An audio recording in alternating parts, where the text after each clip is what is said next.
I've got a lot of things to sort out, so I'll be coming off stream right now. So I'll see you guys tomorrow. Yeah. All right. Bye. See you later. Bye. Right. Good. Right, so I'll also put this event is garbage. Because it is.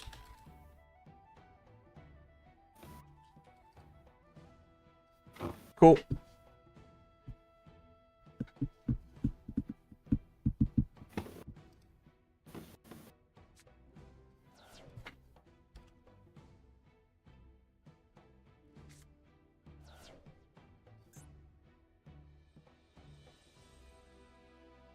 God, this event absolutely sucks ass. Horrible.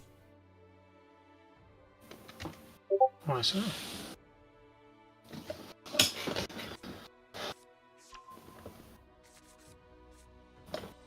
There we go. Green boy next. Yep.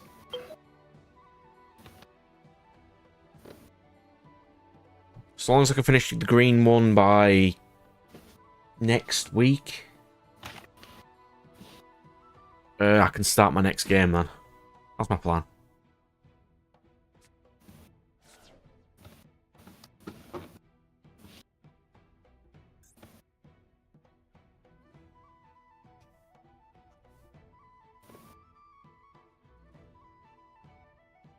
God, I hate this.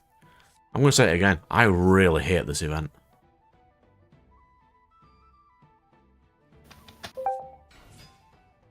I've lost the rope.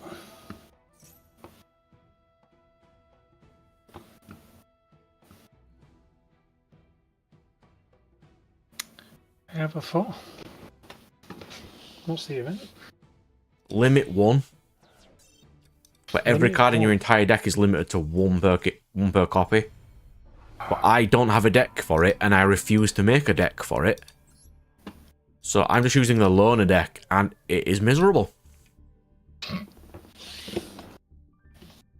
I might have a look. I mean, I could easily make a deck for this. I just don't want to. What kind of shenanigans can I put in this? Is all I would think. Like, this entire tournament is over in 7 wins. It's going to take me ages. I wish you only need 7 wins. Yep, 7 wins.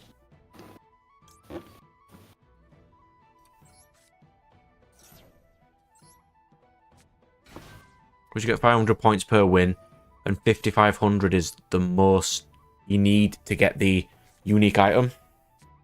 Oh, of course. Ash Blossom. It's a one-of, and he drew it in his first hand. Because of course he did. Top decking. Mm-hmm. Top decking. Mm-hmm. Either that or Heart of the Cards. No, top decking. I had one guy whose starter hand was Raigeki, Feather Duster, Dark Hole, and their starter.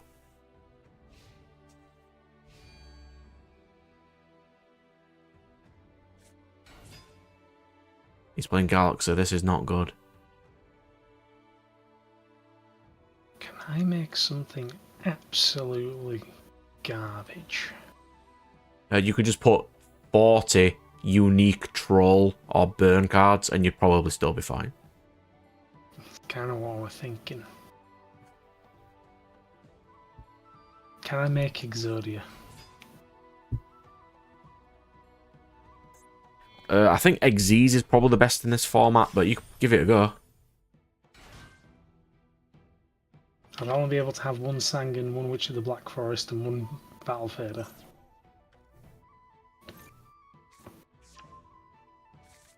Yeah, you've got Swift Scarecrow and all the other random jank. I've got a random deck on here that I've called Oni, and I don't know why. What's this? What is this? They don't need to do that for the engine firewall. They always draw the card they needed. Like, He always will have Ash first turn. Always. And I am not here to play through Raid Raptor combo. I will keep surrendering, and eventually, I will win a game. I've been doing quite well. I just started uploading the episodes of Duel Masters Red. Got really annoyed at Duel Masters Red, but I'm going to finish that entire playthrough on Sunday. Then I'll do Green. And then I'm going to move on to the next game for a little bit. But apart from that, we've been alright. I've been making all my proxy cards because I don't want to spend money. So I can build my next deck of unbelievable, horrible jank. The best kind of jank, of course.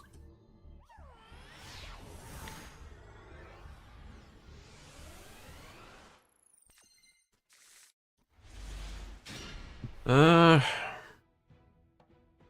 mean, that would be nice if I had a zoo. This is the Limit 1 festival, where every card in your entire deck is limited to 1. And I had a guy in my second duel who had Raigeki, Darkhole, Feather Duster first turn. Well, I think Barber Burns a bit useless.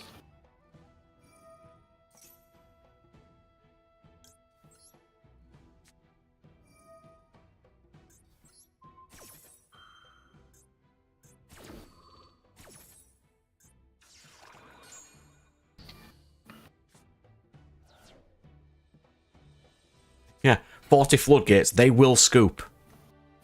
They will definitely surrender if you play 40 Floodgates.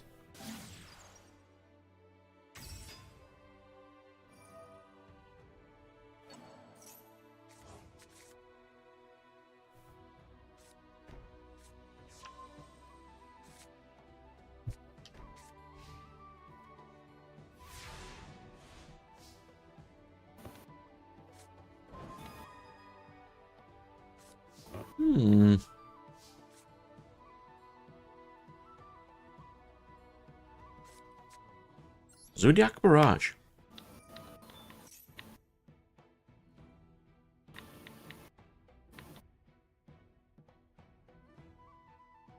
I can't, not in here.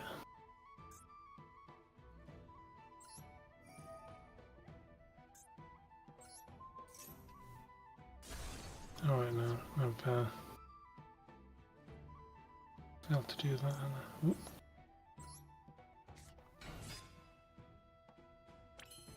This guy has guts allowing all this. There it is.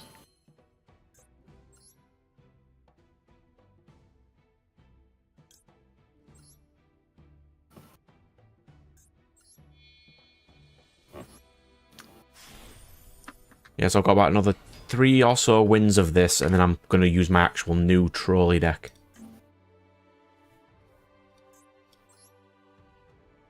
Took me a while to build it, but I have it.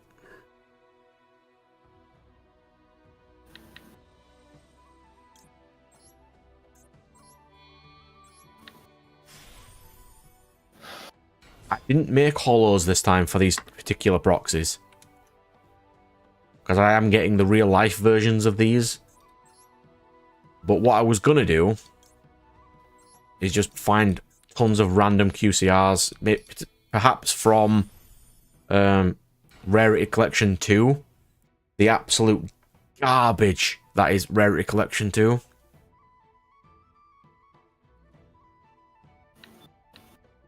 No, I made an actual decent-ish deck that I've never actually played before. So I'm going to suck.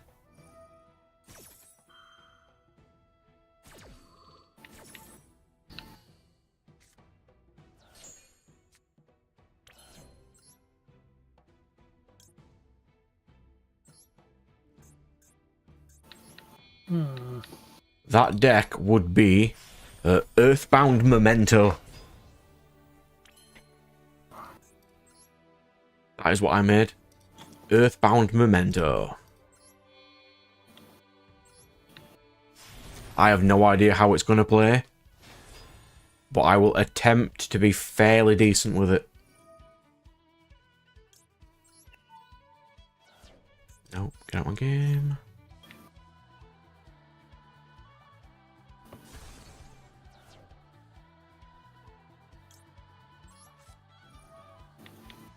Memento just spam the field, and the Earthbounds are the synchros because so you can use either of the engines first, so it doesn't massively matter. Memento just keeps cycling through different things, and their big thing is really hard to kill because you can OTK easily with it. And then you've got Earthbound Immortal Geograsher.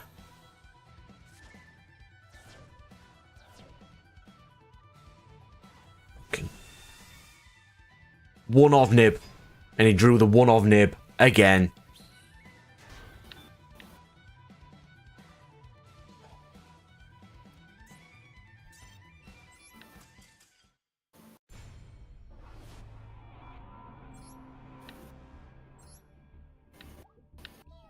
Like, I'm literally 2 wins away and never have to see this entire thing again. Just let me win twice. You cannot have this. They don't need to be a Saki 1 on Firewall, they always start with it. Because Konami hates me.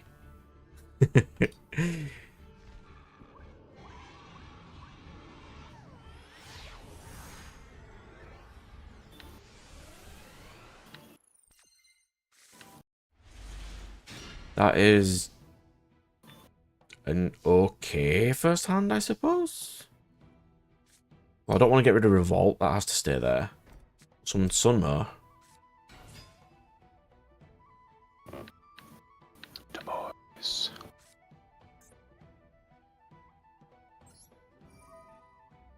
Send Kit to the grave to activate Kit's effect. He's got Ash. Come on, use it. I know you've got it. Oh, he actually didn't have it.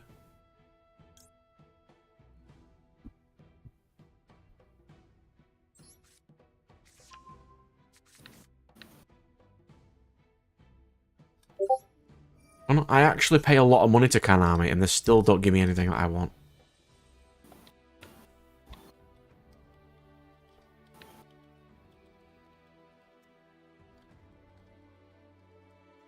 So praying is going to be here eventually.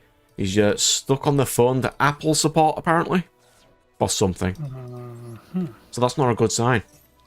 Fair enough.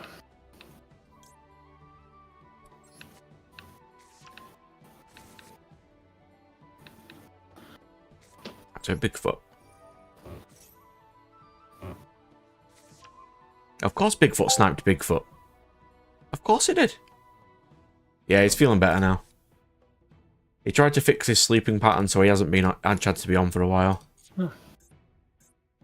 Apparently. Then Fractal.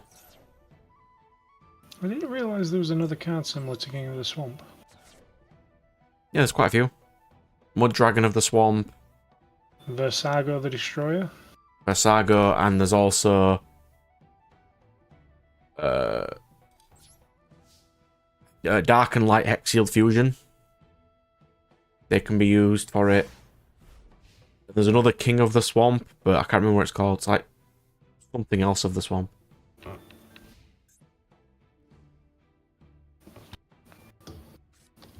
Out of the way, Mike. Of course, this guy's playing for gold. He's playing King Sarcophagus. Of course, he is.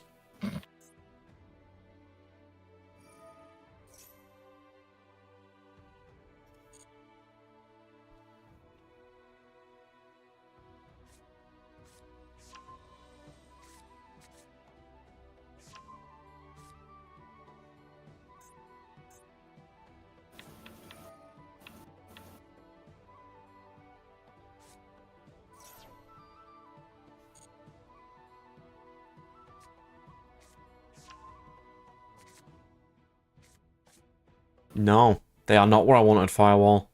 I want actual cards. Rarity Collection 2 is horrible. It's not even meh.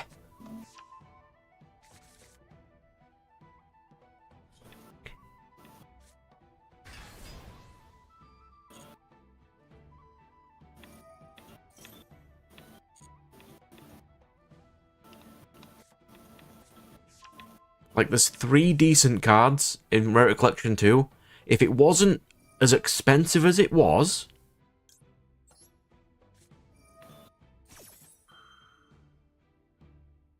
I think a lot... Well, I haven't even got up pre-sales for Rarity Collection 2 yet, but...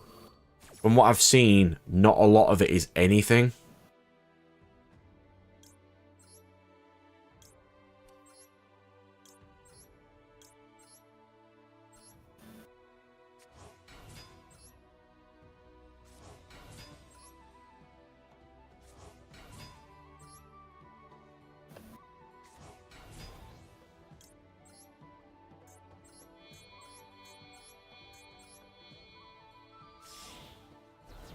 It's not even decent bulk either. It's just there. It's miserable.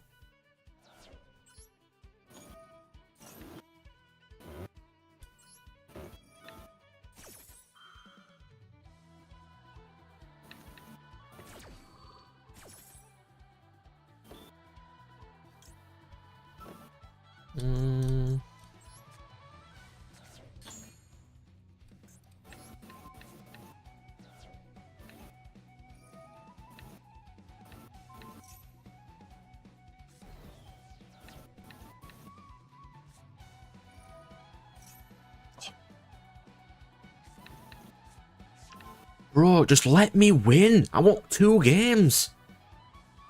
I just can't be arsed making an actual deck for this event because it's just stupid.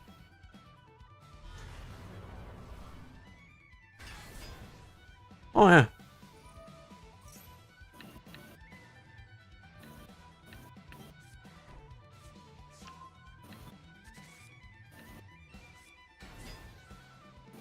Oh, really? Fairy Tail Luna Control? Really?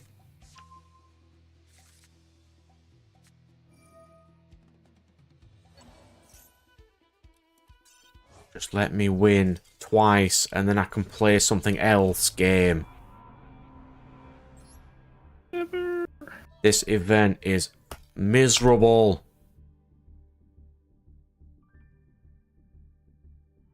I mean, it could be worse. You could need more wins. I'd love some wins. I just... The second I see a deck that is not a loner deck, I'm basically just not going to win.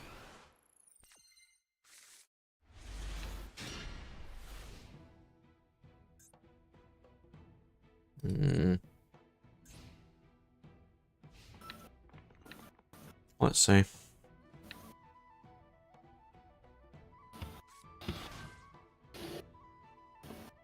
Blackwing? You can play Blackwing with one-offs? Blackwing Sprite?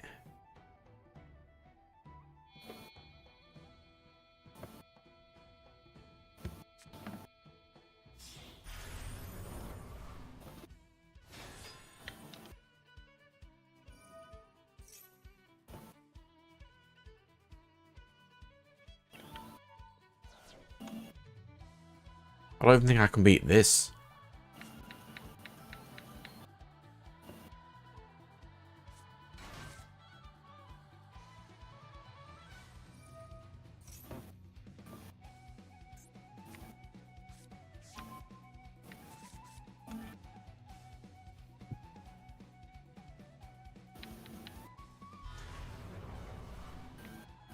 Did he upload my project calendar? Yes, out of all the times he could have chose to upload his Wulong videos, it is Thursday, Sunday.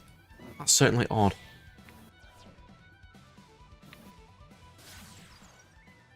That's what you... Yeah, but I think this is just basically Sprite combo right now. Oh, Ibly Sprite combo.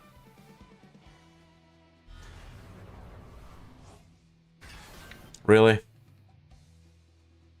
Really, game? Really? No, I'm not sitting through this.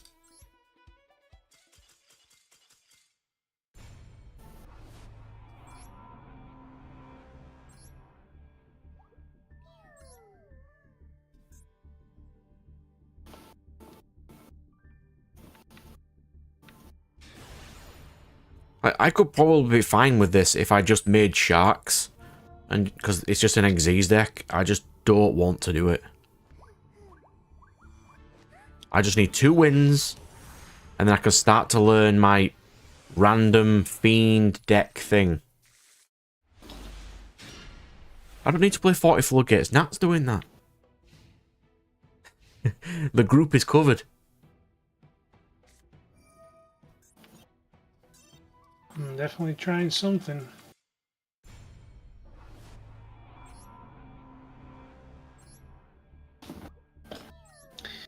Right, now this, I need 9 more cards. Any suggestions on what I can put into this abomination? Scrap iron, that's what I can put in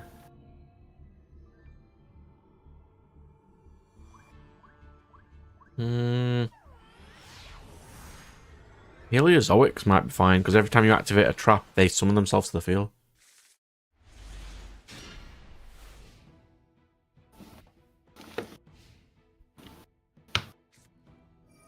Sorry, I've already put a copy of Begone Knave in here. Ooh, just remembered. Need toll. Yeah, see, Right is a one-off, and he still drew it in his first hand. Of course he did. He's playing Crystal Beasts, because of course he is.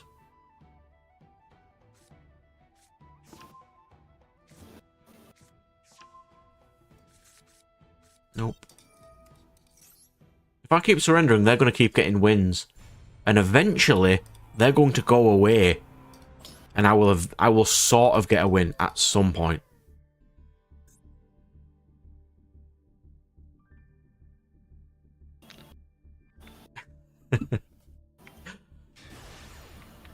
Well, hopefully you have more luck than I do in this event, because I am absolutely sick of this event already. Who at Konami thought that this was a good idea? Probably the same guy who doesn't like once per turn costs.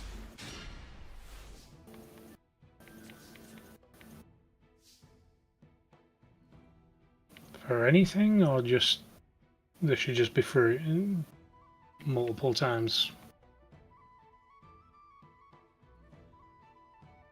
It seems a bit weird, that one. I feel like there's another card I should be using. Woo! Scapegoat pass! You must have the biggest problem for your computer in the entire world. This is what you get for going with Apple. No one likes them for a reason. That's true.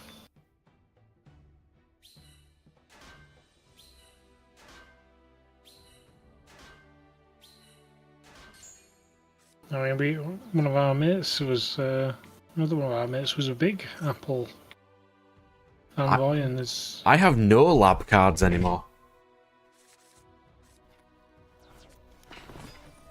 This guy's playing a starter deck though. I may be fine. I mean, I did draw Duster. oh, that was a bit trollish. We'll go. But I also drew no starters either. Oh, I need to.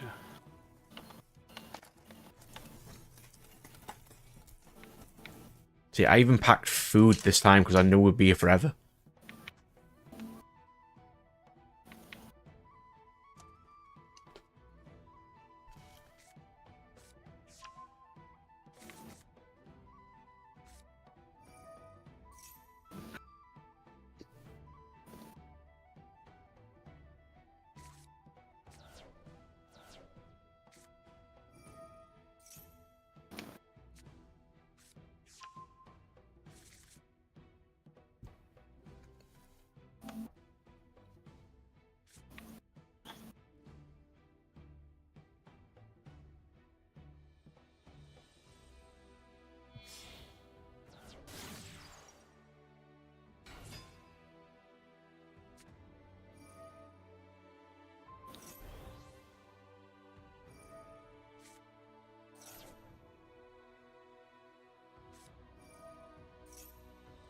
Hmm.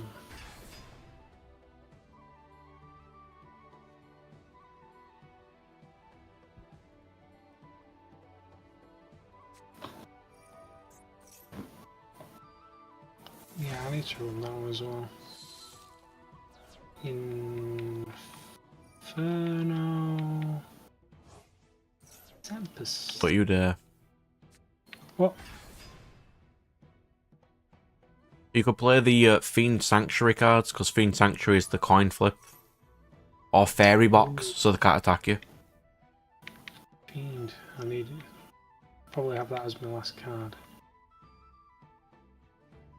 Because Fairy Box lets you play spells and trap cards as monsters.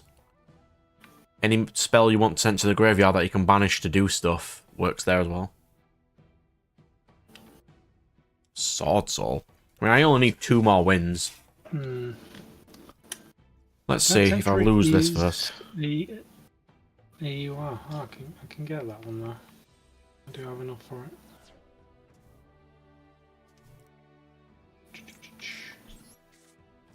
There we go.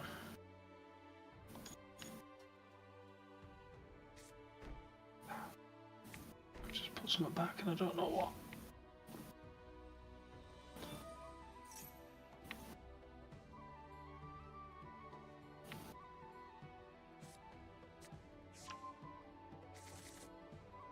No, no.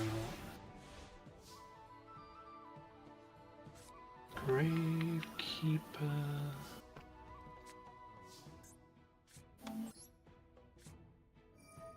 Servant.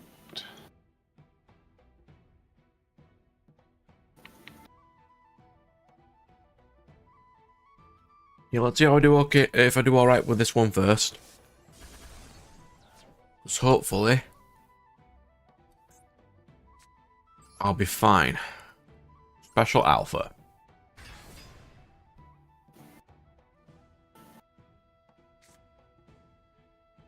There we go. Oh, that's the only.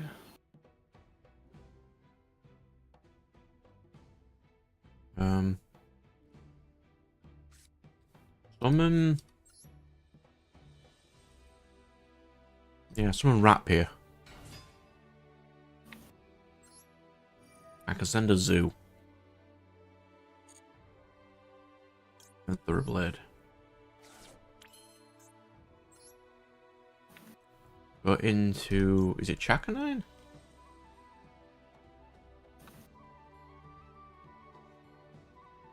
Yeah.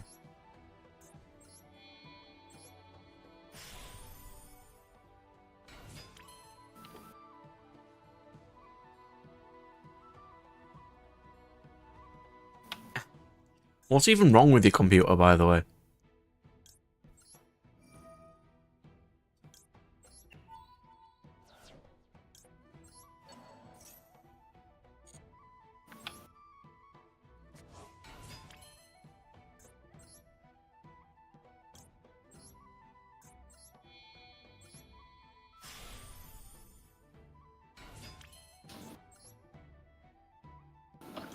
I'm going to Vespinato after I use Trident.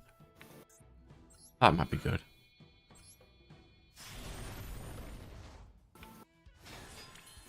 So then Trident can go... Remove this.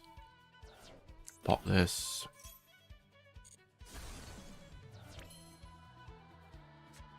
And use Airborne Assault.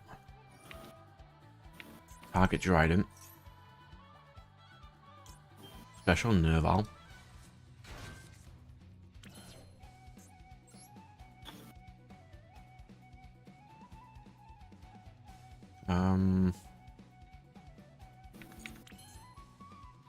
Use Nerval for 2. Banish 2. There we go. That was pretty stupid, but it's literally all I can do right now.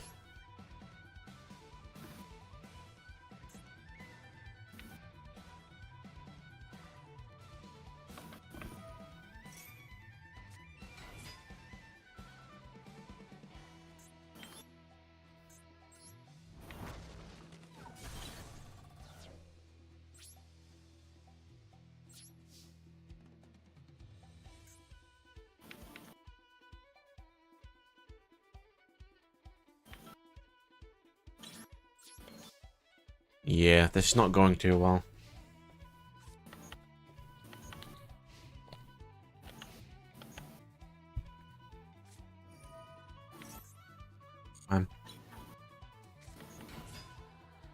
That'd be fine.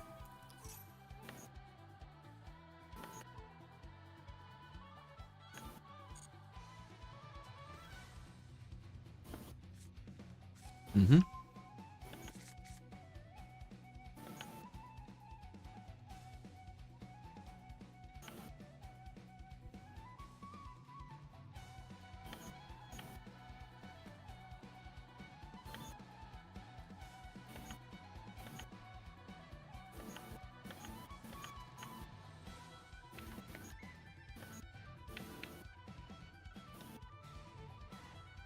Right, so I couldn't finish any more of Redekai, but what I did finish was I finished Invincible Season 2.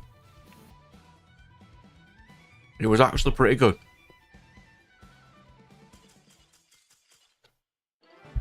Amber is significantly less insufferable in Season 2. That's good.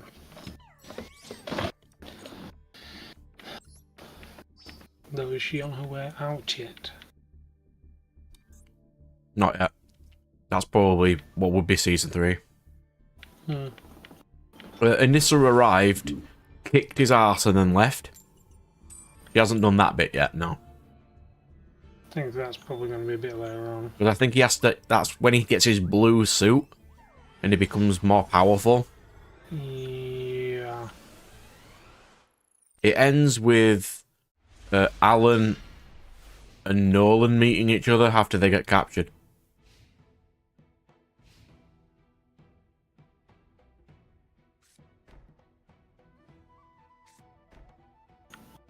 It does have his brother as well. It's getting there. Not too bad then. Brickstar, really.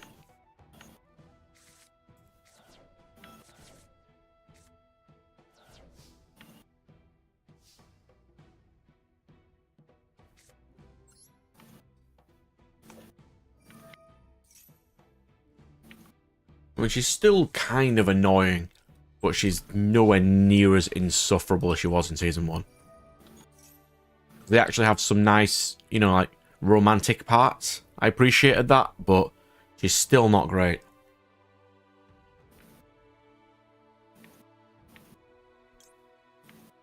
It's fine. You're not a stun player. I don't even know what you've done to your computer because you didn't say. But I think are you on your phone or something?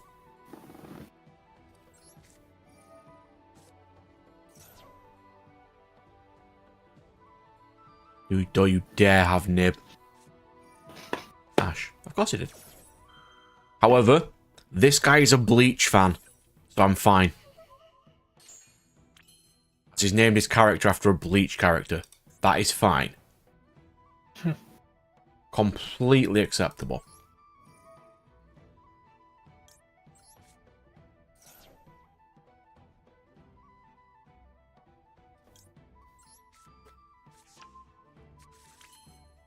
You have the worst luck in the world.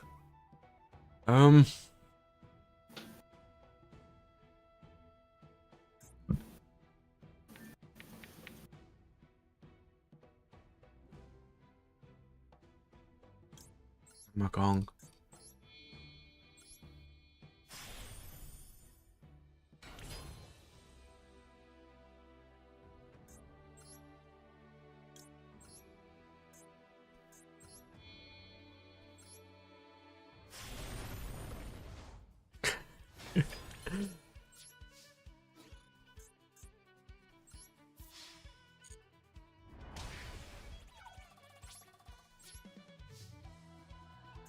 Got 3 in the grave right now. The revolt won't be useful yet. They ask you for gift cards. Come on, stop mocking people. I mean, I hate talking to people in general, but help desks are absolutely insufferable.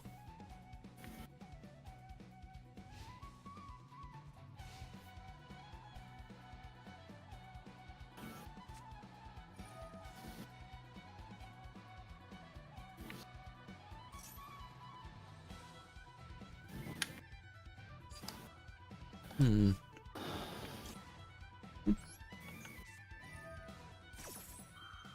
Oh, I've got a couple of free pulls.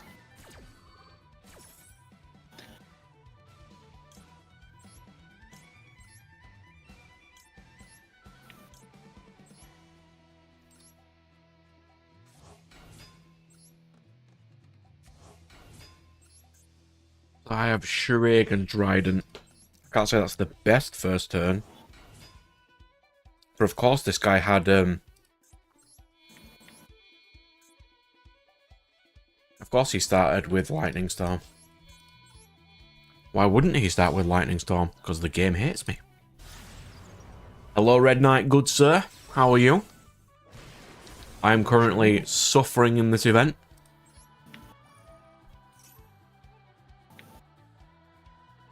Don't know what I'm about.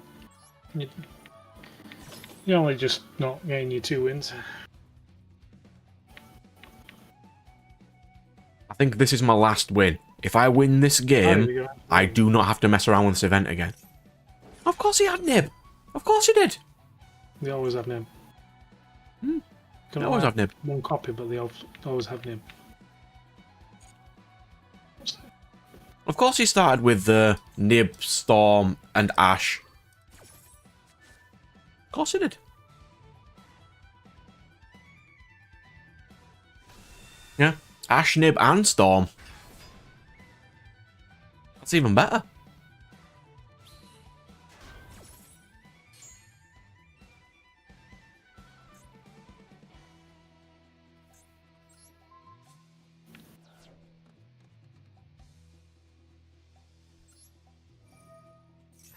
Not a problem, good sir. You can just come and chill with us for a while.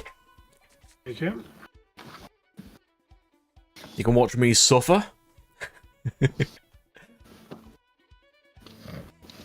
don't think that... Well, this guy hasn't summoned anything. I don't even know what his deck is. He's got a Trickstar Reincarnation. But that's all they have. Oh, and now I draw Duster. That would have been nice before. Well, let's go.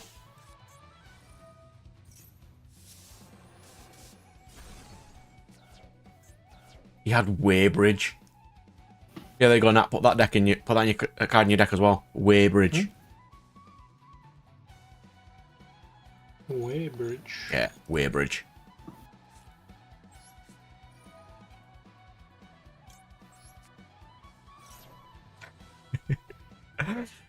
No, it's not a one-off magic cylinder. That would be miserable. Like, you have the absolute worst luck in the entire world when it comes to computers. Well, a conscription would be nice. So what is Waybridge? Yeah, if your opponent controls 2 or more monsters than you do, they must send basically all their monsters to the graveyard so they only control 1. They can be really useful. Yes! Woo! You know, just a nice and steady week. I've just been finishing off Duel Masters. Yes, it's done. Ooh, let's not do that again. That sucked.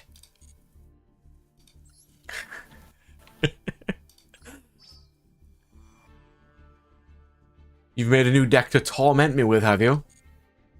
Luckily, since you're going to be off today, I'll have to wait till next time to suffer. But that is all good. I have no problem with that. All front on blue eyes. Oh.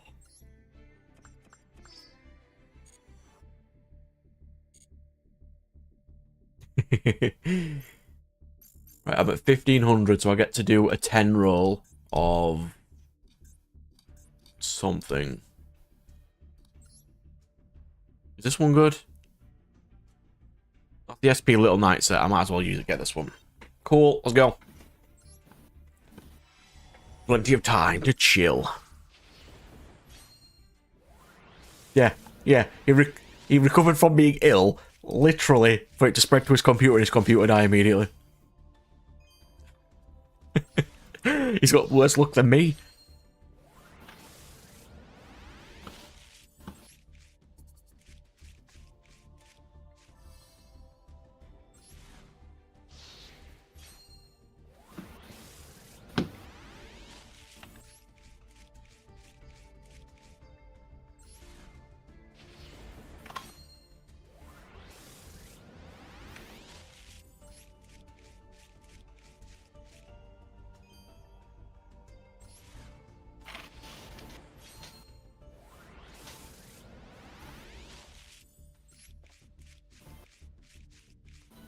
I don't know about a previous life, but he rarely ever plays stun. Oh.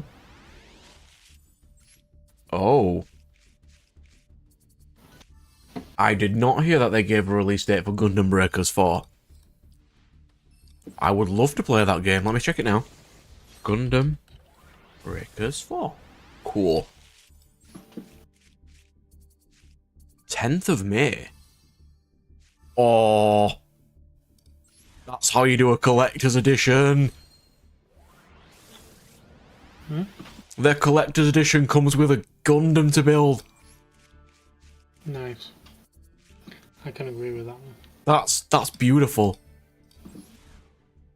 Yeah, so that's what I'm looking at right now. Beautiful. Oh, that's cool.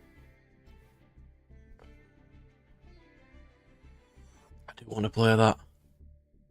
That looks cool.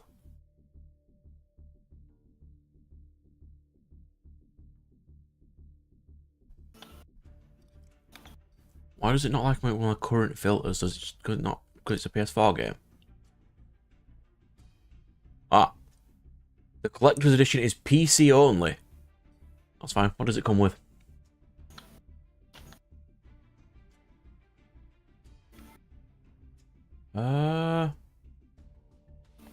Gun Barrel Strike Gundam. Let's check the official store.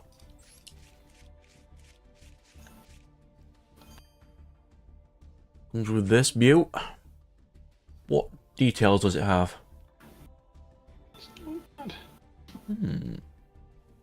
Let's see.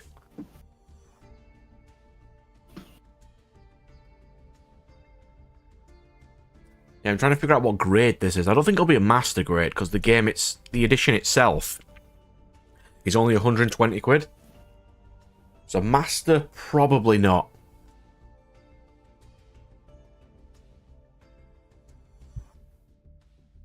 Okay. I am a Gundam fan. It's really hard to say that in this day and age because Gundam isn't something a lot of people watch anymore. Detailed content. Nice audience. Gun Barrel Strike. It doesn't state its size. I don't like that. Witcher Mercury was great. Don't have a model next to the case or anything, do they? Just gonna have a quick scroll. Just a quick scroll. No. It's not even in the image.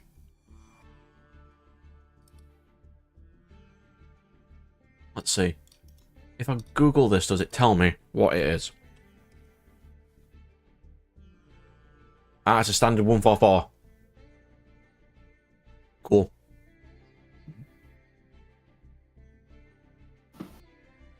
I enjoyed Iron Blood more, but I prefer Soletta to Mika by far.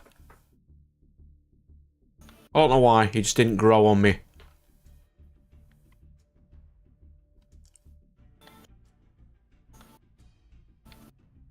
Yeah, it's a 144, this model kit. Cool. I'll jot this down. I really do want to get it. What kind of... Is it more like an arena style? Have a quick see. Ah, it's a build fighters. Okay. Ooh. Some boss battles.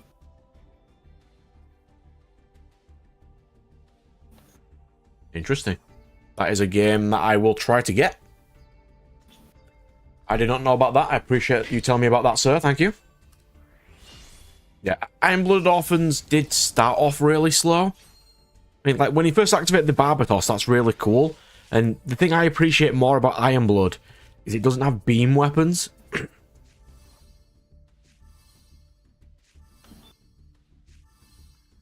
I wasn't a fan of the beam weapons all the time.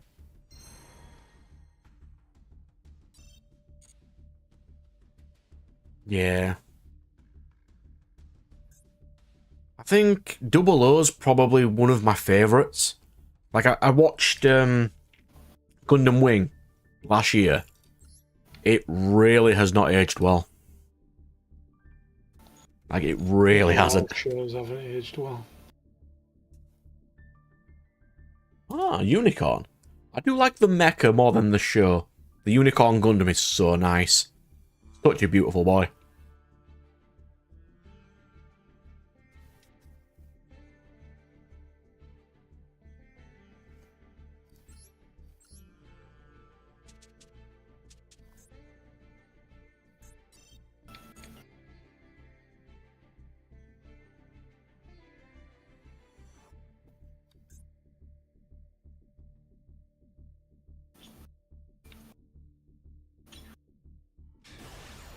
Yeah, it's a shame that the mecha genre is not as popular as it used to be.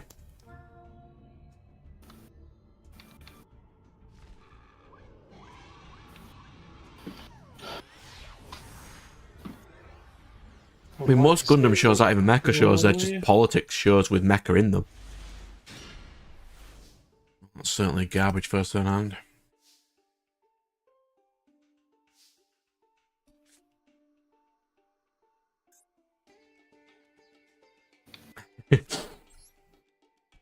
Which is kind of why I liked Soletta's show, because the politics was different.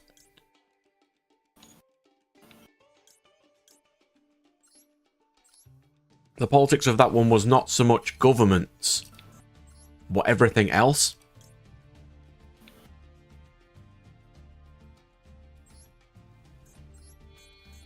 It was the corporations in that one, which made it more interesting for me. Okay, Aldnoah Zero, I do agree, is really good. Its music's really good. However, its ending is absolute garbage.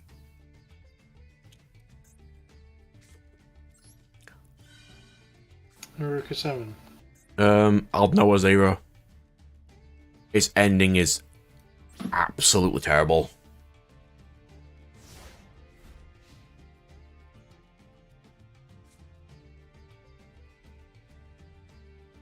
The Aldnoah 7 Zero, the Aldnoah 7's Aldnoah Zero's music is just so peak. Really good. And then Season 2 is just not great. It's a really good show, though. I do recommend it. Really? I'm literally going up against Blue Eyes for my first game with this deck.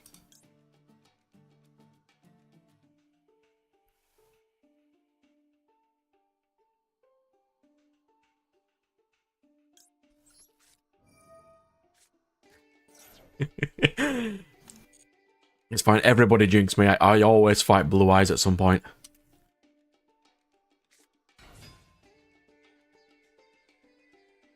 Oh, that or Dark Magician. I'm sorry, what did he just summon? Cabberman. Done.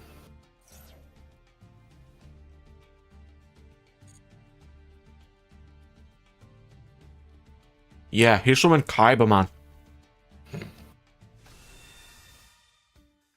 Why?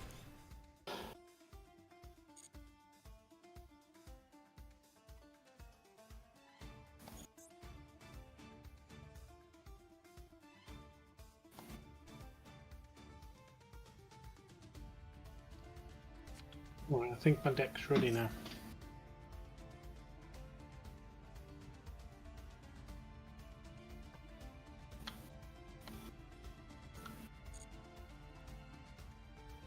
Did he really draw 3 Blue Eyes in his starting hand?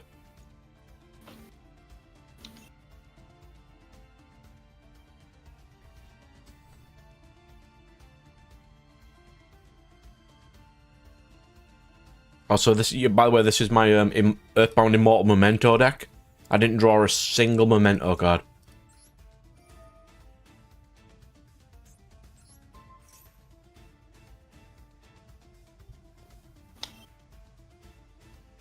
Fissure and Smashing Ground.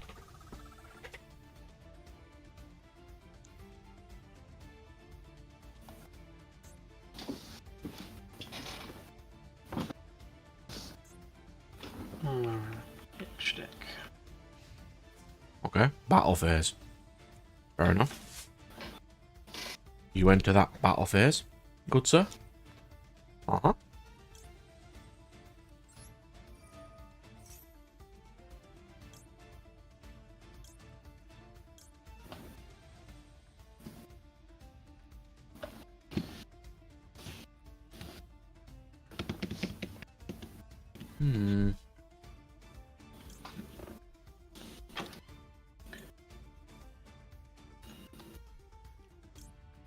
Let's go Geokraken.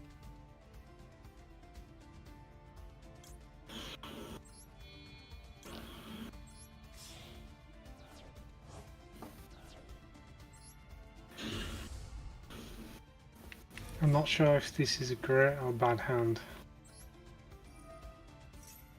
I have Dark Sanctuary, Supply Squad, One Day of Peace, Chain Energy, and Fortress Warrior.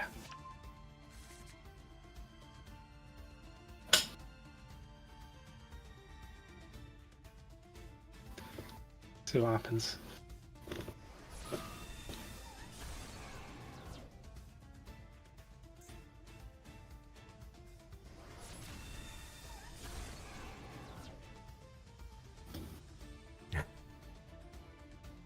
I never got too far in Eureka 7. It started off a little too slow for me.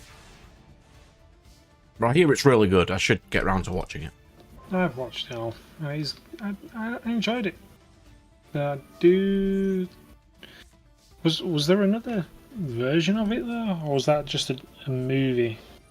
I think there's a movie, there's a sequel. There is a sequel. I didn't watch all the sequel though. Oops. That's it, Eureka 780, yeah.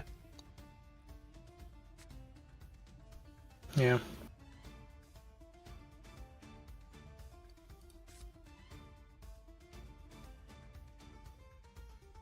So let's go Memento Dapblade.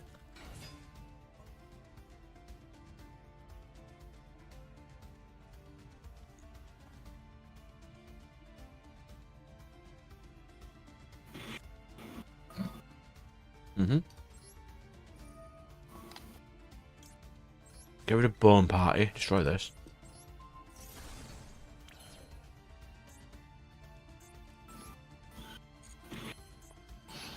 Use this to destroy itself.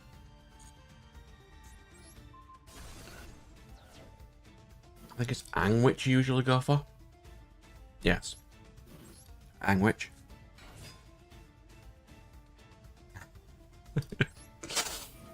I like it when they make sequels that are absolutely garbage. Like the Code Geass sequel comes out soon.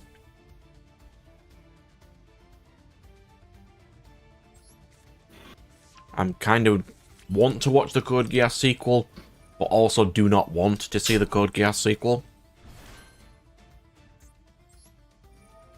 I've never watched all of Code Geass. I could never get properly into it. So good.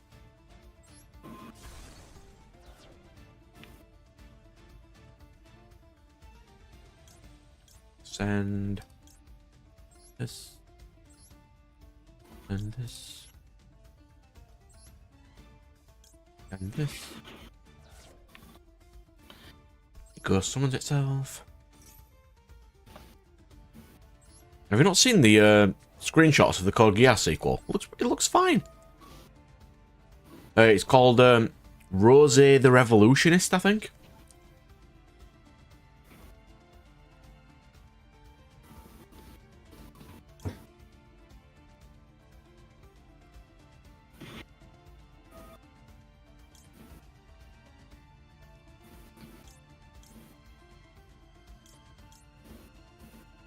Add Bone Party.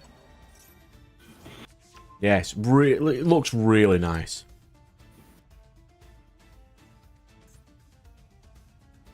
I don't know why it looks so cool.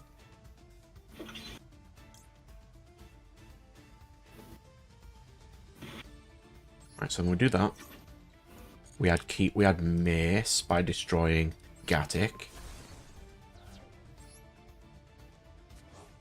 Just so you know, Brad, I'm currently fighting a Destiny hero player on the Of 1 course minute. you are.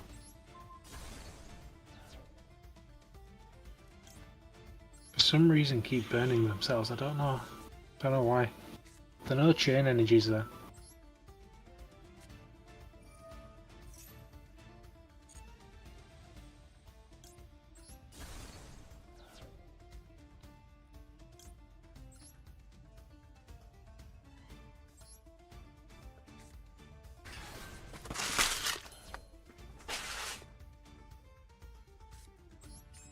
Are you ready for some big brain plays? Just play this Gravekeeper's servant.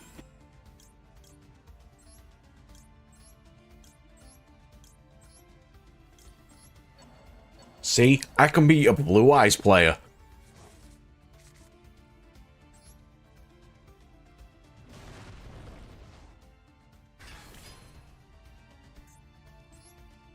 I can even activate this and I inflict piercing damage. It doesn't need piercing damage, it's already huge. Punch.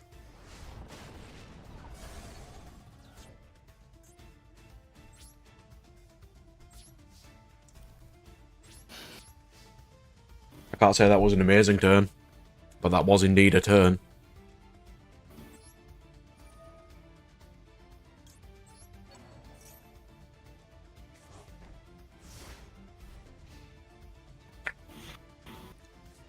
See? The deck sort of works against Blue Eyes.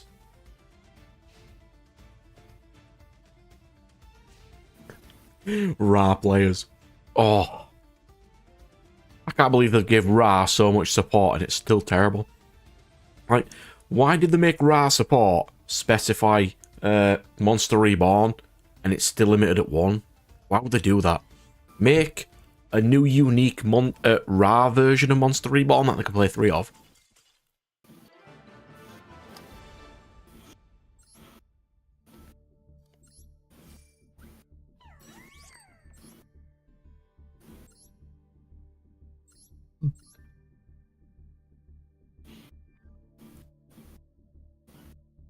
Well, that is certainly a Blue Eyes list.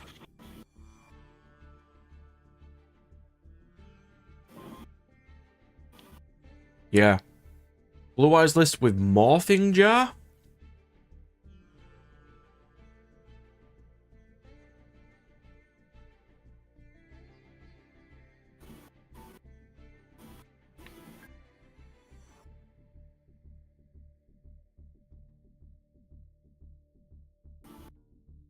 Yeah, he also has 12 level 8s. No wonder he couldn't summon anything. What does Dreadmaster do again? Dreadmaster. D-Hero Dreadmaster. Nothing. Against the combined attack of heroes he controls, I believe. He doesn't do much to Dreadmaster. Yeah, that is not a, like, if you're going to have this many, have a couple more of these. Why have a Silver's Cry when you've got Return of the Dragon Lords, which is just better?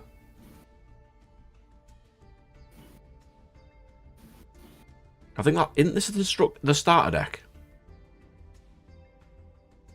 It looks very starter deck. But he got to gold with it. So that's something. Silver's Cries are rare. Yeah.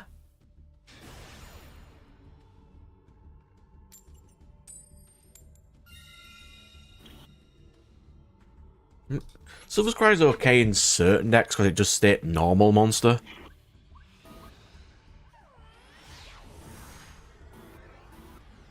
I think I played it to summon Dragon Core Hector at some point. But it's been a while. God, that hand is ass. That is terrible. Alright, foolish.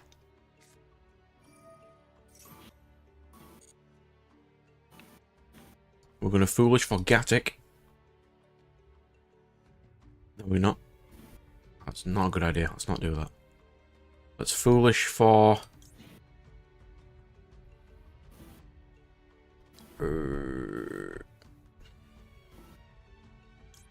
Goblin. I don't know what this guy's doing, but he keeps just passing.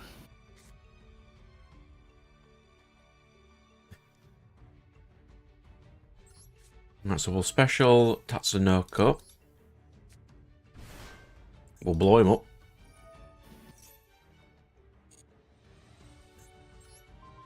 So his clock tower now has 5 counters on it. Summon Gatic. I can summon Keymace. Gatic summons itself.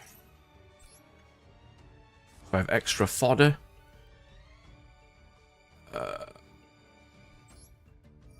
I can bounce to my hand. Keymace. I haven't finished my Tiger King jank yet. I mean, I will.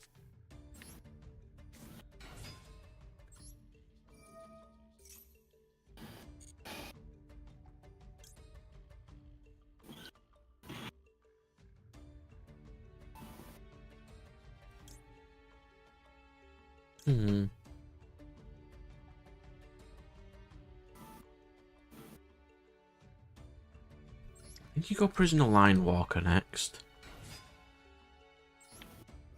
And he had Earthbound Prison. And you can play Earthbound Prison. Oh no, I messed that. Yeah, I messed that. If this guy's playing Blue Eyes, I might be fine. But he's not going to be playing Blue Eyes. 47 card deck. 13 extra.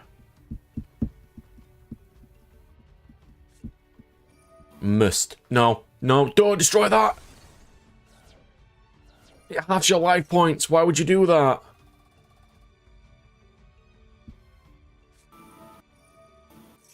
Swords.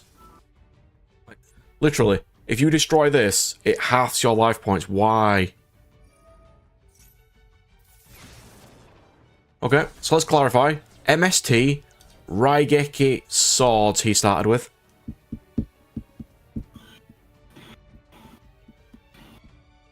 MST, Raigeki, and swords. And Chaos Summoning Beast. Because of course he did. Yeah, why does this keep happening to me is a very good question.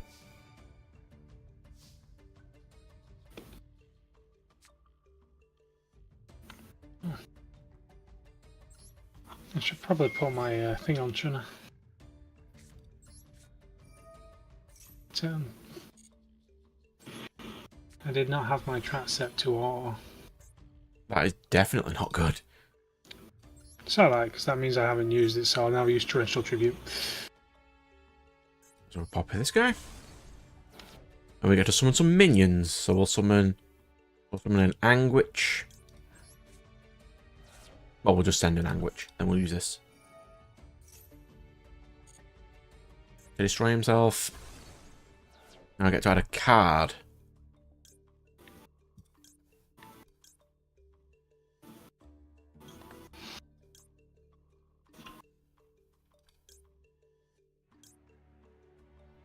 I don't have any Memento monsters right now.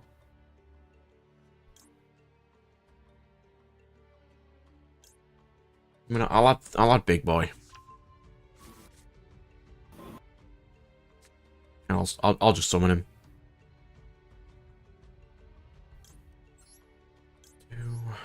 2, 3, 4, 5. A fairy deck. There are some, not many, but there are some fairy decks. Vernus Solstice Fairies.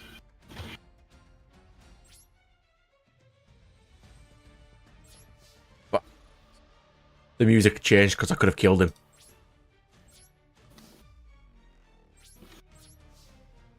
Now I'm going to see if this guy decides to quit after I play Begone Knave. That is possible. Or maybe something like Soul Levy, because every time they special summon it gets rid of 3 cards from their deck. Well, I've got Dark Sanctuary, Gravekeeper's Servant, and Chain Energy currently on the field. I'm kind of curious what happens when, even if they do attack, mill one,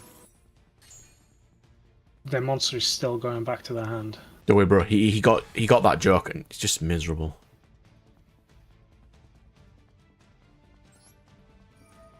I could just summon a Memento from my graveyard. Woo! Sir, my guy is bigger than your Raphael.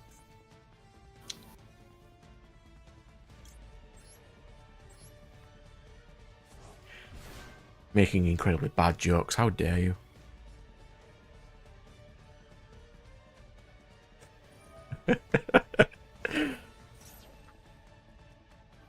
No Fallen Paradise for you. No draws for you. Not happening, sir.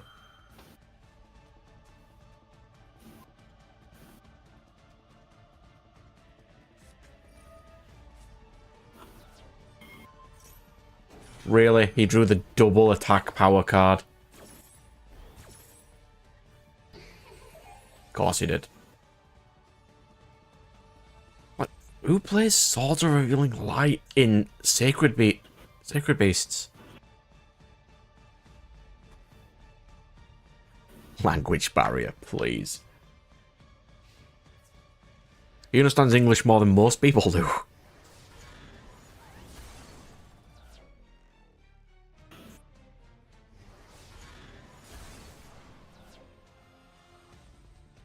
Yeah, I definitely can't win now.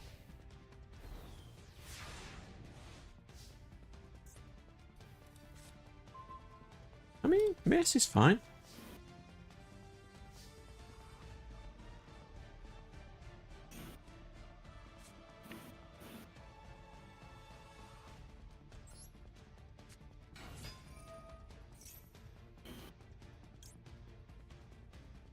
Extra draw would be nice. No, it's fine.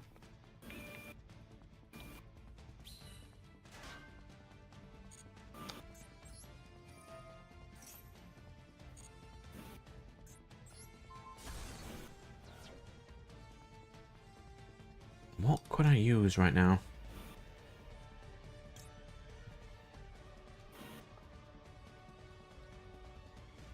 Let's get my spells and traps. Not amazingly useful.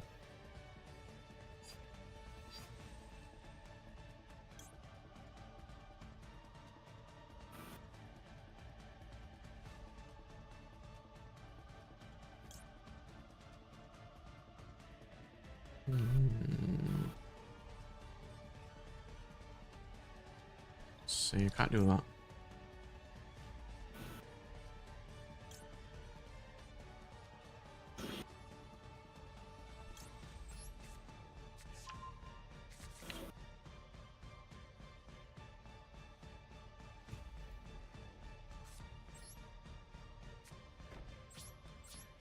Annoying, I lost this game to Magic Cylinder.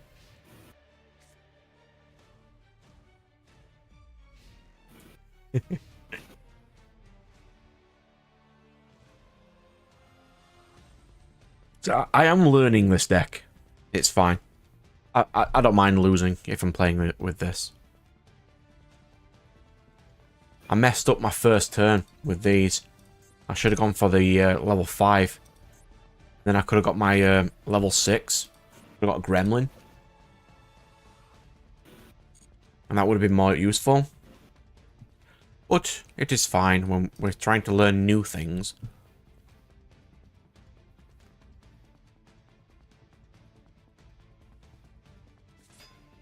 Let's see what they're going to destroy.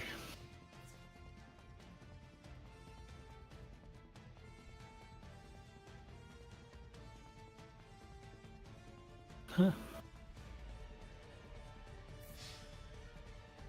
They had enough chain energy. Of course they did.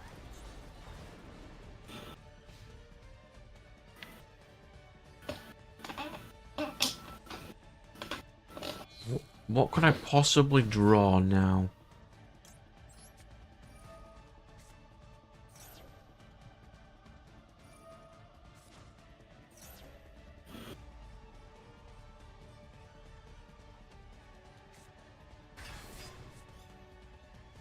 That's fine.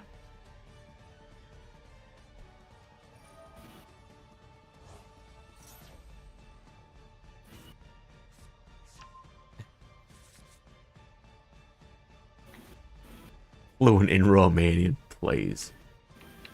Actually, I don't know. You do play a lot of Civ. You could be fluent in Romanian.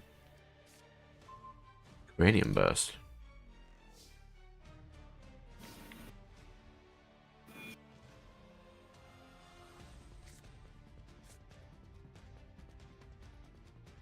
Alright, so we'll go that blade.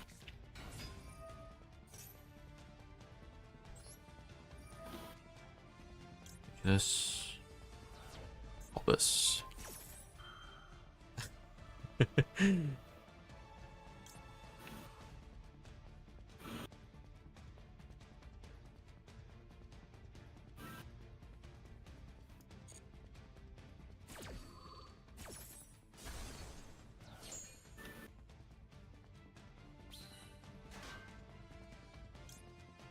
Let's do fracture.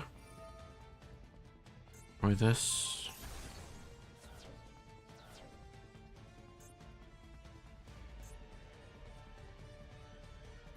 Do this.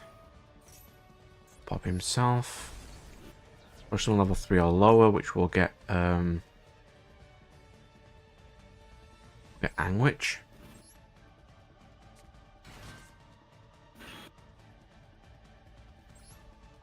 This is where I would add another one of my 5k boy, if I had another one of my 5k boy.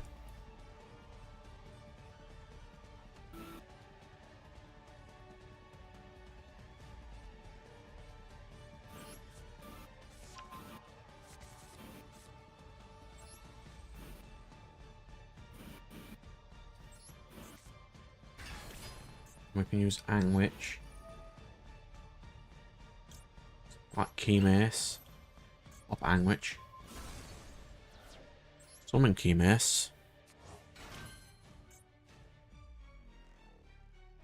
Yeah, I think I should add 2 Uber creation to this deck.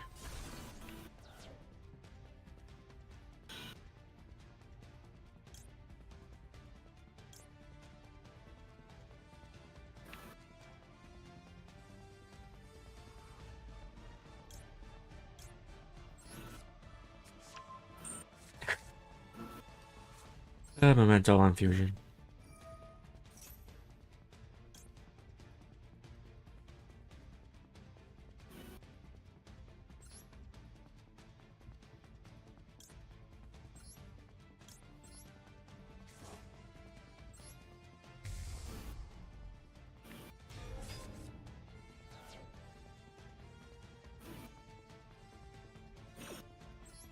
Oh, I messed up. I could have shuffled Big Boy and then searched Big Boy. Oh. Okay. That was my fault that time.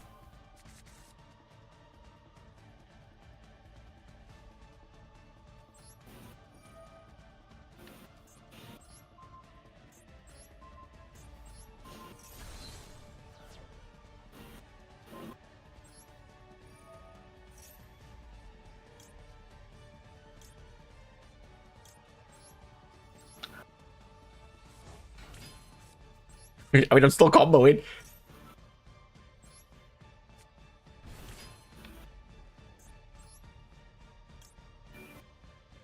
Banish this card, destroy one of my card I control.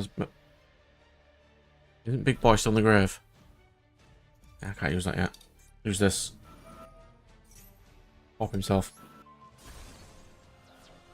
Summon a Dark Blade. We'll send a Dark Blade and we'll send Goblin. Can special summon my boy. Because he can be summoned from the graveyard too. Yes.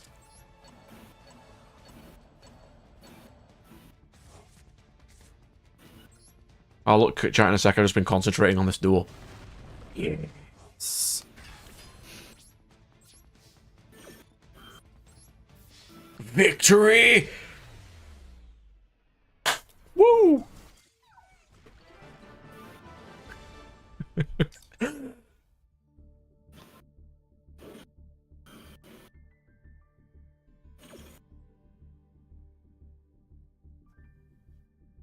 Are you guys starting fights in the chat? We cannot be having mod fights in the chat, please.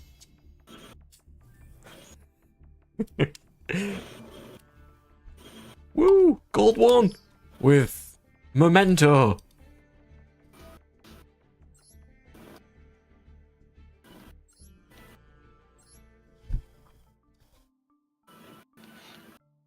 I'm very curious how many duels you've had compared to mine. Because my duel is still going. Well, that's my current Memento list. It's not great, but that is our list. Yeah, than my list, which is non-existent.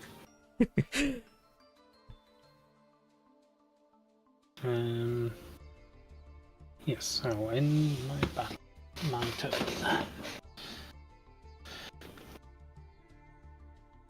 I can't believe I had to craft an SP Little Knight.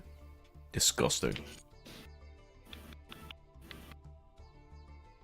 When you're playing Stall Knight, of course you're not going to have many games than I am. I thought they would have equipped me now. I mean, they did manage to get Plasma on the field and, you know, destroy a Phoenix and the other guy. Oh, does not need to activate yet.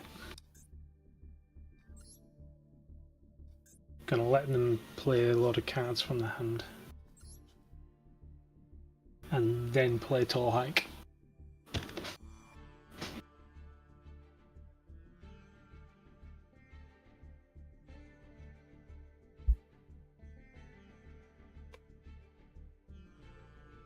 We're getting into British isms in chat now. And yeah, Red Knight, that's my that's details there for room ID and stuff. Yeah. So I need to pick a deck to use.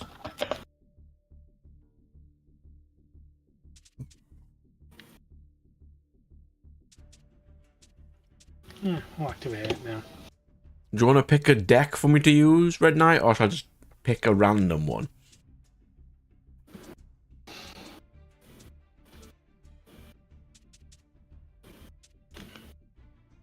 I haven't finished Burbs. It's too many URs for me.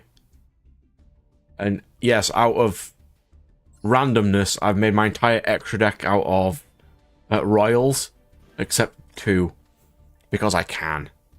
Fusion kit. Yeah, I haven't finished.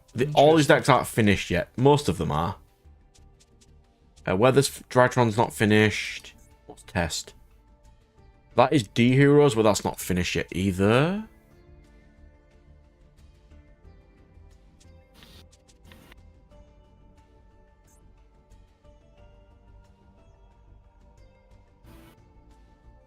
Conscription. This is my meme deck, by the way. Because I got crushed by Rush Recklessly so often, we've made a Rush Recklessly deck. So I've made Heroic Spam with Rush Recklessly. It's terrible. It's also not finished, so I can't play it. I can play Galaxy. I'm fairly competent with this.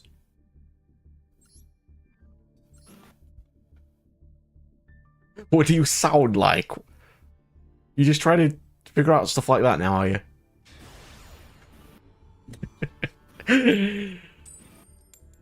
God, we have the weirdest chats, don't we? Not like I've got an issue with that, though, but it's alright.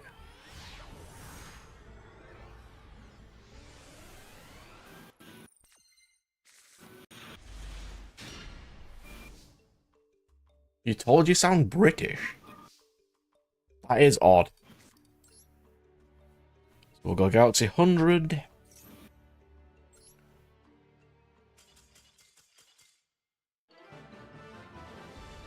Okay, that was an awfully quick game. Here's your brick.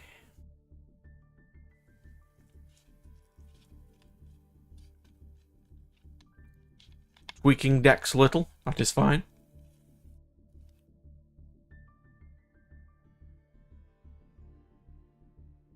Or did the missus just come home?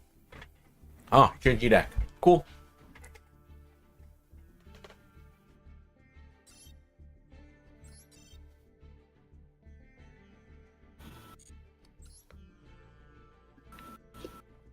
Nine 53238 is my random little code.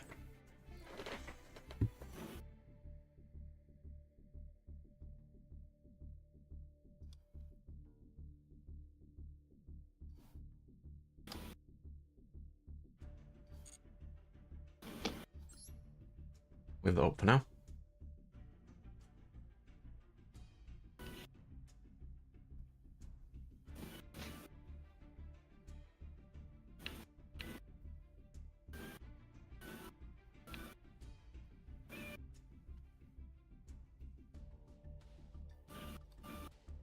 Now we're ready. Cool. Let's try some high quality Galaxy gaming.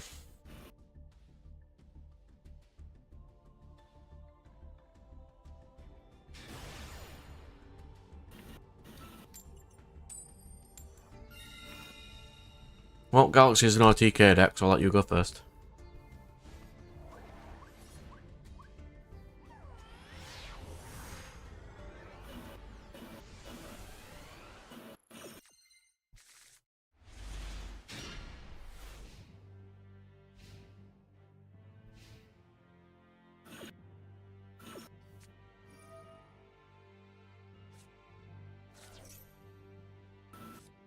Ah.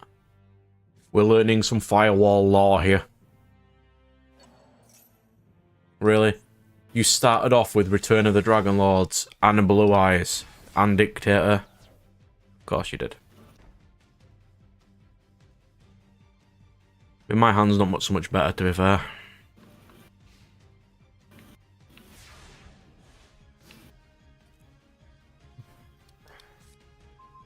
Oh, Christ. Why did I ever put that in this deck?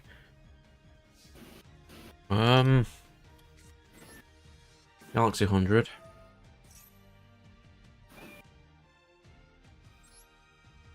Send a copy of... It's gonna be Jumper. Activate Jumper's effect. Add... Probably Trance. Yeah, we don't know what happened to his computer, it just died somehow. Send Galaxy Eyes to draw 2. Potentially. Yes. Then we'll go... Thrasher.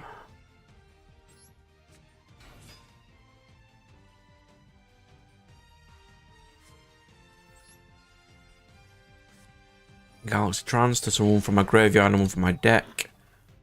We'll go for a Galaxy Eyes.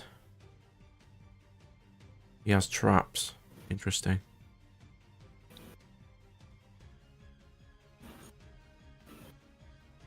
And we'll go for Brave.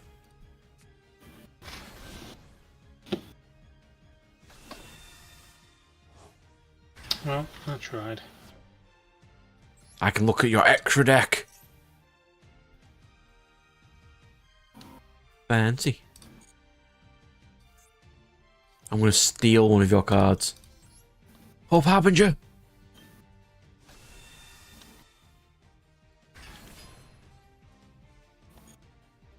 Why not? We'll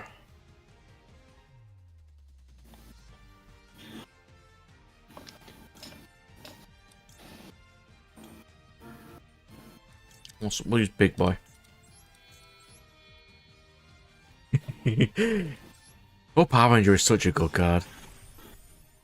He is such a good boy. Ooh. Yeah, I felt that.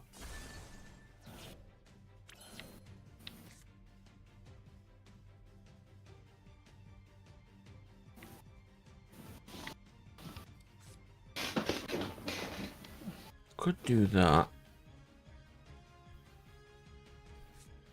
Numbers last hope.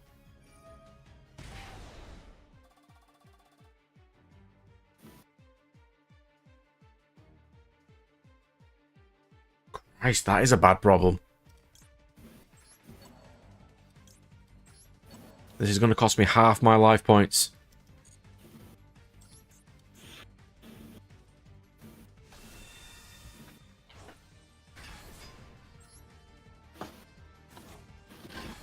Let's see,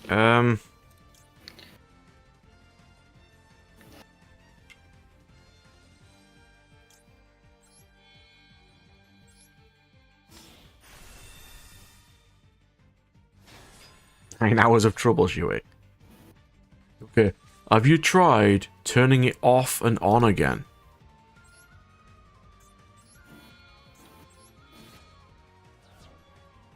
I think the last time I was on tech with someone on phone, they said to me, so just unplug your Ethernet cable. So I plugged it out at wall, the phone went off. They were not amused.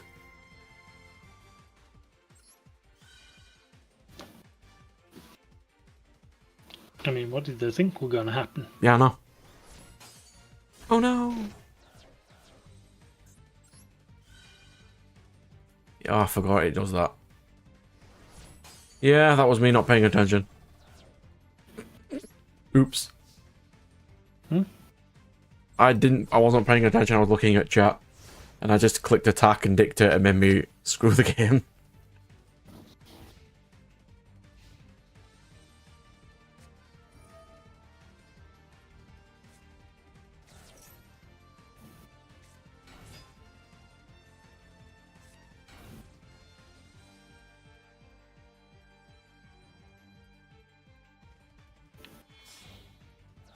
Oh. Oh? A Verte line? Interesting.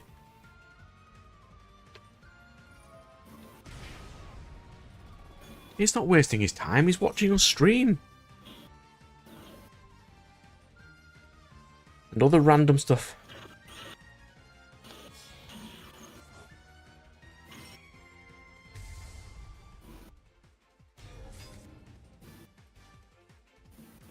Alright, it's a firewall. People in chat. It was chosen for me to play the Yu-Gi-Oh! Next. The Yu-Gi-Oh! PS2 game. Duelist of the Roses. Do you want me to play that next? Or do you want to play the Shaman King game instead? I don't mind. Whichever one you pick is one I'll play next.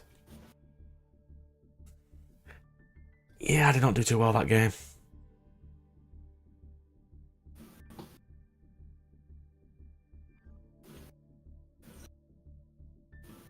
Ramesh and Santiago.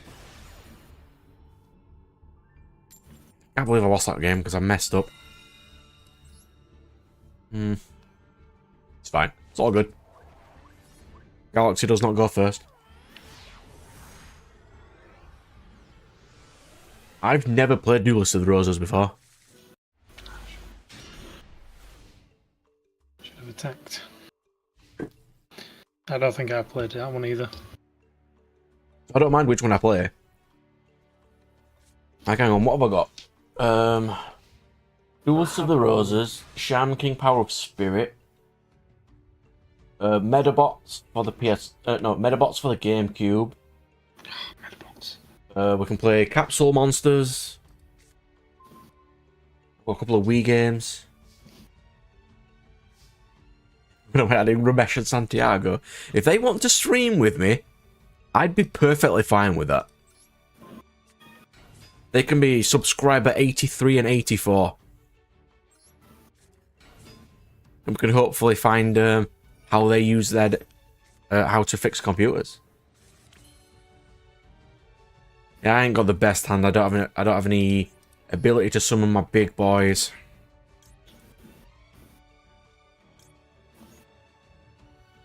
So all I've currently got is Blast Lord. Got Blast Dragon, who summons a galaxy from my hand, is all I currently have. Expedition wouldn't help me so much right now because I'm not going for OTK.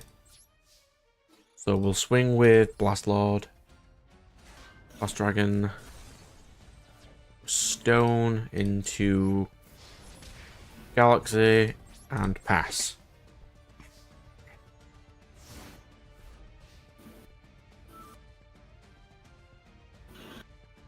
Oh, Troubadour for DS. That was a great game. I played World Championship 2003 as well. Nightmare Troubadour was great.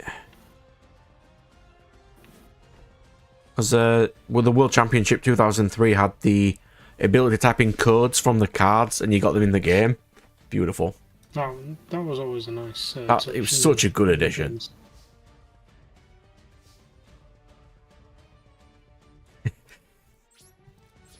Yeah, you didn't start off with the best hand.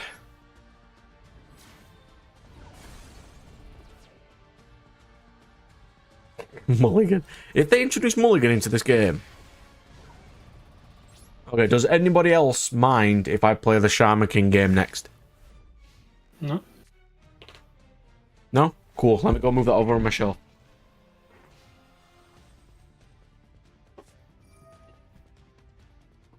Alright. Shaman King is next.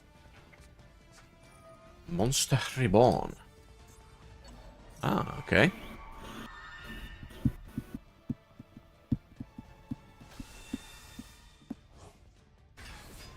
I mean, in hindsight, Shaman King game might bring in more people anyway. Because it's unusual.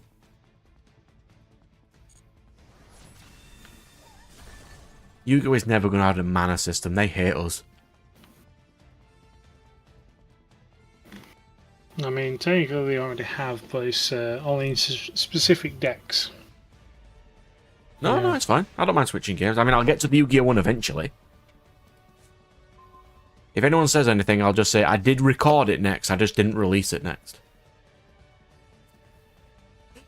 Which sounds incredibly dumb. Can I attack with this guy? Cannot attack the turn it summoned. Of course it can't.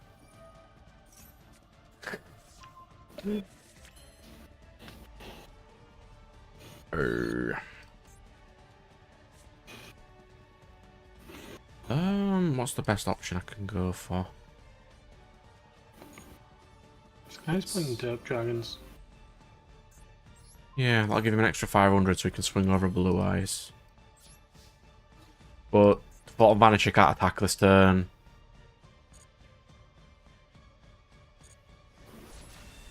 That's only 5. I mean, the Shaman King's game is probably really interesting, so I do want to give it a go. It won't be released for a while, but as soon as I do record it, I'll put it into the, you know, the episode preview section so you can have a quick watch first.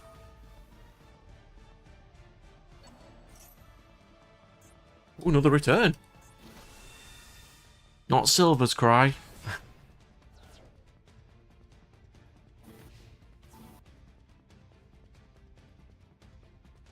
I mean, that would end the battle phase, but then I also can't attack next turn. Let's not do that. Is this trollish that I'm going to attack someone's monster that's got a high defense and use Begone Nerve to send it back? Oh, because you take damage, don't you? It inflicted damage to you.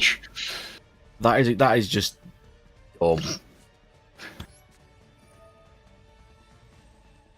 Ooh, it's very Fire Emblem. I do enjoy those games. I know, I took 1450. His monster is now returned to his extra deck. Swing.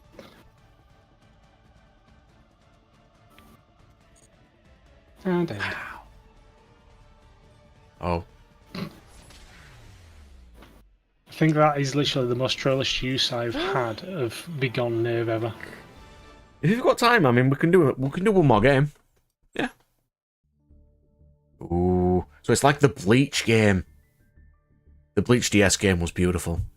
I don't care what anyone says, it was so good. Is that the one where you got to create your own character? Yes. Yes, that one was a good one. I liked that one. Yeah, we can have a tiebreak again. No, you've left the table.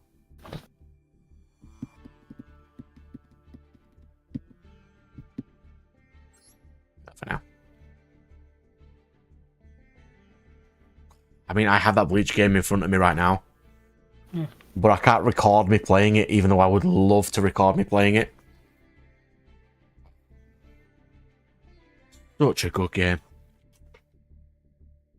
Ooh, trying a new deck. Cool. I will stick to the Galaxy, because I'm okay with it. I would use Memento, but I have no clue how it works.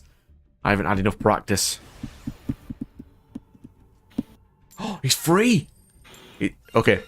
Are you free because you fixed your computer, or are you free because you've hung up on Ramesh?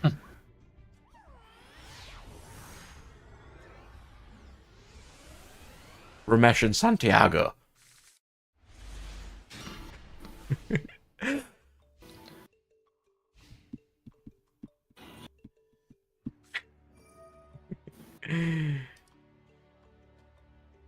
Okay, so. Oh. It's Dark Magician. Okay.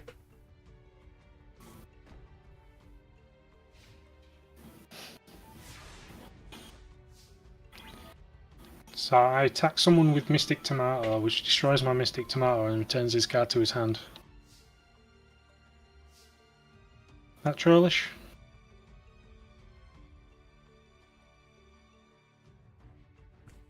It is pretty trollish. Galaxy 100. Reach the Black Forest. So that guy in chat said that I suck, but I actually don't know if that's supposed to be a meme, because I do suck at this game. So I can't tell if he's joking or not. That's not a good sign.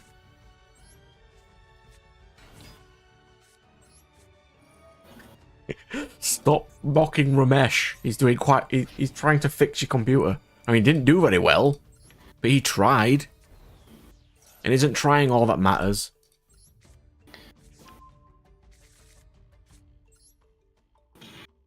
Three hours of turn it off and on again.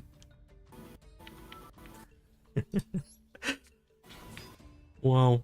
Vanisher for Galaxy Eyes. Yes, wait until Ramesh finds the stream. Which he's definitely going to do.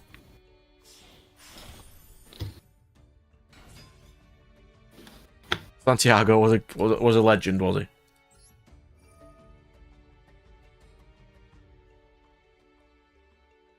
Dark Magician Warrior Dragon Hybrid. Okay. That's an interesting... I don't think I've ever heard that combo before. Yeah, I think I've somewhat heard of that. Have you?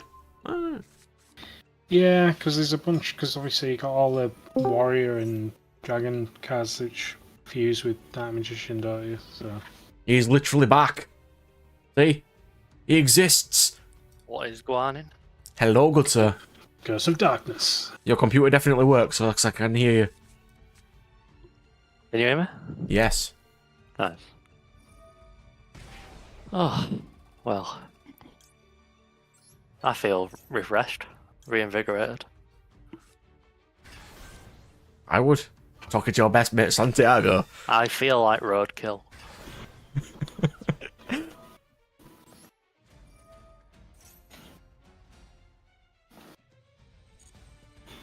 We'll look at your extra deck. Ooh.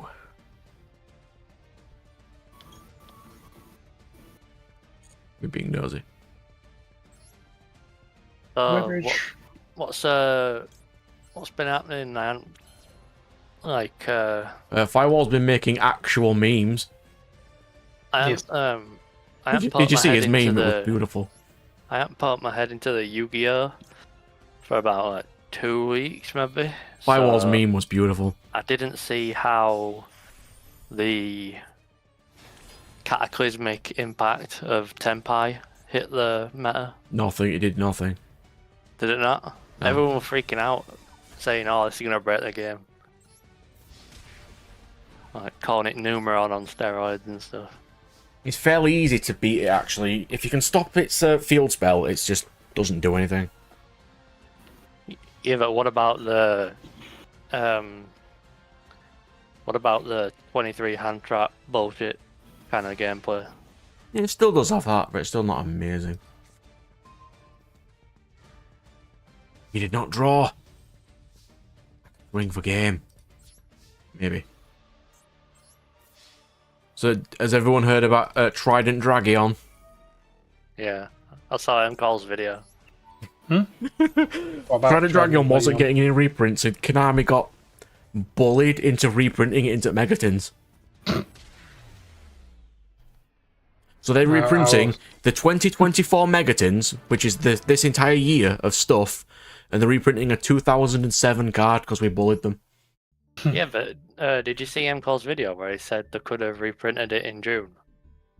Could have, yeah. But they're reprinting it in like... They could have put it in Rarity Collection. They just didn't. She's still not back. Go on. Let's see if you can have one more game.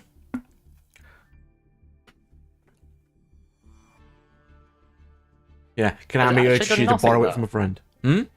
Has it actually not topped? It won...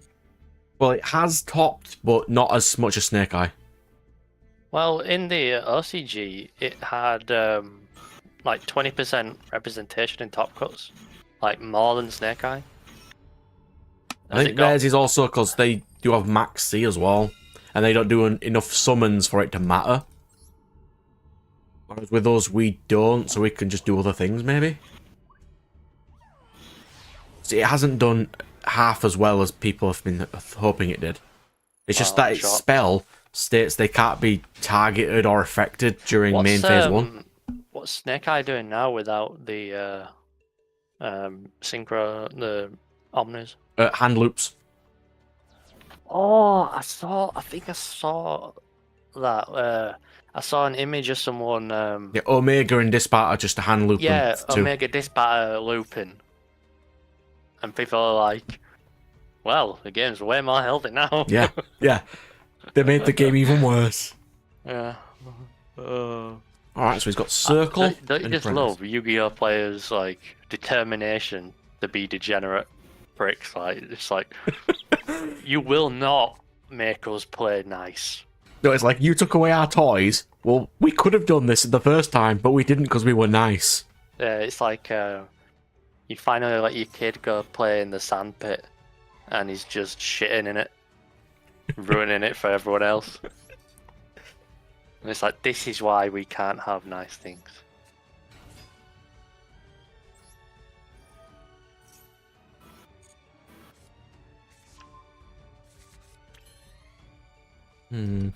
Vanisher can't attack on the turn it's summoned, so I'm going to have to go for... Anything in the graveyard, though?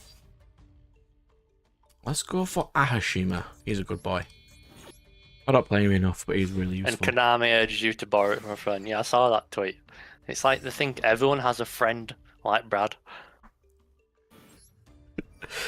What, giant vendors who just have all the shit?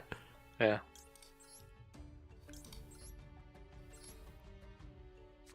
Like when Brad walks into a game shop, it's like tossing a carcass into a piranha river. Everyone just swarms around him like, that does happen a lot. Have you got this? Have you got this? But every time I want a card, they don't have that. Yeah, and then Brad's like, have you got a card? And I was like, no. Like, I was literally going to, do, trade double value.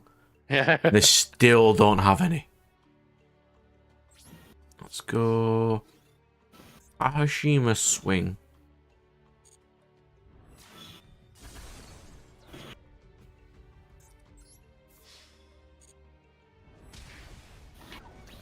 To end.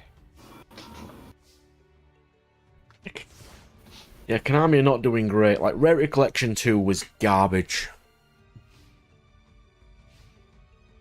Oh, have you played against or with SP Little Knight in Macedon? I have one, but I haven't played it yet.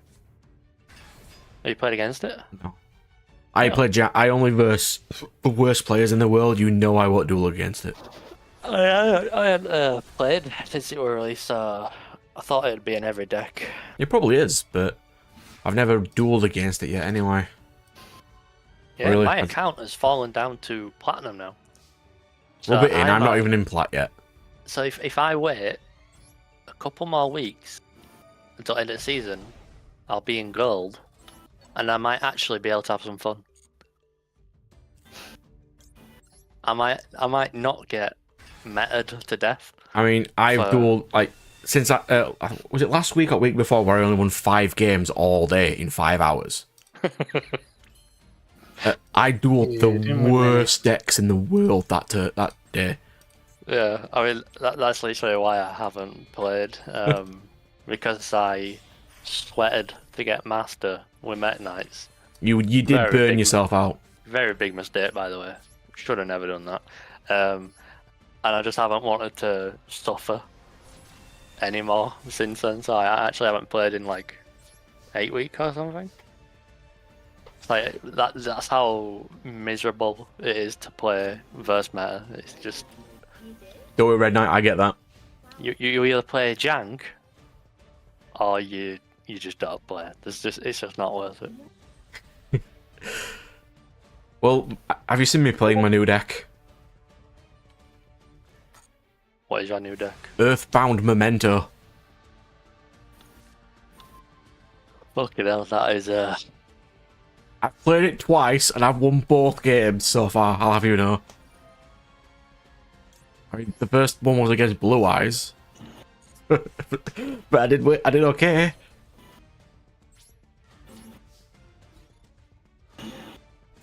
You've got my level of luck today, Red Knight. Did you lose to that deck, Brad? Which one? The one Firewall just linked in Discord. Is he linking in Discord again?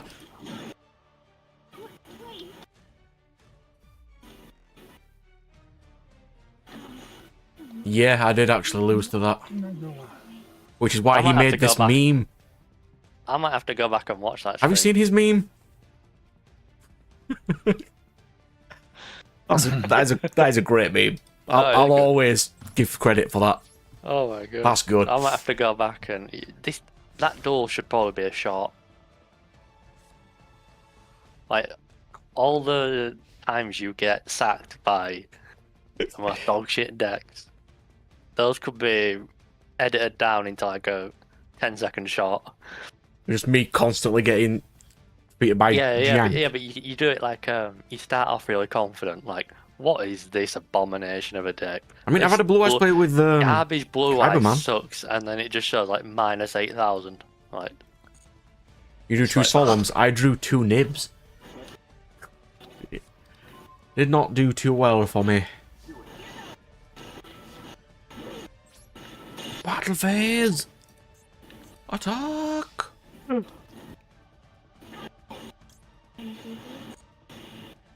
Wait, is Red Knight actually playing Dark Magician? Yes.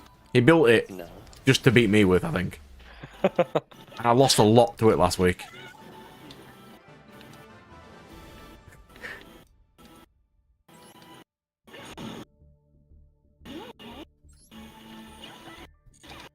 So yeah, this is my deck, by the way, since you can actually see it now. I don't want to see your deck, I want to see Red Knights. You want to see Red Knights? Can I actually see that? I don't know if these count.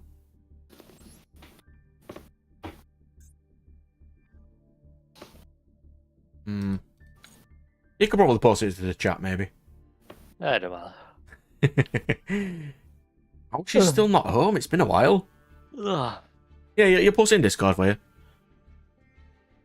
Yeah, Red Knight and I can't remember his name, but they joined the server last week so they can chat about random stuff.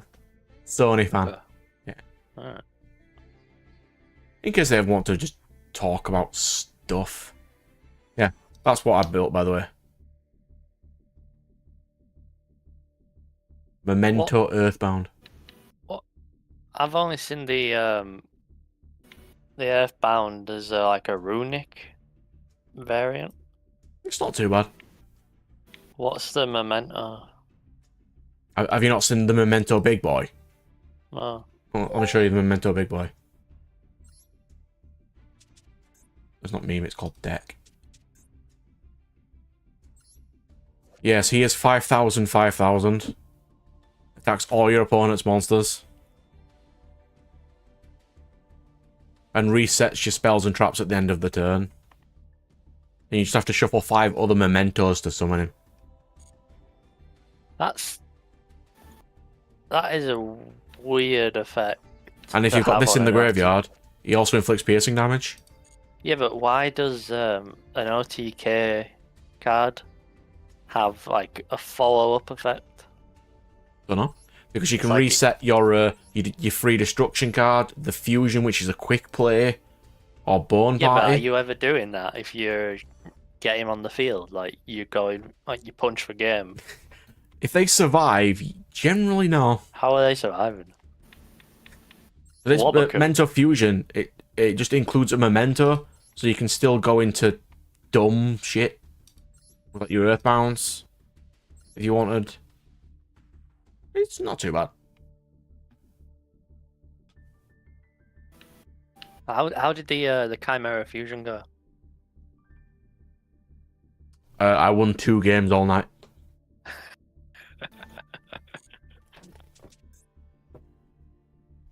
I don't know if my build's wrong. But that's my current build. I think it's wrong. I think I'm supposed to have Edge Imp Chain, but I hadn't had a chance to tweak it to... Oh, like the Fright first. Yeah, I think that will be more beneficial. I'll tweak it being later. 60 cards though. I could see it.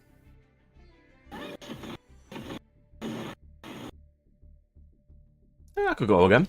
Yeah. Let's go Memento then. I'll sort of show off this deck. Go on then, Firewall. What's been annoying you about Shaman King? Because we don't know much about the dubs of Shaman King in different languages. I know ours is terrible. With the British Chinese guy, the American Sherlock Holmes guy.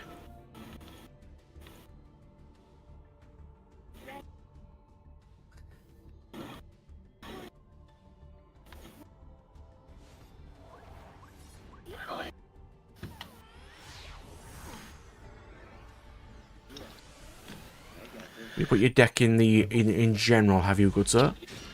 Okay. The Romanian dub. Yes. Hang on, I can't check that yet. Wait, Firewall. Christ. I'm assuming you watched the English dub as well.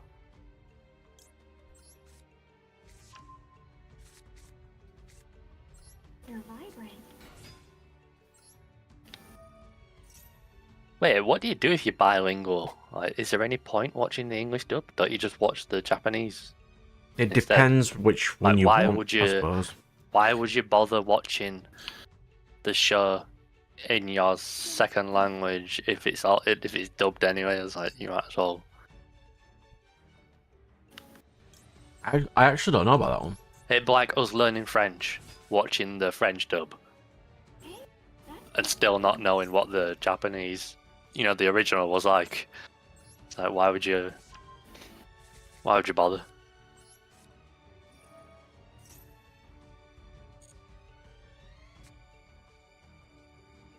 Like, do you watch English dub stuff though?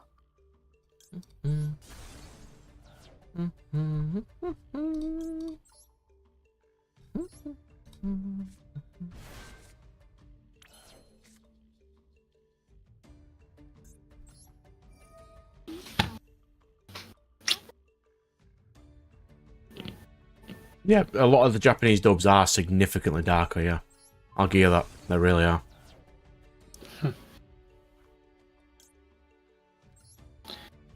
Because they like being dark over here. His A lot of dubs back then weren't dark because they were changed for, you know, kids and stuff, which doesn't happen much anymore. Did anyone watch the Naruto bloody on Cartoon Network? Because that was kind of atrocious. Because it was. It just literally cut out scenes. Just yeah, they had to make the blood. the DVDs into the uncut ones, didn't they? Yeah, they had to. Yeah, it was.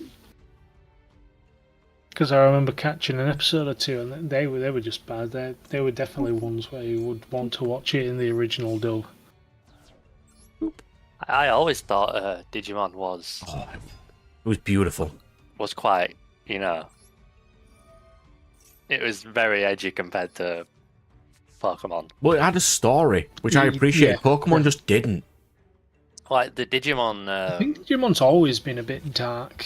The Digimon game series always felt like there was actual peril, whereas you never actually feel like, you know, something bad will happen to. Yeah, it's like, Pikachu has a vague death scene thingy in the movie where Ash gets turned to stone, but then Tai has to see his Digimon turn into a skeletal version of itself. Like, oof. Yeah, but not even stuff like that. Just actual. No, I mean, Digimon just straight up dies and turns into an egg. So yeah.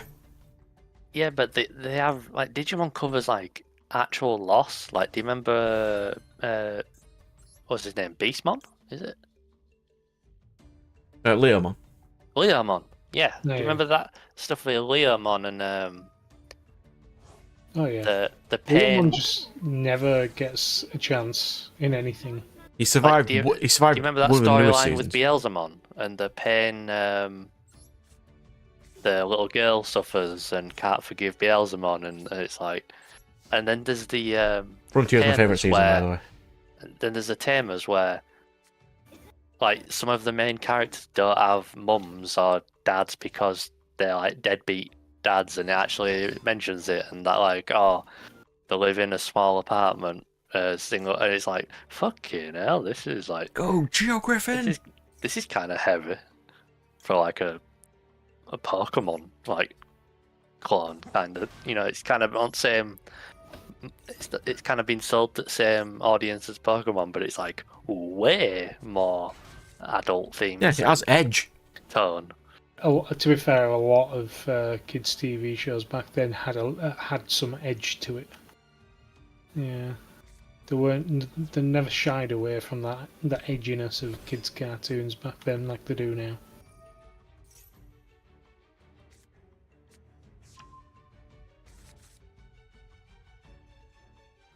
And it inevitably comes back to cartoons were good back in there.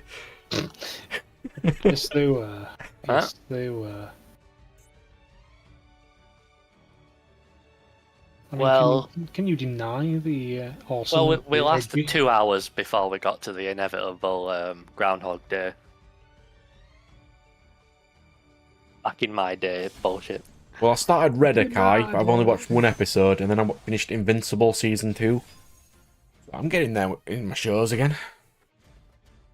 I've got Duel Masters to finish, so I'm getting there. Oh yes, the Dark Magician deck, that's someone's Crystal Wing. Because Maiden's a tuner. That's funny. Oh no!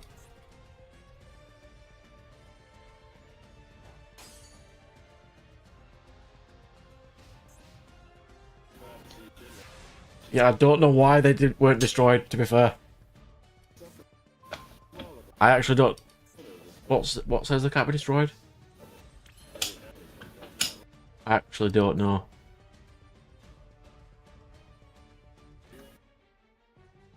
You?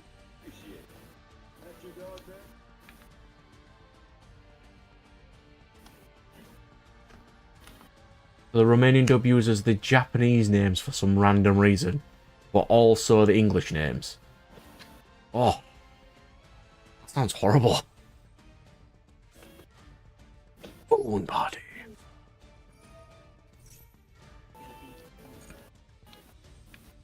Destroy Angwich. Do you have any cultivation stuff to recommend? Nat reads more cultivation than I do, so What are you thinking? he's starting to read cultivation series, but we don't know which ones.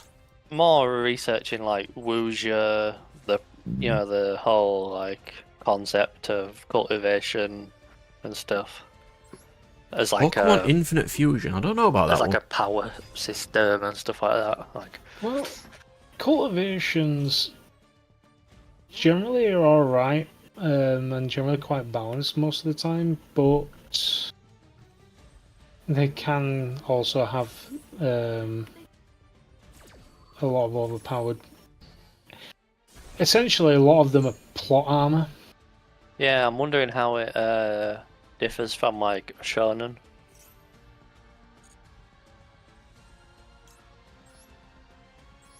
It's a little more. They have a lot less ass pull No, no. from the ones I've read.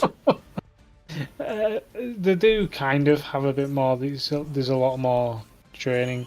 It depends on the ones that you're reading, but yeah, a lot of them are just like.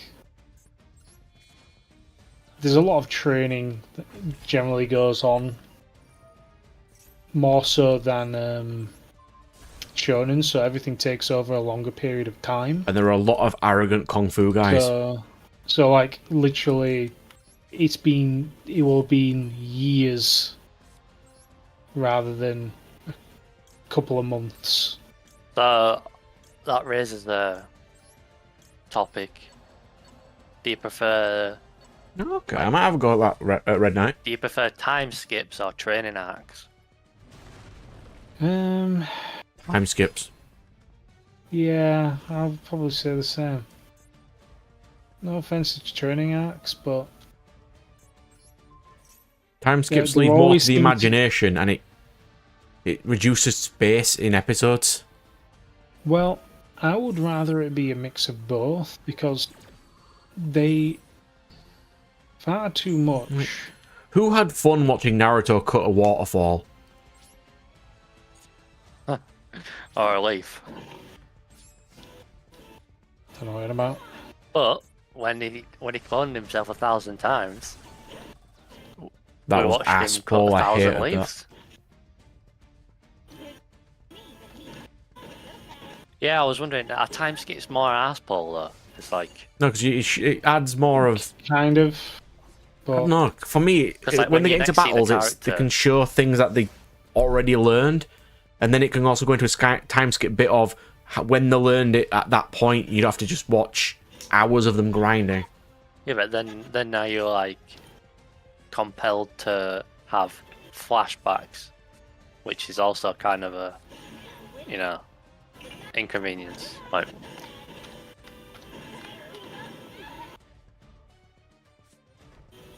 I mean, time skips aren't always the best. I just prefer them.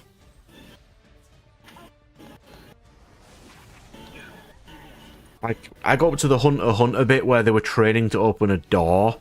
I would have rather they didn't have that. oh, the Hunter thing is like the Hunter has multiple training arcs. Yeah, I would have rather they didn't have a training arc of how to open a giant stone door. Dude, that's the second training arc. You're not even talking about the first training arc, which happens when they first find out that there's Nen at episode 40, where they try and move water in a cup. Sir, it should not have ever happened. Episode 40. No. What you need a slow build up, a very slow build up. to be fair, I think with Hunter x Hunter, it was kind of fine with the Nen thing, but It was introduced way too late. because it can't at least give them some form of like next step in their progression compared to like other things where it's just like, oh yeah, they kind of already know everything that's going to happen. Yeah. So it was, The only issue with that is I feel like when you sell Hunter x Hunter to someone like Brad, you sell how cool the power system of Nen is. But then Nen is not a great power. Well, it's an alright power system. I feel like it's one of the more interesting things about Hunter x Hunter. You know, like the creativity of the fight scenes. But the problem is when you sell it to like someone like Brad, you know, the power system's interesting. You know, makes battles creative. You just have to wait 40 episodes to even see the start of it. It's like even you One lose Piece a lot of started people. with You lose a lot of people. Like when you say, you know, 40 episodes to see the good bit. It's like, that might not be worth it. But yeah, it's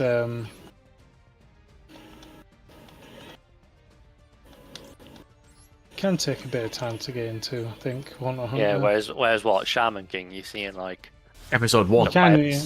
He uses Spirit Integration, episode 1. Yeah, but when's the first like Shaman fight? Like where he's fighting 3. Or Ren? Episode 3.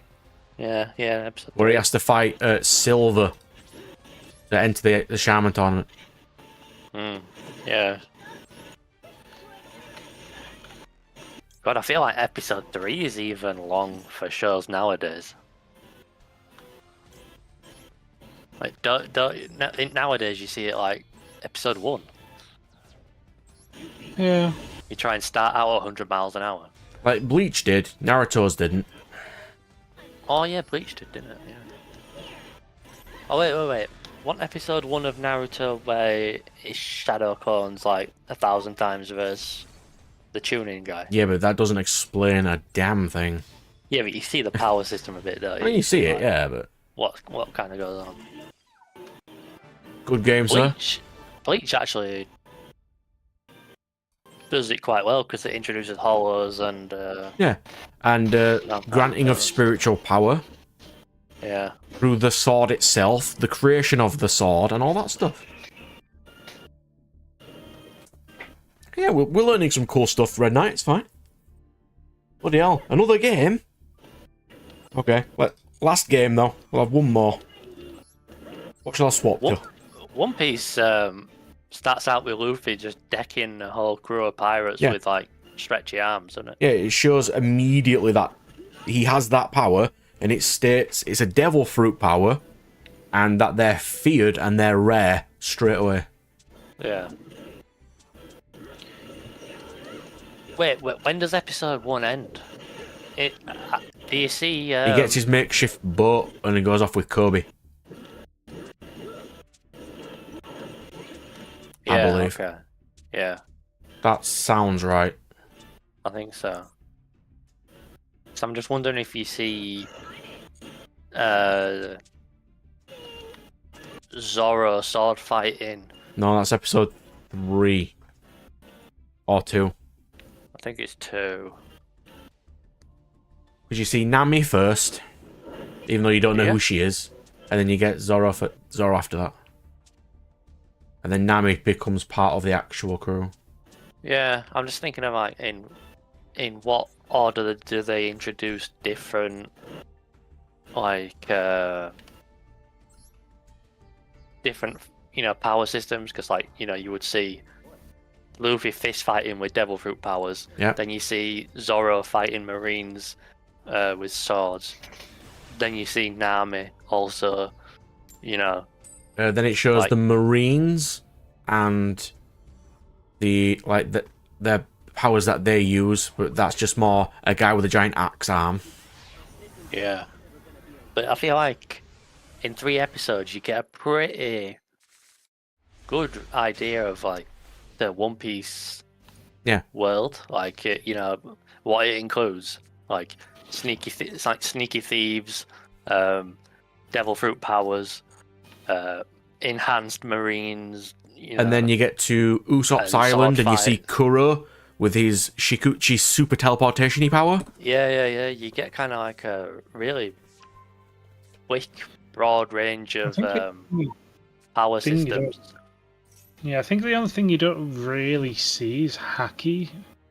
But yeah. I was wondering if I always wonder this way, Oda. I wonder how much he planned and how much he created. The amount of things that he I I don't think foreshadows. he originally planned to have the 7 warlords, but they did come in at some point, and he just ran with it. Yeah, it goes to decent levels when it gets to Sanji, and you see what Mihawk does, where he just levels entire because that's battalions like with a sword.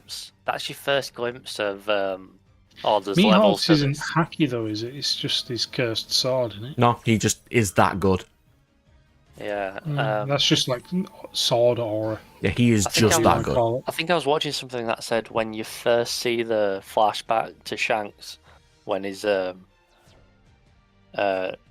saving Luffy from the water, at that point he must have just discovered Haki.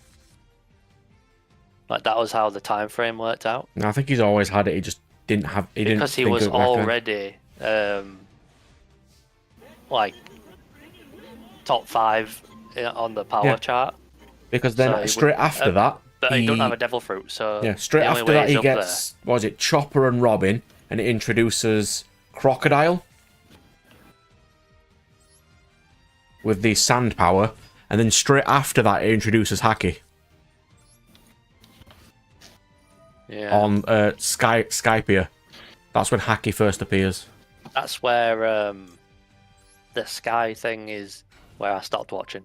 Yeah. 'Cause I had to sit through about 30 episodes of filler. Yeah, just Lightning before Boy has Haki. A Slifer and Obelisk deck, like face card.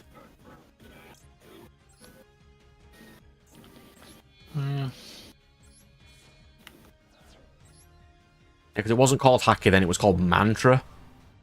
But it was there. Oh yeah, yeah. Mantra was That is Haki, yeah. Skypia's version. Or It's name because for it. Enil thought about it, and he didn't know it was called Haki. He just called it Mantra because he just thought it was that makes cool. sense though, because it's kind of like regional variations in Pokemon. People have like different words for the same concepts. Yeah. It's like like different cultures know about the same concept, but they just have different like classifications for it. And then you get into Bleacher's one, which introduces the Hollows first. He goes through training arcs of fighting Hollows. His friends get the extra abilities. You see how strong Chad is, which introduces his power. Yeah, you see they have different powers. You don't see they? Like, Orihime's bangle things. yeah, like Chad's power is completely different to Ichigo's, and it's completely different from Uryu. And then they introduce Uryu, who has the Quincy powers. Yeah, whereas Then Kisuke Naruto comes in kinda, and explains. Whereas Naruto kind of just introduces you to the same thing with each character. Don't they? Like characters are quite similar. The Dragon Ball level of Ki is life force and chakra's basically the same thing. It just fuels it. It's not different. Yeah, but you never run out of Ki, do you, in Dragon Ball? Oh, he does. It's really annoying. In the Tournament of Power, he runs out of Ki 3 times and Vegeta keeps giving him it. And then he recharges and goes back to Super Saiyan Blue again. It's really annoying. Do you remember Kaioken? Yeah, he doesn't use that anymore. He does Not as much. somewhat. The only unique move he has, which is Dragon Fist, he uses twice. Let's go dupe this into green.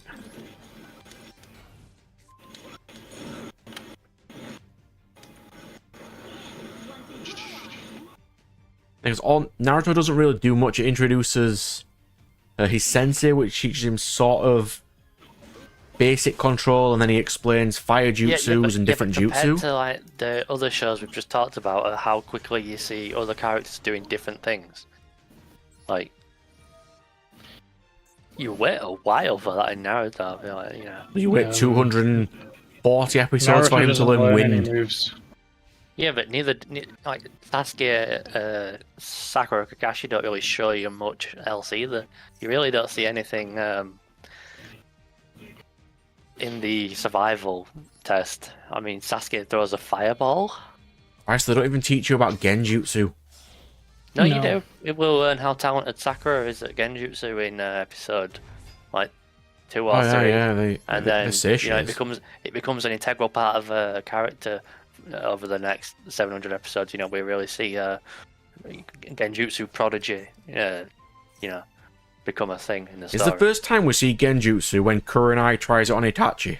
Yeah, I think so. No, Kakashi literally puts Sakura in a genjutsu Oh, in yeah. the survival test. Genjutsu shows her a picture of Sasuke dying, and she faints. God, it's been so long. The only one of the only useful times someone who is not got a Sharingan has used genjutsu and it's worked. It was just funny though, because it's like he made a big deal to comment about how naturally gifted Sakura is in genjutsu, And then he it is completely didn't never use it. mentioned again for the rest of the series. It's just like, wow, that was a waste.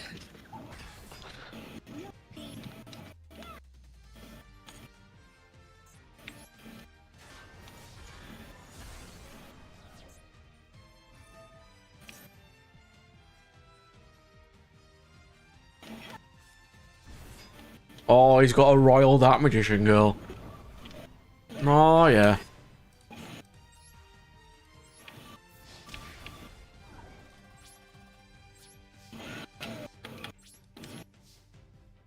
I don't think Kakashi used genjutsu on Zabuza. I thought he just copied his movements with the Sharingan.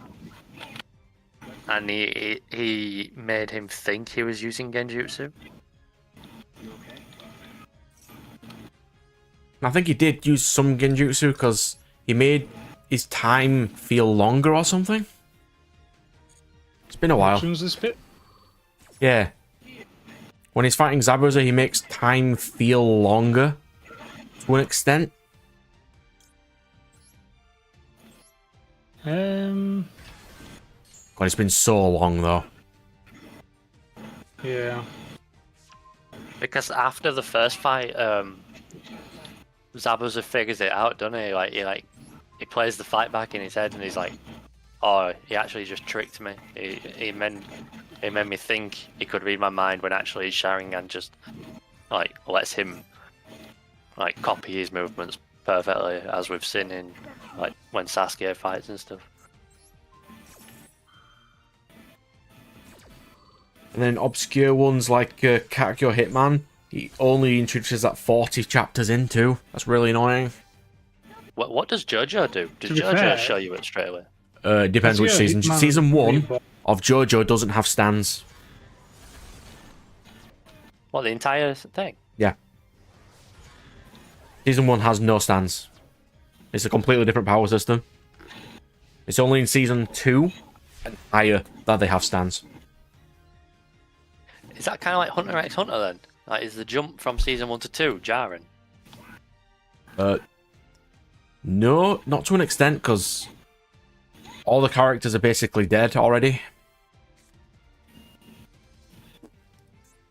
But does it feel like a proper different show then? If Yes, suddenly it's a there's different power show. system. As soon as he gets the the main characters develop stands, but everyone else there's an arrow that if they poke themselves with it, it gives them stand powers.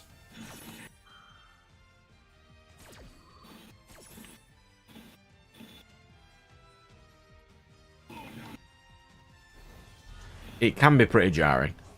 I mean, the only season of JoJo I've watched is the one right before they reset all of JoJo. When does Yu Yu Hakusho show the power system? It's like, when does he fight Yu Yu? I think it's about episode 5 where he gets his actual spirit detective powers and he starts messing around with them.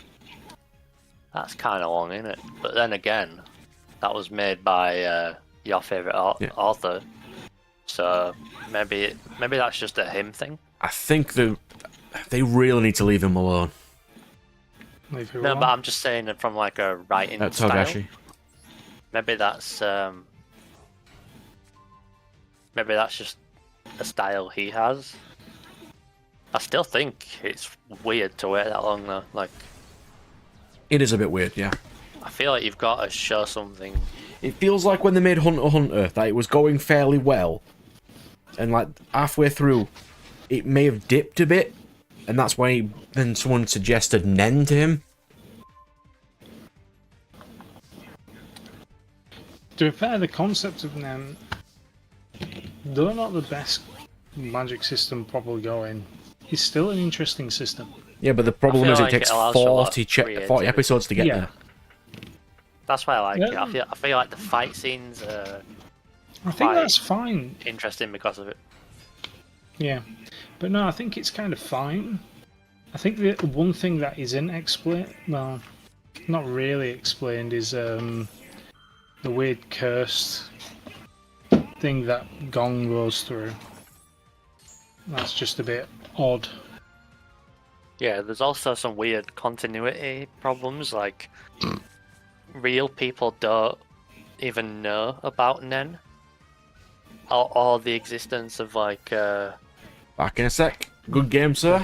They know of the Hunters Association, but they don't know about Nen, which is weird. it don't make sense. It's just like, why do they know about Because Nen? it Well- shows, doesn't it? Like, oh, if you have a hunter's license, you're basically a celebrity in the world, and you get everything for free. You know, wealth, fame, power, everything. But they somehow don't know that the people with hunter's licenses are so important, so celebrated because they've got superpowers. It's like, how do they know one way out the other? Like, Yeah, no, it's and there's never been any like defectors from the hunters who have like gone to the regular people and spilled the beans, you know. Well- and, like, well, if you think about it, there is people who aren't regular people who do know Nen, because literally, what's his? I've literally not seen it in a while. The entire assassin family knows Nen. What's his name again? Kilua, Yeah. the Zoldycks. The Zoldyck family, they all know it. Yeah, but There's they're a in lot of the people underground who know it. So the Zoldycks are like really in the kind of Nen part of society, though, aren't they? Like they actually use Nen and. there is that society, because literally they only learn about it during their training arc, where they go to that tower. Yeah, like to why? train. Like why And does it's it kill literally her? the 100th floor, I think it was. Is literally, you need Nen to actually fight in this. Yeah, this you can't plot. actually walk past the people with Nen. Oh no, you can go in there. It was literally Hisoka. Like, it was freaking them literally just stopping them from going. It's like, no, you're not going here, because Yeah, with like killing you'll intent. die. Yeah, because it was literally saying, so if you come over here, you are going to die. Yeah, but Yeah, that is you weird are though. not ready. That is weird though, because Kill, I think he's like 10 or something in it at the time, and he's grown up in an assassin family with everyone who knows Nen abilities. And you see that thing where he already knows the shimmer step, where he creates kind of illusions of himself, and he can turn his hand into like a sharp, I sharp thought spear to rip someone's heart out. But that's the not weird Nen. thing. That's not an Nen ability. Yeah, that's what I'm saying. Like, It's that's just not Nen, because he has that before the tower. So, Yeah. what is It's that? It's literally just like a bunch of That's just unexplained assassin ability. Yeah. unexplained ability here. Some sort of Yeah, physical skill, yeah. it's fine. But it has nothing to do with Nen, and yeah, I don't know. That's just yeah. But no. But how does his assassin family raise him for 10 years to be an assassin, not tell him about Nen, even though they used Nen? I don't think. Well, I think he left before they taught him about Nen. because he got trained in the tower, but they said that once you got to the 100th floor, I was being subtle, Firewall. I was being subtle.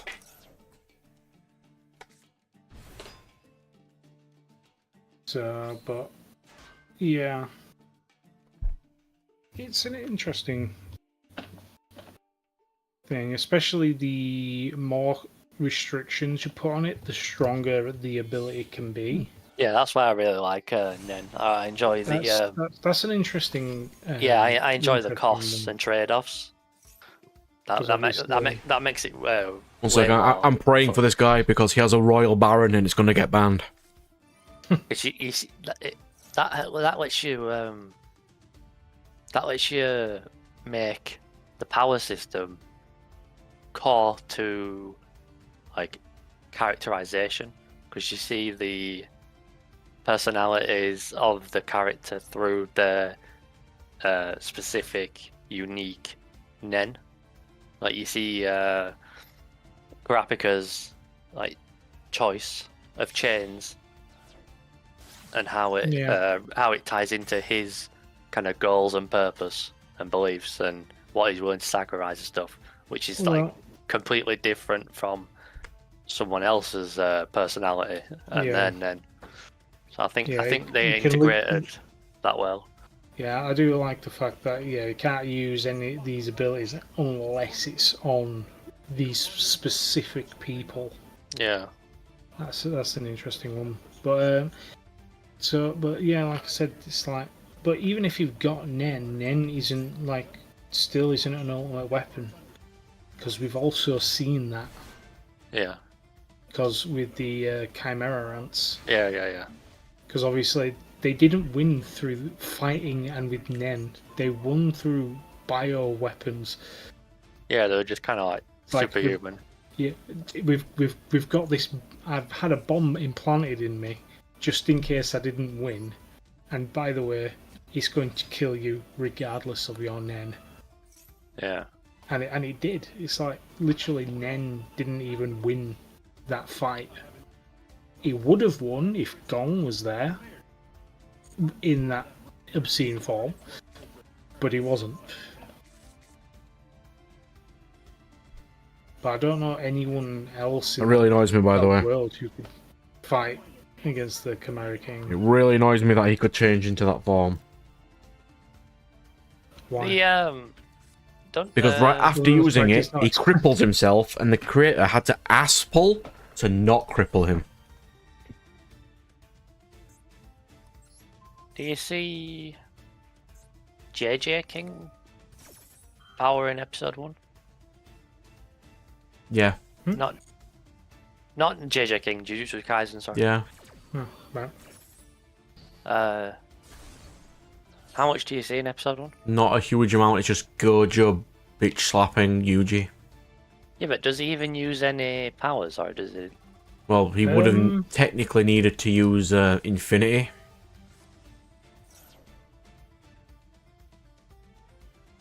And it sets up cursed spirits, how Sukuna exists.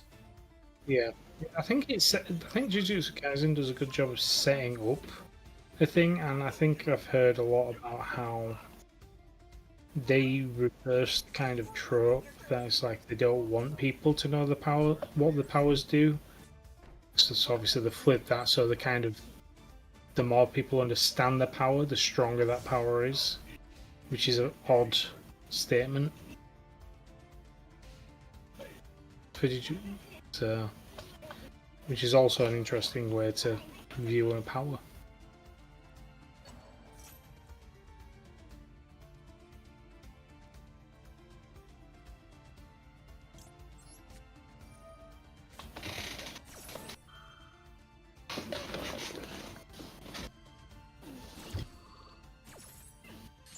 So when I were looking at some videos on explaining wuxia and cultivation, one thing that came up was one of the costs for learning cultivation was a social cost. Like you go to this master to learn their teachings of cultivation, but in doing so, you lose the opportunity to go to any other master. It depends because which it's sort of very ones kind you of read. like- Yeah, that depends on which ones you. Because some take. So are you can basically, learn from books. So yeah, some you learn from books. Some they have a spirit master of some kind from a very random artifact that they just so happen to have. I do like the idea of a social cost. But technically, yes, because like I was saying before, it's like cultivation generally takes place over a longer period of time. And then you should become ageless the more they have, so they can mess around with it. Isn't the idea of like wuxia and cultivation that So you ascend to heaven? So there's generally a consensus that there is the mortal realm, and they are ascending into the gods realm. Yeah. The more power they get, and there are different realms. I mean, one of the ones I read is Tales of Demons and Gods. God, you do an half, don't you? Yeah, So I like that one. It's good. So is there like good examples of like people going to the dark side, kind of like cultivation towards darkness instead of? It's not so much heaven? cultivation's evil, but certain families and certain clans have different techniques they consider evil. It's usually like a blood clan. See you later, Red Knight. So, yeah, ironically, Tales of Demons and Gods is not about the good and evil between. So, it's about like. It's hard to say, really. So it is cultivation, but it's also technically reverse time. So he's gone back in time. Also, it's a regression as well. It's a regression one as well as a cultivation. So he's basically gone back in time, and then he's teaching people what he's learned. Oh, it tells demons and gods, yeah. So, which is. Because he also has the herbs thing that he knows lots about, and how to make cultivation pills stronger, and. So, but there's still a lot of mystery that even though he's lived like forever, and he's still not overpowered. He loses quite often. Oh yeah. But he's got like this ultimate goal of the ultimate evil of all the worlds. Is there no? But, is there no mana system in cultivation? Yes, because they have to condense ki. They can run out of ki. Most of the time, they have to. They've only got a finite amount before they can cultivate it again. So it's less about.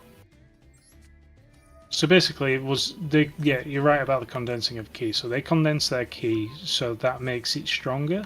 But it's also about how they condense it. So there's basically, I think it's generally referred to as breathing techniques. And mantras and concentrations. So basically, using Tales of Demons and Gods again, they'll have like a thing that they've got to recite when they're doing it.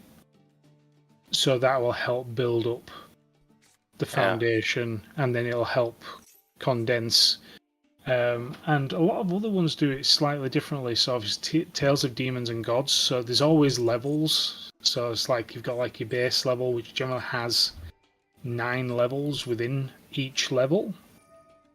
But there's like 12 levels of 9. Yeah. Or something daft. I've yet to finish one, by the way. And usually the more higher your cultivation level is, even your physical abilities are stronger, then you will not lose to a person lower than you, generally. Generally. Unless you go to another one that I read. But So, I don't know if you'll remember this, Nat, but a while ago we spoke about how I was wanting to create a power system that didn't result in, genetic that wasn't like a genetic reliant power system, resulting in like an elite class of like these people have power. These 10% of the population have powers genetically. Everyone else just sucks. Is cultivation Cultivation a good generally way does of doing that? Yeah, so they have certain clans though in certain cultivations. ones do, yeah. Because Just- generally can anyone cultivation train? is all about the tech. So anyone, I believe anyone can train in cultivation. It's all about the technique. So Yeah. basically, other techniques are better than others. So if you've got like a really bad technique, then you're not going to be as strong as someone who's got But like a also, really good certain technique. clan So, families have different cultivation methods. yeah, and obviously the strongest clans have the best methods, Well, essentially. so So you they keep that believe to be the secret. best methods. Yeah, but most of the ones I've read is basically some guy meets or has random ghost thing that gives him really good, Shout The out Age to Spirit this Ring guy's, has name, has by the way. master in it, therefore they teaches them old skills. pretty much, yeah. Shout out to Death the Kid. Oh, he's such a good character as Death the Kid. Yeah, this guy is a fan. Soul Eater was great.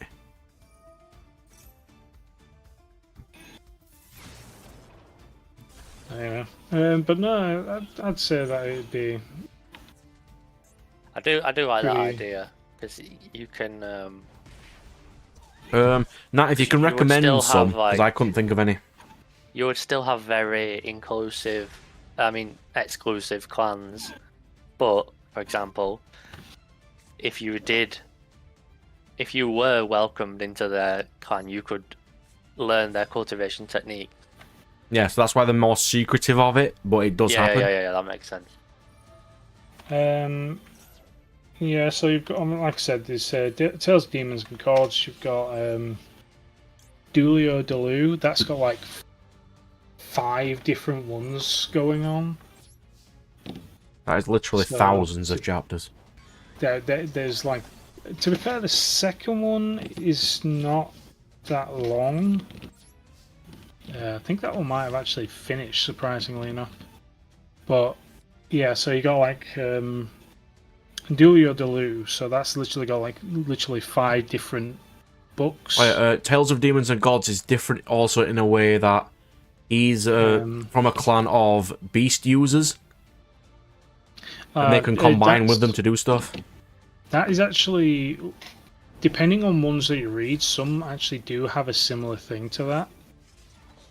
So in Tales of Demons and Gods, they can take beasts. They can be possessed by demons and beasts. And stuff, There's demon beasts, and at certain times they may leave their like a soul behind, essentially, and then they can integrate with that. Once they get to like silver rank, I think it is. Generally you can only have one, but Main Bro is obviously learning super awesome art, which allows him to have 7. So He has a yin yang there, by I the wish way. for 3 wishes. yeah, he has an awesome panda guy. He has a yin yang panda, like has literal light and He dark does. powers. He does. He's like the most epic panda going. Yeah, I have an awesome panda. Cultivation. This sounds like a really good way of having a character that's like the classic wandering drunk who's actually a powerhouse. Let me load up some cultivation. Yeah, Master. you kind of do. Yeah, Like he meet like the protagonist meets the enigmatic drunk guy who's actually like a master, and he's like Yeah. introduced to this thing like. So against the gods is another one that I read. That does have like over 1,000.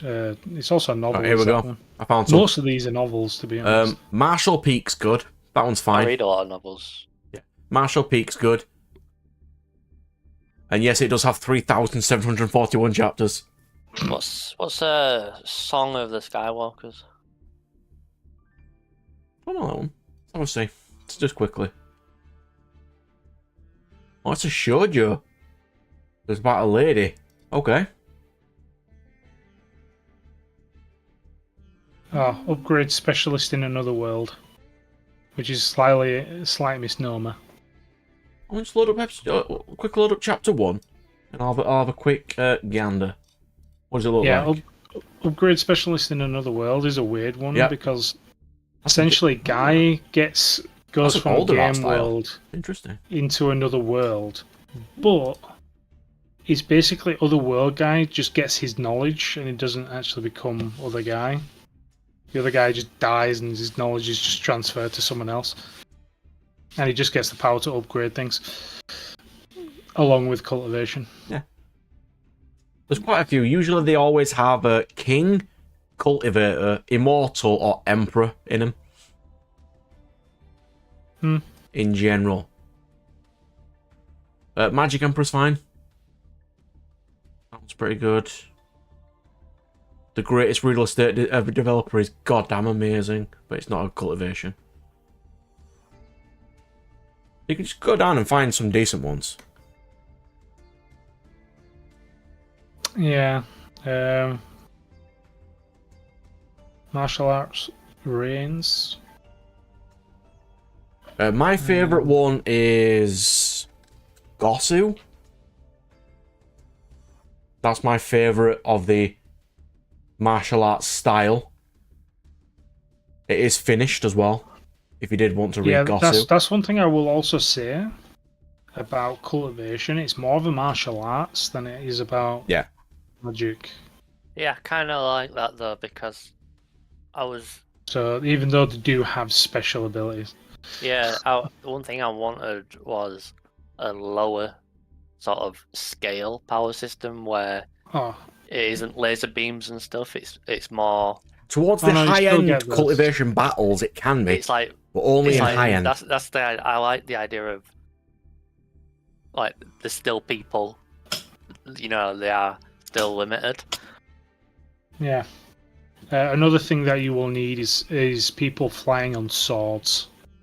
That does happen in some, but not all. That happens in so many of the ones I read where it's just like, I'm just going to fly on a sword. Yeah, or wire fu or something like that. It's House of Flying Dragons, basically. Old kung fu movies. I'm just trying to get I grew up on those movies. A part of this where it sort of shows his style and what he does. Miao Xiao Xian Dan is another one I read. I've probably butchered that naming, but yeah. Which does have like a 20-year time skip after a certain event because they've been training. So this is the part where he creates a shockwave to create a tidal wave because this valley can't be accessed. So he just creates a giant tidal wave to attack them by just punching the ground. Because the higher masters can just do this. If you wanted to watch some of Breaker is a cultivation. Breaker is a cultivation. Yes. Breaker is goddamn amazing. That's got to be like the top tier. Yeah. It's a shame he does not have a anime though. He is this guy from Gosu is trained by the Heavenly Emperor when he was dying, and he just becomes that disciple. But since he's that disciple of the biggest guy, he's still feared by them for being that guy. So it depends on training arcs as well, and there's lots of stuff, basically. See, there was another one I was reading, and I can't remember what it was. But it was literally how a guy was meant to be taken over by someone else's presence, but because he'd given him a cape that had the ability to reject everything else, basically it didn't happen. So the guy just gains really awesome powers. That does sound vaguely familiar, yeah. One aspect of power systems I really like is I don't know if you've ever seen the Doro, but there's like the concept of like the deal with the devil. You know, like it's like a contract. You sacrifice something to get something, usually from like a god type thing. Oh yeah. Where in Doro, the guy sacrifices his firstborn son's like organs, eyes, everything in exchange for the gods to bless the fertility of his land. One thing that also comes from cultivation, by the way, is if an old character appears, they are unbeatable. Yeah, that makes Most a lot of the sense. time. Most That of makes the a lot of time. sense. Because they've had to it's just live like- through that world, so... Though, 'Cause to be it's to be literally fair, just about how much time you've been studying something. So like, the older you are, the more badass you are. to be fair, another thing is generally the more you've cultivated, the less you age. So basically, you can make yourself look really young.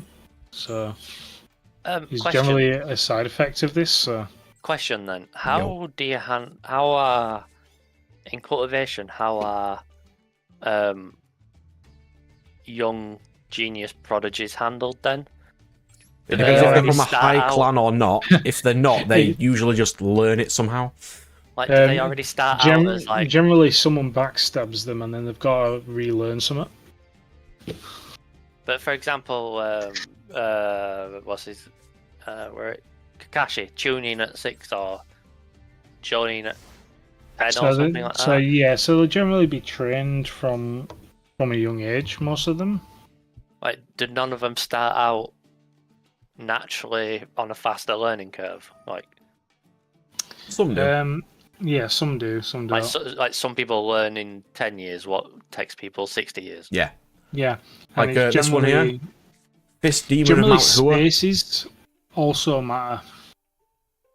So the locations where you are cultivating matter. So So places are more basically- like heavenly. Yeah, so basically, the divine or whatever kind of system. Basically, there are other places which are more densely have this thing Yeah, that makes sense. they're absorbing. So obviously, if they're in a special place, then they can think it. So most of these also have like hidden cultivation areas which only their family can use or their clan can use, or Yeah, that makes sense. wherever it is that they've wound up. So let me vaguely explain this one I've currently got up here, which is Fist Demon. Yes. He was being trained, but then they screwed him over and broke his leg, so now he can't walk. His right leg's got a limp. So he has to learn styles from the past that people thought were lame and useless, but he can use them in different ways now because of how he fights. So he has to, on his good leg, learn to dash really fast forward to get some hits in and stuff. But his master is the... born with that one. Yeah, it is kind of meh at times, but his master is the law keeper of all old styles, and they just teach him stuff. But yeah, he literally gets trapped in a cave and comes out. I think he's like 30 years old after he comes out. Because there's also But certain he's ones... just becomes like a proper badass. And one of them I've been reading is person's from like a sword clan. His family's wiped out by them screwing him over, basically. And then he's not allowed to learn martial arts. And he's watched at all times. But then he is learning them because when he goes to the top of his watchtower, the city's laid out in such a way to create words and styles. And it's like carved down in unique words and things that only he understands and stuff. So he's actually learning like. So he's through slowly osmosis. learning, but he can't. He's learning how to use them, but he can't generate ki because if he does, they'll learn that he is not lame. So he has to try to outwit them. Stuff like that. There's loads of real Can cool you cultivation. even use any of the styles without ki? No, So what generally was you the have to point, have like- ki to use them. So what was the point in him like? Because learning eventually, from once the city gets attacked, he does leave, and then he can learn the ki and use the styles that he's learned.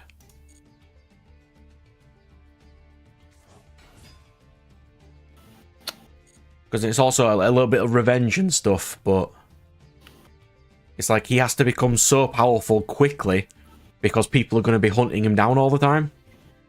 So he just has to develop faster than everyone else. You know what kind of felt like cultivation to me, even though I don't think it was what's it called? Record of Ragnarok with the old samurai swordsman. who wins for the humans. Oh, Sasuke, Kojiro.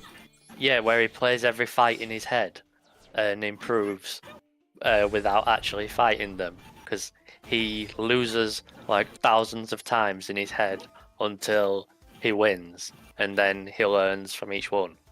I actually thought that was pretty cool, to be fair. You know what made me laugh about that? You know when the old guy walks into his shack after not seeing him for years, and he sees pictures on the wall of like crossed out posters of all the sword masters, including himself. Yeah. And he's like, but you know what made me laugh about that is this guy has done the equivalent of, I could beat that guy. And he's literally just, oh, it's easy for me to imagine I could knock someone out. Yeah. It's like, you know, it's like he's literally just fantasizing about. Yeah, and then Brynhilde knocking summons people him out. in the form of that he's most powerful, and he's just like a 50-year-old guy. Yeah. But yeah, I just love the idea of this is the guy like having power fantasies about knocking bullies out. You know, it's like in his head he always wins the fight. It's like eventually. Cultivations are good. I mean, I prefer regression at the moment, but yeah, I don't understand that. What is the concept of regression? I So understand it's what generally- it means. I don't understand it as a power. So regression is basically you go back in time to your younger self to redo younger it over self, again yeah. differently. yeah. But since you know how to get unique items and special abilities, they usually go for those first, and since they started with those, they can get different things and improve in different ways. And teach their allies techniques they learned so they become powerful too, and become decent secondary characters. Yeah. Like, World After the End's good for that. That's pretty decent.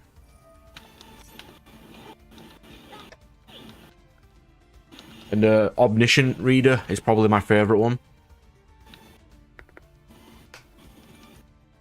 But there's loads of cool ones. What the hell is this guy doing?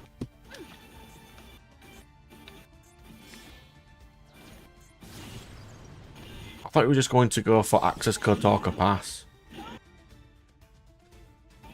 That works too. Yeah, there's loads of cool genres out there. I just prefer cultivation myself. That's just me, though.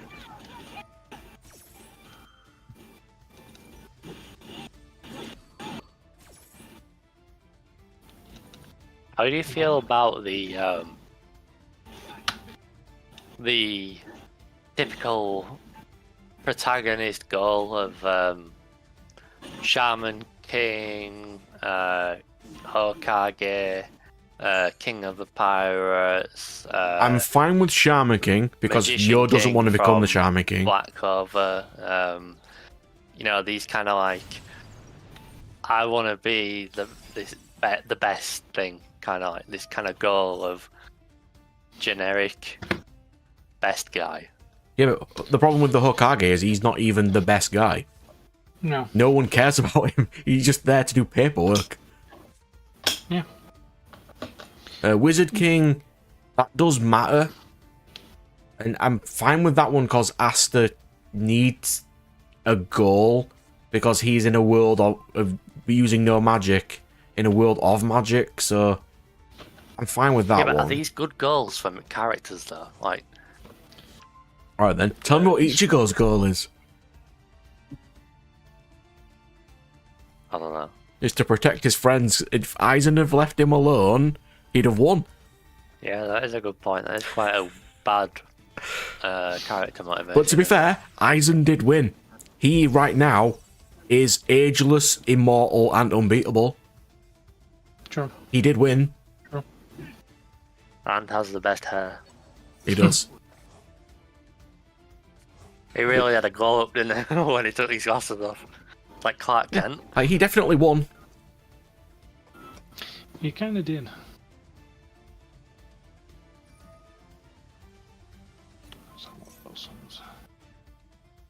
Wait, how did I get a links? I'm not paying attention. Oh, Promethean. That's fine. Is this guy just doing dailies? Yeah, I feel like a lot of character motivations are kind of lame. Probably about another hour, I'd say, Firewall. But yeah, it's really hard to do decent motivations.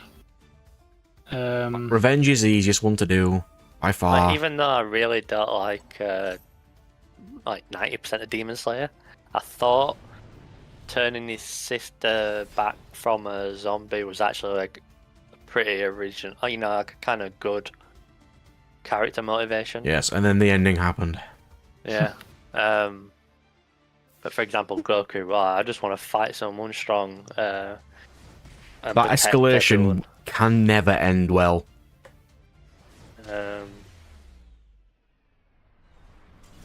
Yeah. Yeah, the Dragon Ball's motivation is always just like, I just want to fight. Yeah.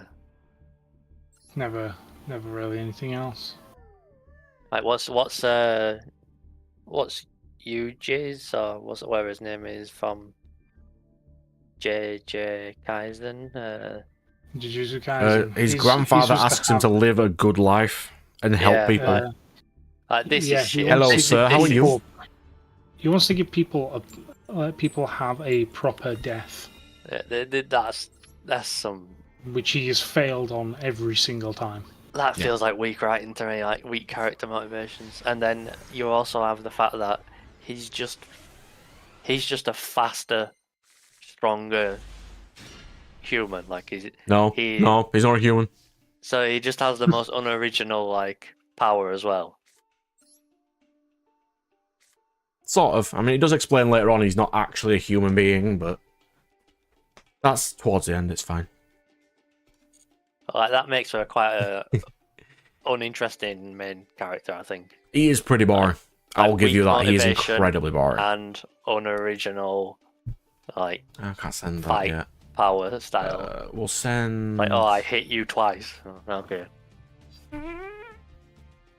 Yeah, there is Whereas the shadow guy, that's way more interesting. You know, like that's a way more interesting way to fight than I punch you yeah. twice. oh yeah, Or there's tons of decent, the interesting girls ways at to fight. Nabara, where she's like got voodoo things. Way more interesting as a fighting. Yeah, and then they bumped her off and we haven't Style. seen her for a while. Yeah, it's like that's way more. But the main guy is like the least interesting one. Is like his power sucks to watch or write for. The entire last 10 chapters have sucked.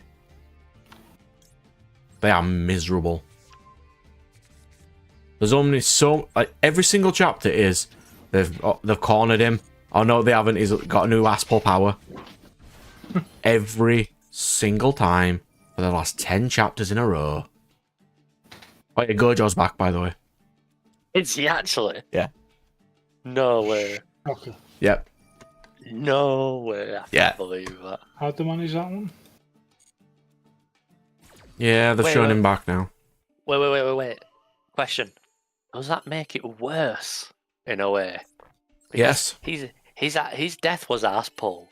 But It is was. it even worse of an ass pull that they brought him back? It's like Yeah, like because the no double- one can beat the villain. it's like they've doubled down. It's like, yeah, we know we did it one bullshit, but Dude, here's a second load of bullshit. There's a guy whose literal power is to have infinite cursed energy and become unbeatable, and he's still lost. Oh. That does. Oh, that brings a smile to me. That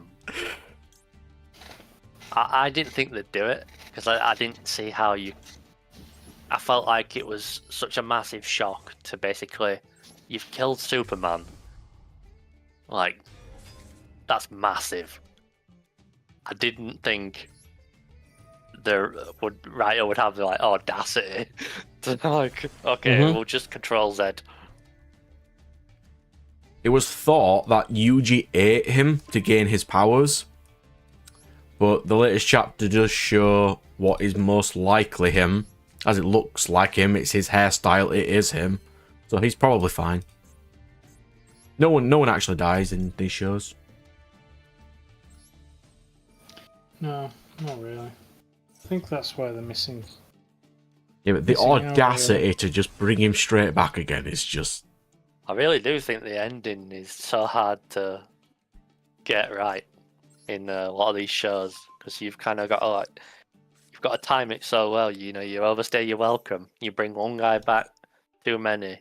You don't end it on a high, on the right note. You don't stick the landing, and your series whimpers out, and it's like, oh, what could have been if you'd have ended it like in the right way.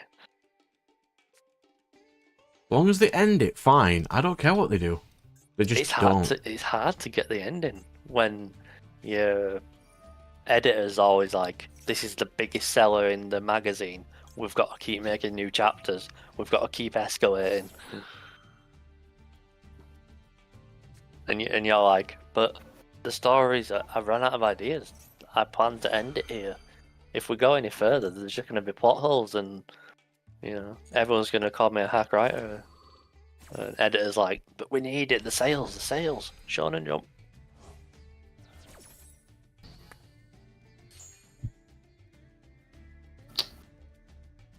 Yeah, that's how Boruto happens. They've made a villain that's unkillable, by the way.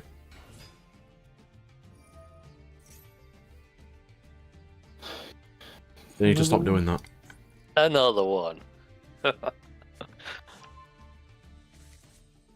think this is an issue that's coming a lot more. Oh, have I not told you what this villain does, by the way? No. What? If at any point anyone attacks him or is hostile towards him or causes any damage that will be caused towards him, it is the law of the universe rebounds it immediately back to them. Well, like, I'm rubber, you're glue. Like, if you even attempt to use a magic attack or any sort of attack on him, it's just rebounds. do you remember that, what you used to say as kids when someone insulted you? Someone called you stupid. You're like, I'm rubber, you're glue. It bounces off of me and back to you. Like, that's his power. It's so dumb.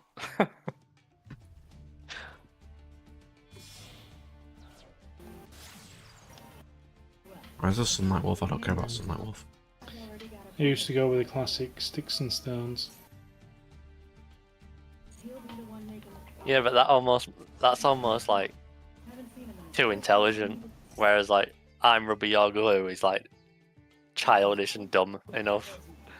Along the same lines as who smell it dealt it. Yeah. It's like, So it's stupid. better because it's so fucking bad. Who smell it dealt it. It's like, one of my favourite ones was Durbrain. I don't even know what that means, a Durbrain. I think it just means stupid. But it was like, it's so fucking childish. That's why it's good. It's like, I use Durbrain now. I call my mum Durbrain, because it's like, yeah, have that 6-year-old insult. Yep. They're the best kind.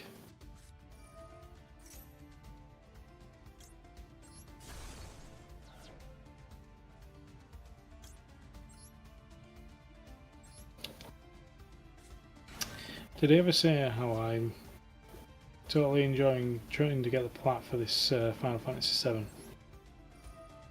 Yeah, it's miserable, isn't it? Oh, Brad, did you ever get the part for that Digimon game you were grinding? No. Did you not? So your mate were right, who said you couldn't do it. No, and I you just said it were haven't. easy. It's not that I can't, I just haven't. Yeah, but you said it were easy, and he said you never do it. It is, it's just, the only thing that is that Digimon game is just, you need time. And I just don't have time. And they keep resetting after the die. Yeah. Who was it that said it was easy, by the way? Who challenged you? Dave. Dave.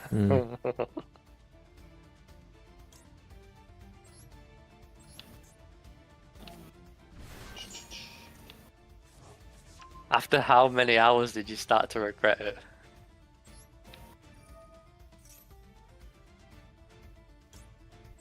I'm basically at the end. I've only got like 10 trophies left. It's just, they are the insufferable ones that are going to take ages.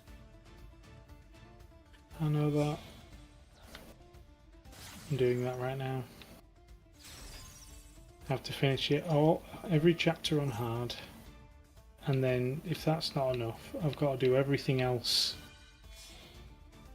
again. So I've got to do all the side quests again to get all the manuscripts, all the little mini games of some things.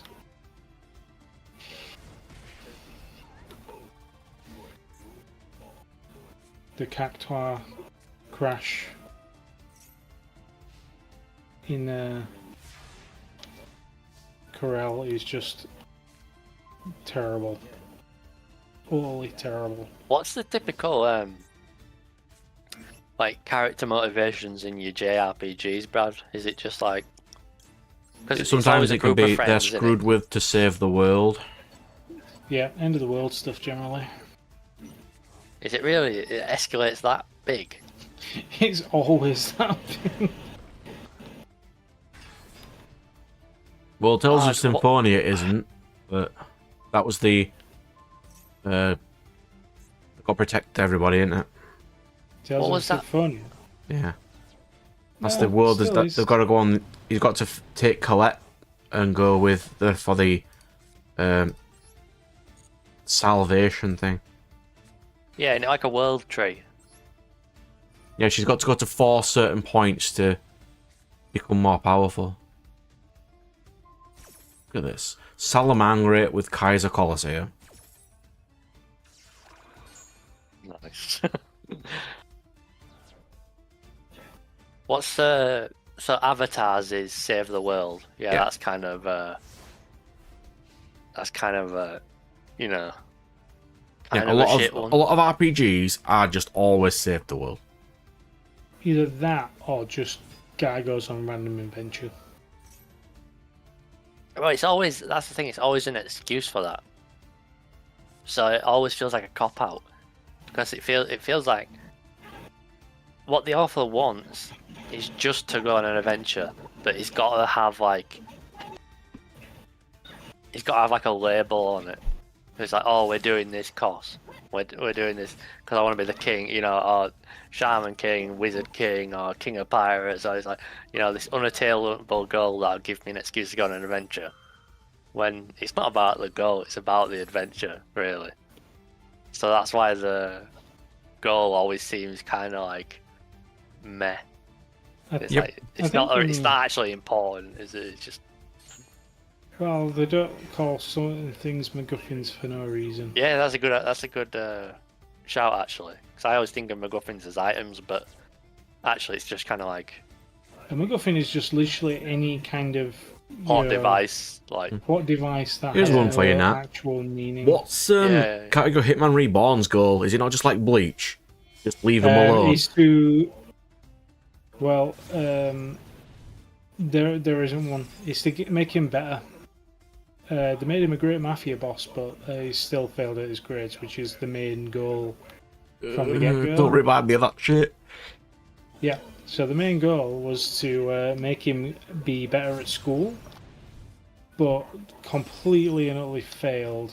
And then he becomes a mafia boss. Because he still did not achieve results. It's my thing.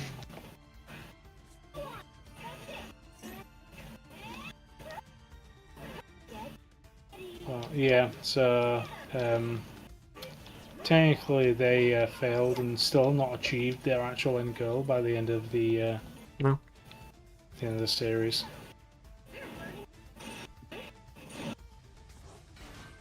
Yeah, quite a lot of my motivations that are just terrible.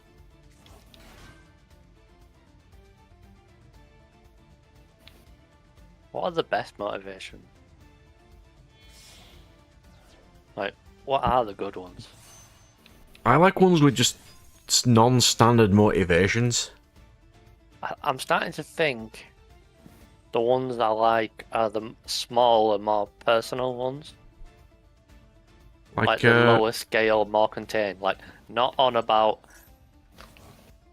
becoming king or anything like this. More about, like, yeah, I don't know. that's why I don't like know. Disillusioned Adventurers. That's pretty good for that. which is just 4 people with really bad backstories and lives just come together as part of one party, and just coincidentally over time become a really good party and eventually save the world. I'm fine with that.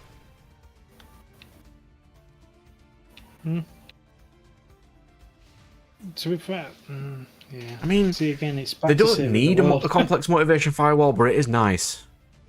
Like, I've tried to create stories with basically like Superman virtuous characters, and they're just really boring. Well, the problem with if you don't have a like motivation is your character has no like desire to move the plot forward. Like plot only happens, you know, when conflict happens. So for conflict, you need like your characters to want something and not be able to get it. So you need like push and pull.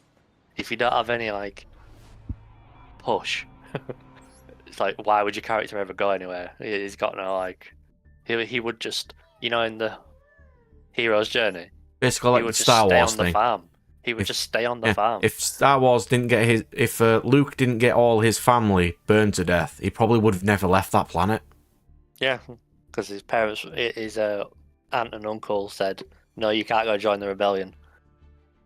But the conflict happened, so he has the push. But without the conflict and the push and the motivation, you know, and the goal, there is no story. He But then you've stays on the got farm. characters That's with like Star Wars. you've got characters with like higher purposes. Then you've got prophecies. I hate those. I hate prophecies. Chosen by mysterious MacGuffin. Happens in Voltron. The only reason their plot happens is because the Lion chose them. No, I don't think you need a complex motivation, but I think you need a real one. Like I think the best ones that are the make most sense. relatable. Yeah, that's what I mean. Like lower scale, not become king. Okay, here's a random one. More, I'm gonna restore my family's wealth or something like that. You know. Why Yeah, does no, Aragon do strong. things again? Or I'm gonna reunite with ex family member, or you know. Pardon? What you said, Brad? Do you remember why Aragon does things again? What? Aragorn from the inheritance cycle? Yeah, the guy who has the dragon. Yeah, because he finds the dragon egg, He finds a dragon, And they egg mess then with him or just, something, don't they? and the people come for the dragon They egg. tried to kill him. The Nazgul, not the Nazgul. Uh-huh. The Raz. Is it? Yeah, I think Razgul? someone like that. I do need to read that. Razgul, yeah, something along those lines. But yeah, essentially he just flees because he kind of has to. And Yeah, then 'cause he they're kind of coming just for him. gets entangled in the he just ends up getting tangled up in it, and In the rebellion, with the rebellion and revival of the dragon riders. yeah, Because he meets his mentor, doesn't he? Like yeah. chatting about the good times of the dragon riders. I kind of like their magic system too. Well, they have to learn Elvish runes to do things. Yeah, and you need to understand it, I thought that was pretty cool. and you need to have the power to do it as well. So it's not. And the only So way if to you have the don't power is to be bound to a dragon, and it sort of shares the power and stuff. I think that was alright. Unless you're an elf can just actually do it because they have magic. It's only people, humans, dwarves, and other races that do not have magic. That's why the magic is in Elvish, because they're the only ones that have magic. What's Griffith's initial motivation? Is it to become king? Yes, it's always been his goal.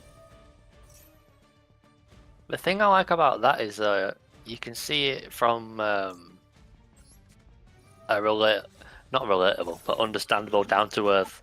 Because he's like a clear narcissist. So you can see the very real kind of like The only reason he self-absorbed has guts in his motivation team is for for that reason, to achieve his goal, because he is strong. Yeah, but I don't like the same take on that where people want like shonen protagonists want to become king for like altruistic reasons. I like Griffith wanting to become king for very human, real, selfish, narcissistic, egotistical, view of himself. I like that way more. It's like, yeah. I do Like, agree if on you that did one, wanna become- Firewall. Yes. Because that's actually real life, isn't it? You know, like politicians, like the people in power, like crave power. Yeah. And you only rise. It's like anyone who wants to be president shouldn't be president. Yeah, and then because before they're the too time concerned with skip, power. he gets he messes around with the princess and gets his limbs cut and his tendons cut. And then when Guts saves him, he resents Guts for saving him and does everything to get power again. But also for leaving him before that. Like, Yeah. What's then- Guts' motivation from the beginning? Just to survive. He hates the Survive. guy. It's just to survive, basically, yeah. Keeps messing with him and his girlfriends. Is that Attack on Titan motivation? Just survival? Pretty much. Well, the motivation of Attack on Titan is everything Eren said it would be. Because Eren rewrites the world. Yeah. It is whatever I say. And yeah, Kratos is a good one. Because he has the Kratos? revenge at the beginning, and then he fulfills all of his revenge, gives hope back, and then the sequel happens, where he basically regrets the decisions that he's made and improves on them, and then teaches his son to not go those ways, and learns to become a better character. That's cool. Yeah. That's fine. And there's the people who don't like the new ones. I'm like, why? Why do you not like good things?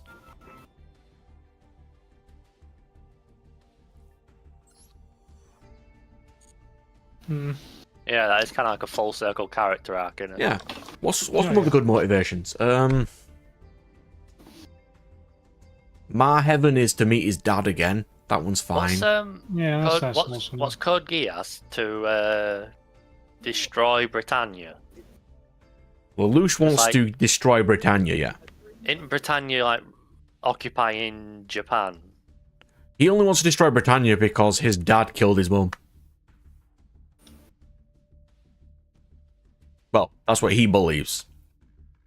Because he's like a freedom fighter, isn't he? Like trying to overthrow. Well, he says in episode 2 or 3 that even if he didn't have that power, that is the thing that he would have always done. Yeah. And the sequel of Code Geass comes out soon, and I can't I wait. kind of like that then. I kind of like that. Then over time, it does eventually become to a save the world thing, but it's Yeah, not. that's where it It gets a doesn't. bit It's much. not just that. That's where it gets a bit too far. Which bit? Where the Geass codes. No, I mean, wanting to like save the world is way less relatable than wanting to destroy Britannia. Well, Oppression. eventually, he only wants. He only saves the world because his dad messed up, and Lelouch's plan is just to destroy Britannia so his sister can live a happy life. Because yeah, when his mum I got, do really like Yeah. lights because it's a very realistic descent into madness. yeah, Like, take out the supernatural Death Note, just anyone with power. it shows like how much that kind of corrupted he is power. by it. You can see the like decay of his character and his morals. So I do really like that. But you can also see, like, by the dumb things that he does and the stupid stuff, he could have always been planning that. Yeah. You can see because his thing was even before the book. The whole reason, like, he went down that path was because he was so bored. Yeah, he chose that path. Because he was so smart, he was so bored and unfulfilled, and he was going to search for some way to do something different, no matter what. And the book was just a tool.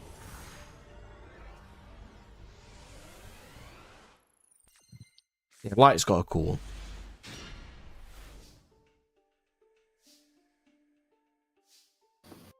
Yes, that was a good one. I haven't watched it yet, but I will get there, though.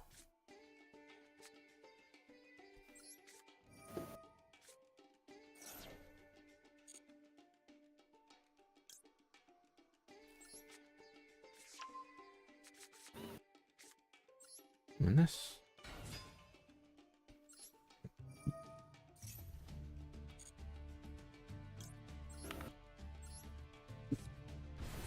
Something I was thinking about was how. I don't know if it's just my bias from what my perception from what media I've absorbed, but it seems like monarchies are super prevalent in fiction, as opposed to like other forms of government. It feels like it's always an emperor or a king.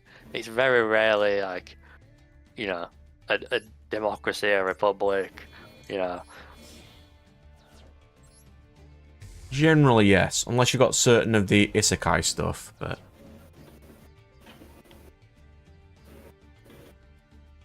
It's like, oh, well, a parliamentary democracy is just way less sexy than like a fucking tyrannical king. On that bit there, Firewall, I don't think Praying knows about that one because he wasn't there on that one, but yes, that one would be good and interesting for him to actually read. The one with the 3D printed humans and stuff.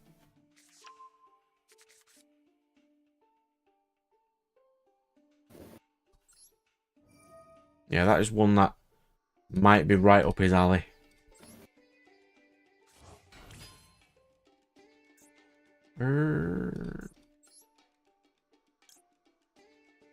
Yeah, we'll do that. Banish this, pop this. Add.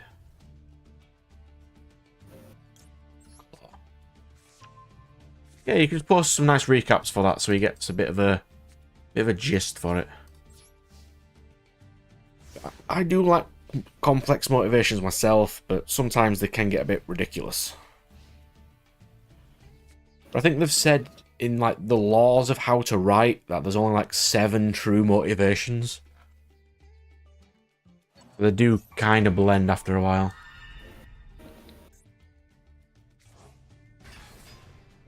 Really?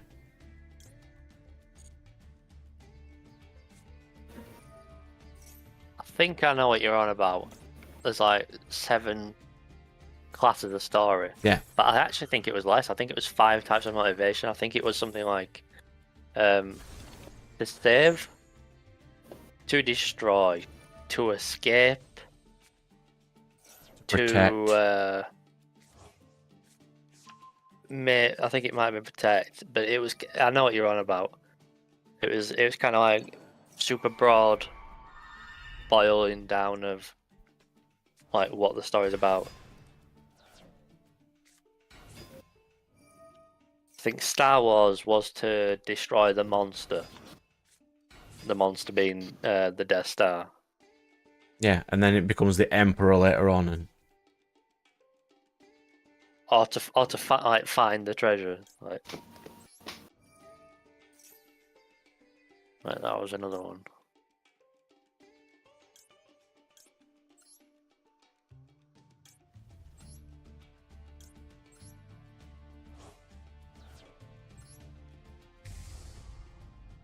there you go. Firewall's written a bit of a thing in there for you about that particular series that you might find interesting.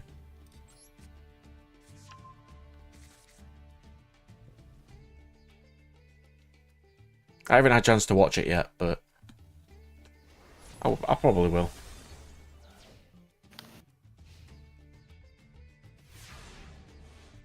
Look at this guy playing Egyptians. Yeah, I'd surrender too. A way of doing what were you on about earlier, Firewall? Characters that want to do the right thing. A way of doing that I like are characters like underpowered characters in the story, like a regular policeman who has like a moral compass, like a strong moral compass, is like, and against what is good for his career, follows the clues of the murder, and it's like, this is getting like more corrupt and more corrupt. Follows the story off his own like intuition, and Oh yeah. what is right or wrong. Like those kind of characters are a good way for like the viewer to have a POV into the story. I haven't read many of those myself, or watched them.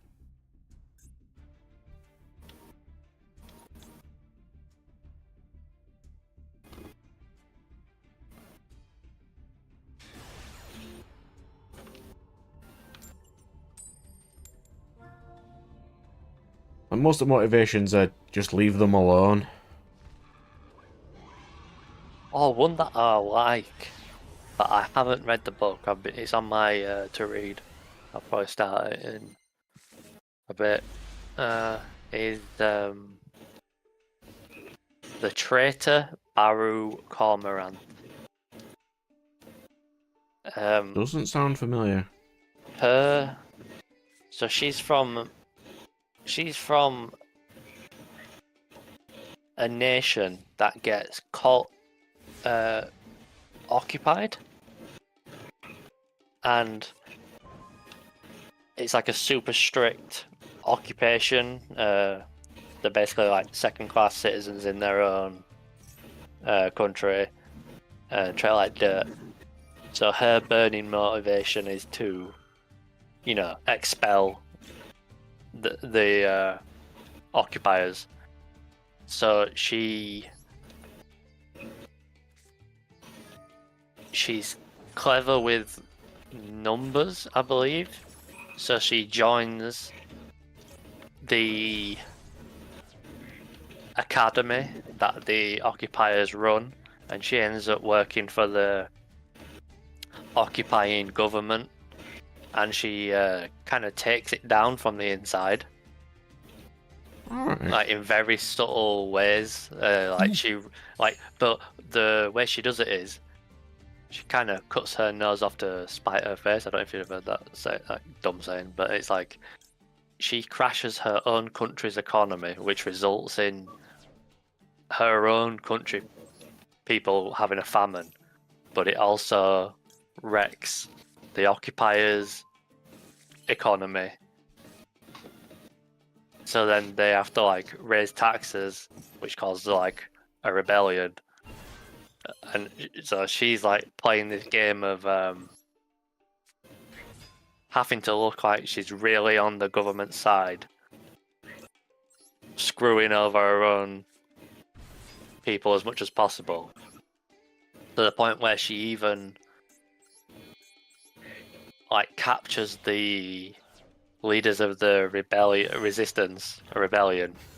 hands them over to the empire she's trying to overthrow that she works for, just to convince the empire even more that she is on their side.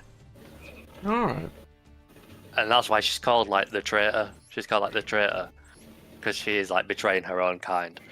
But it's like a 3-book series, and every book she like goes further into, kind of the villain role.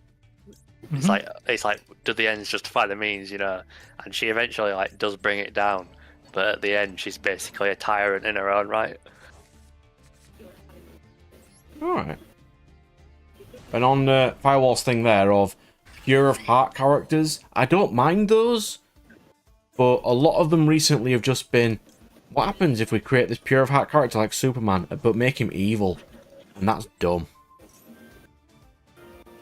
Can we just not do that, please? I think pure heart characters are hard, but it really depends on what kind of tone the world is. Like different stories have different tones. Like for example, earlier when we were on about Digimon and Pokemon, pure heart characters, their life is completely different in Digimon and Pokemon. Like in Digimon, his mum got cancer, his dad left alcoholic. That's Digimon pure heart character. You're not going to stay pure heart for long, are you? You're going to have a very like pessimistic worldview. Yeah, Magneto's good for that thing there, because he wants to be the paragon to save all mutants, but it's like, how far should he go to do it? Well, the Magneto thing is he's the foil of Charles Xavier, isn't he? Like Xavier wants to better mutant kind. He wants them to By- coexist, but then it's like... Yeah, cooperating and coexisting, and But Magneto then is over like... the time, you basically see all the things that happens, and you're like... They Magneto's both want, more right. They both want what's best for mutant kind. They just have different ways of going about it. So that's how they're a foil. It's like Magneto is like, we can never coexist, and Charles is like, it only works if we coexist. But then there's also a thing of, even if they do coexist, if one mutant is just born and just has a ridiculous power, even if they're a baby and, for example, they just blow up like a bomb, because that's what their power is, then people hate mutants again, and everything's just completely gone. It depends, like, on which side you want to go for and stuff like that. To be fair, the whole thing with the X-Men mutant thing is, I don't understand it myself, because they have other superpowered heroes and they're fine, but as soon as it's a mutant, nope. It's like, what's the criteria of... Because I think a lot of heroes sometimes aren't born with the powers, or they are, but then it's like mutants just are different. But that's regardless. You've still got, someone like, Captain... Yeah, it's like the human condition. If they're not born it and they gain it, it's like people fear their best friend could be one. And they used to think that he was a mutant, and it's just like, no, he's not. But people like Spider-Man. You never see in any Spider-Man comic any hate with mutants. Yeah. As far as I'm aware, I don't read much in terms of comics, so Marvel and DC anyway. But so yeah, I always found a bit of a disconnect between like X-Men and the rest of the Marvel, because it just didn't seem to gel. Yeah, I get what you mean.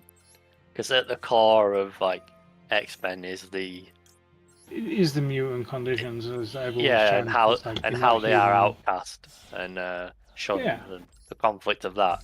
But then in every other Marvel thing, it's like it's not a problem that it's not a problem that you've got this person, or this person walking shooting around, laser beams and shit. It's like it's like, oh, it's fine. That's just Clark.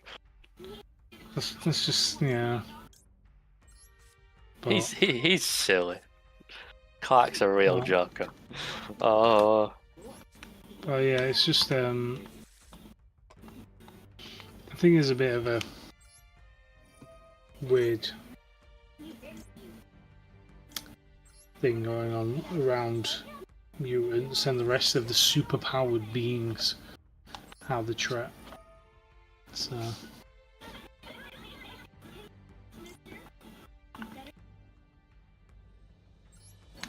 yeah.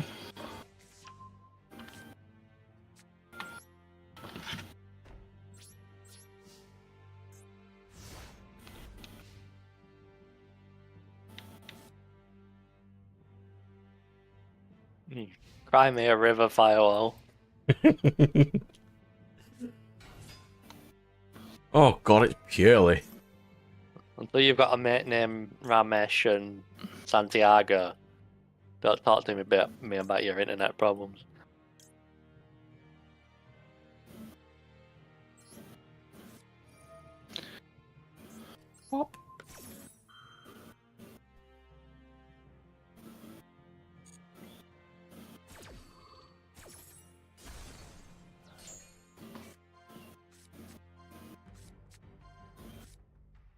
What was that? There have been some mangas and stuff that have had characters where they're kind of so pure of heart that it's more of a hindrance. Yeah, it does eventually come to that. Yeah, I do like that. That's a good way of writing it. Yeah. And then you get the Tails game that I hate the most. Which one's that? Zestiria, where it's about malevolence, so if he does something malevolent he can basically kill the world and shit. Is this theory the one with the black-haired male character with like a black long coat? No. So Which this one's one that? is he has to cure malevolence in the world, but he can't kill people because of his moral compass. So he conveniently has an assassin in his party who kills people for him. And he's perfectly fine with her killing people. It was not me. Oh, Vesperia is the one I was thinking of. Yeah, Vesperia's fine.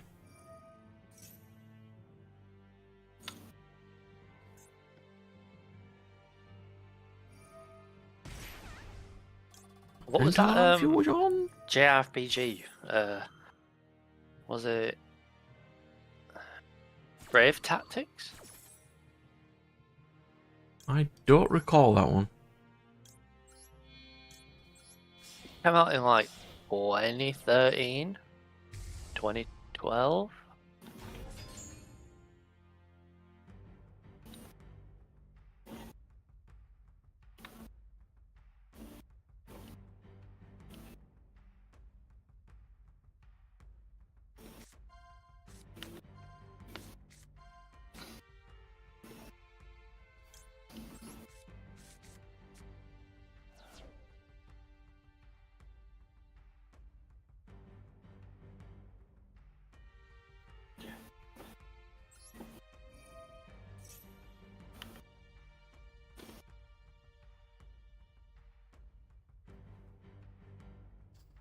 I do need to get to playing all the Tales series eventually. I think Bravely I've only Default. played, like, 2. Bravely Default. That were it. Yeah, I was not a fan of that game, but that's just me. I played some of that game. And by some, I mean some of Brad's game. That hard. I just remember it starting off and I was like, my god. Main characters in this just get shit on. And it was like, it starts off with his entire village just getting nuked. Like by a massive crater. Like he looks back at his village and it is just a hole like in the ground. Like the size of a comet. And it's like, and then he has to go on an adventure. I was like, everyone I knew is dead. And then there's just this girl who's like, let's go on an adventure. Like, Tell you what kind of had a decent-ish motivation. which one?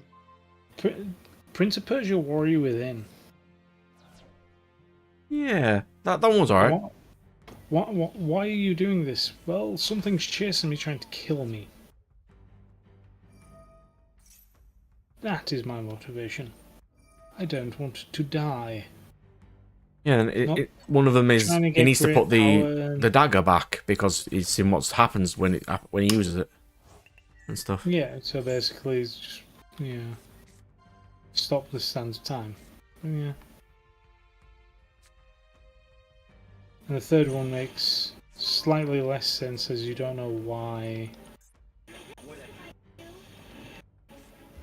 I mean, it's fine. Yeah, you don't know why he turns into weird sand monster for no apparent reason. There we go. Firewall's got an answer of why people hate mutants in comics. Ooh.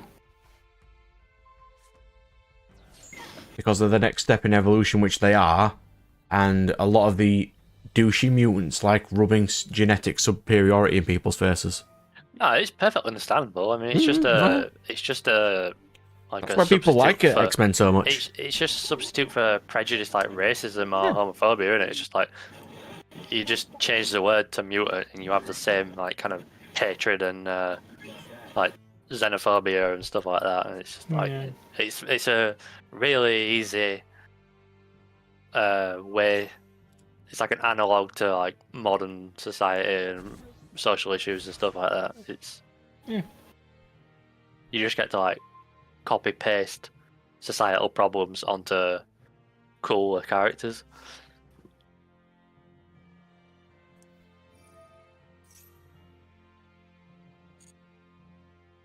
I wonder if mutants have a month.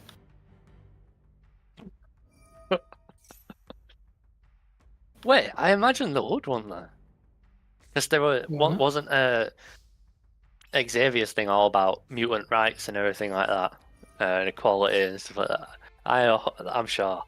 In fact, it's probably right after Pride Month, right before Black History Month. It'd be in there. It'd be on one of the wristbands.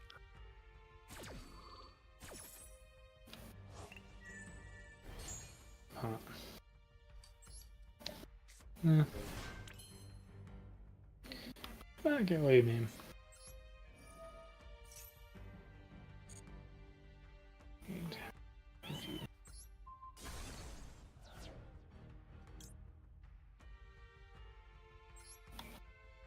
Alright.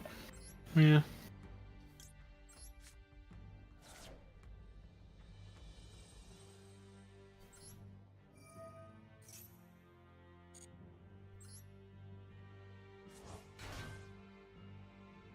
Yeah, because they gained the powers other ways and not born that way, is what I think it was.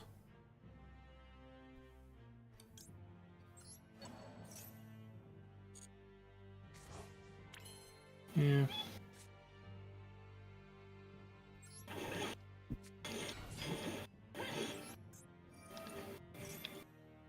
Mine is always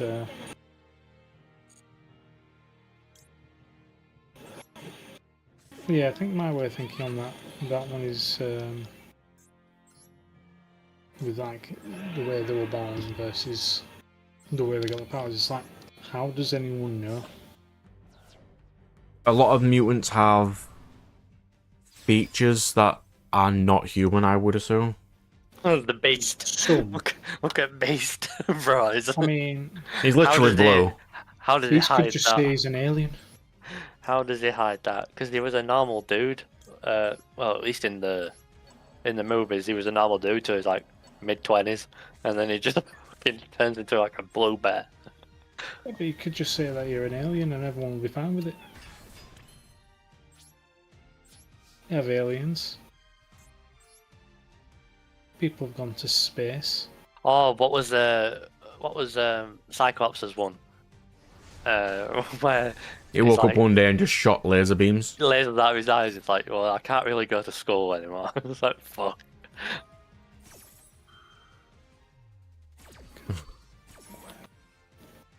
But yeah.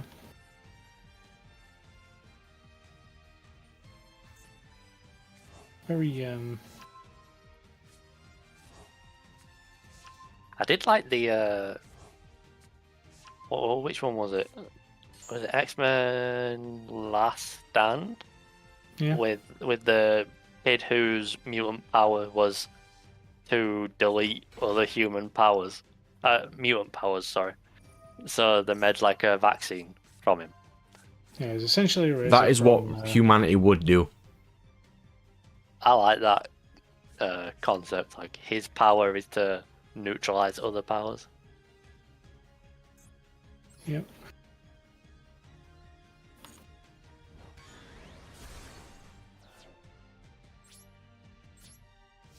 How would you even know you've got that power, really? Yeah, I know. You'd have to like, I mean, literally, you'd have to come in contact with a mutant.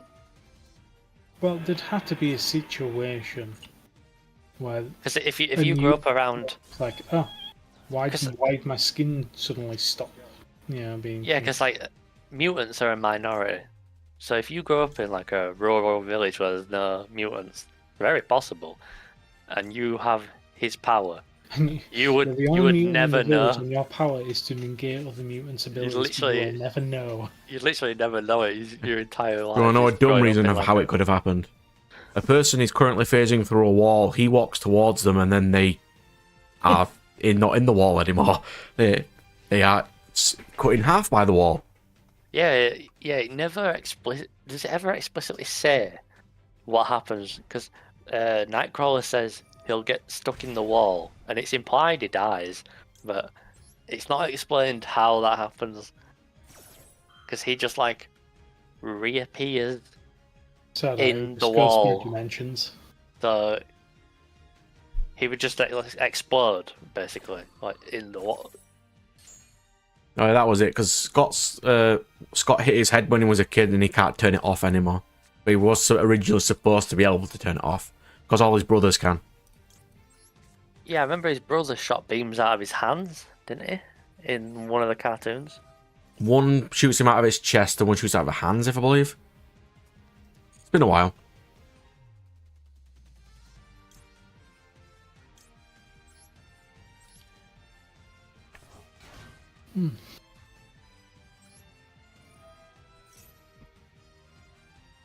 I'm never sure on the continuity of the X-Men stories, because like I don't know if the cartoons I watched and the movies I watched growing up follow the comic books at all. They'd be more canon than the comic books right now, by far.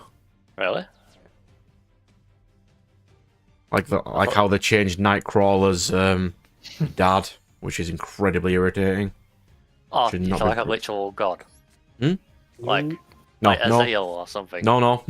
That is Do you want me to tell you who his dad is now? It was Mystique and like Zeion or some mutant with a Z name, I mean, you're right about Hazel. Mystique. Yeah. who was basically like a demigod. Yeah, Mystique's his dad now, by the way. Mystique's his dad. We are very 2024. I'm not joking. We are That is super actually what progressive happens. here. I don't know why, but I love that. That's so fucking funny. Some random lady and Mystique being his dad, yeah. Oh, I do like that. That is so fucking... Guess what? It didn't sell. Oh, I'm shocked. Oh my god. But I bet Mystique lesbian porn is all over the internet, and I bet that sells. You say lesbian, but Ah, yeah, I guess is it? Yeah, I don't know. At that point. Oh, watching the comic industry just eat its own tail is hilarious. It is pretty funny, to be fair. Like, it's just, the snake is just eating itself in it at this point. It's like,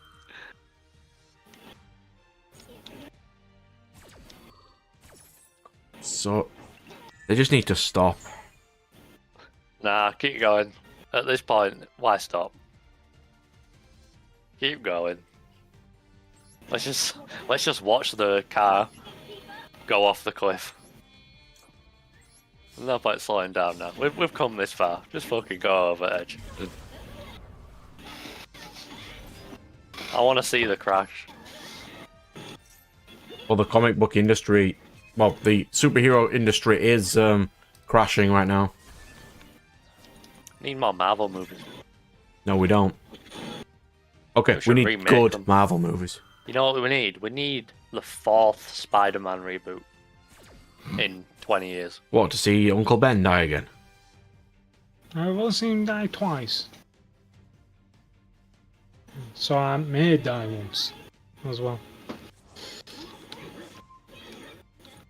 This time, Mary Jane's a bloke.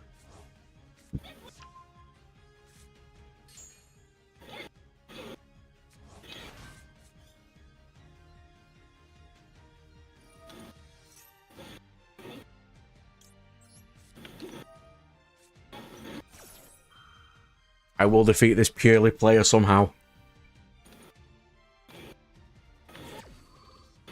He's got a Japanese name though, he gets better hands. I mean, he does. I mean, I've already got rid of his plump with 9 materials and his plump with 4 materials. Really?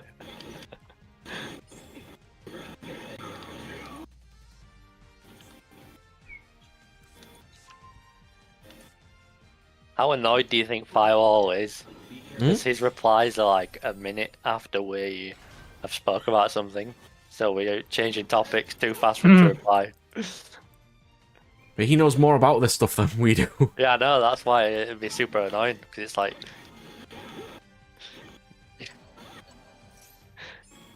Firewall, when you gonna hop on mic and join us in discussion? I mean, I'm not going to stop him if he wants, though. I don't even know if he has a mic.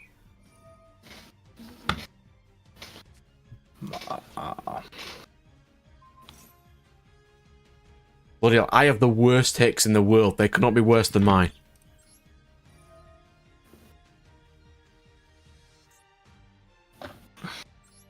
Yeah.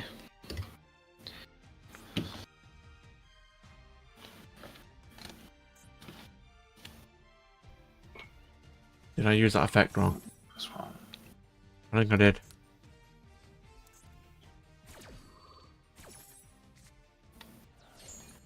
Ah, I used this. I got that effect wrong. Ah, it's fine.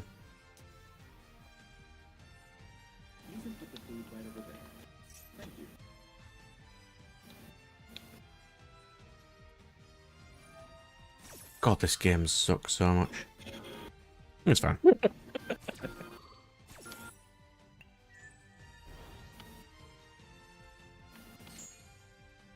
mean, it's up to 6 materials so far.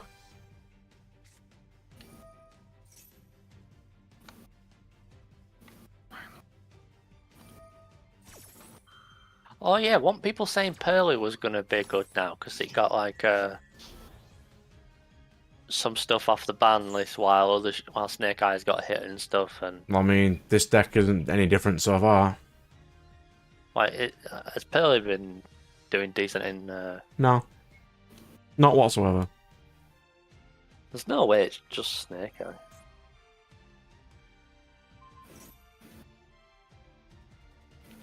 Melodious is doing better.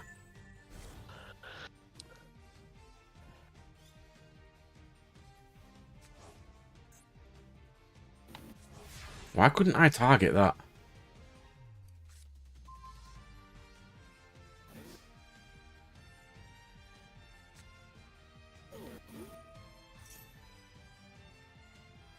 Yeah, one of my favorite mutant stories isn't a mutant. It's I guess it's, I don't know if you'd technically call him a mutant.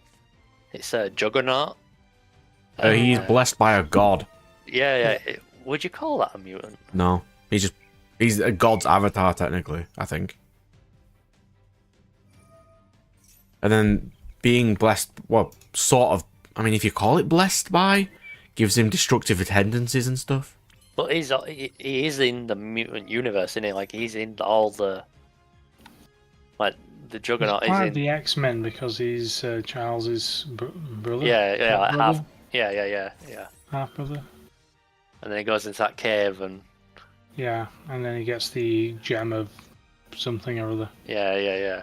And gets the power of Juggernaut. Yeah. I only learnt about that a couple of years ago, and I had seen Juggernaut since I was a kid. Always thought he was a mutant. Didn't even realise that they had. Well, I'm assuming it's because the X-Men Last Stand, which probably a lot of people saw more than the comics, they saw the Juggernaut as a mutant, and then they just all probably assumed he was, which it wasn't the case. Yeah, that was also one of the shittest. He never even depictions of calls himself a Juggernaut. mutant in that show. But I suppose he did have the inhibitor collar on, which wouldn't have worked on him before. That's what I liked about wait, what was it? What was the Deadpool 2 where it showed Juggernaut? They had like a really good depiction of Juggernaut. Deadpool 2, they actually had proper Juggernaut in there. Yeah, kind it of. was actually like in the comics where he's just giant, not like in X-Men Last Stand where he's just a buff guy wearing a helmet. It's like it's the shittest Juggernaut I've ever seen. It's like... No. But in Deadpool 2, you actually see him how he's meant to be, like basically invincible, kicking the shit out of Colossus. But this is one thing that I will ask is, whilst we're on about these superheroes and stuff, what is the issue with movies not keeping masks on the heroes? I don't know, actually. Probably because the characters just want to be... The people who just want them to be seen instead of just being helmets all the time. They want that climax of drama, don't they? Like the big reveal. Well, generally, from what I would call, is they essentially just want to see facial expressions because apparently no one can figure out how they're feeling with the mask on. Yeah, one thing I know is in I don't know if any wrestling fans here, but you know the luchadors, the Mexican like acrobatic wrestlers that always wear masks. Yeah. Well, basically, in that culture, they go their entire career without taking their masks off, and they only do it basically on like their retirement fight after like 25 years. It is like super special, Oh yeah. super cultural to them. And when Rey Mysterio, famous like luchador, was in the WWE, they, as part of a storyline, made him take off his mask in a really like unimportant way. They just had him unmasked, and it was like a huge thing of like, what, like, how dare you like use this for just shitty storyline views. It wasn't even an important storyline, it was like a throwaway part as well, and it was like a huge thing of like, because no one had even seen his face, no one knew what it looked like, and it was like, oh, you can't put that back on now, you can't undo the mystery, because Rey Mysterio literally means mysterious king, and it was like his whole character is just like gone now, and he had to do the next 10 years of his career after that anyway. It wasn't like a big reveal at the end of his career. It was like super shit, and it's just like an example of how I don't know if it's just Westerners, but Hollywood was like, take off the mask, we want to see the mask, take off the mask. It's like, well, you've ruined it now.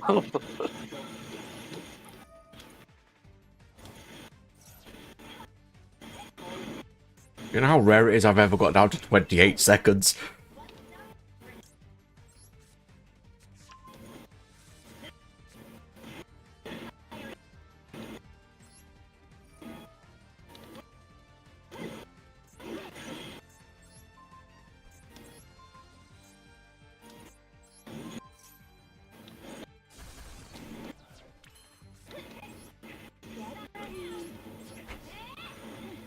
Yeah, that's one thing why Spider-Man was. Yeah, that started Civil War originally. That's why I really liked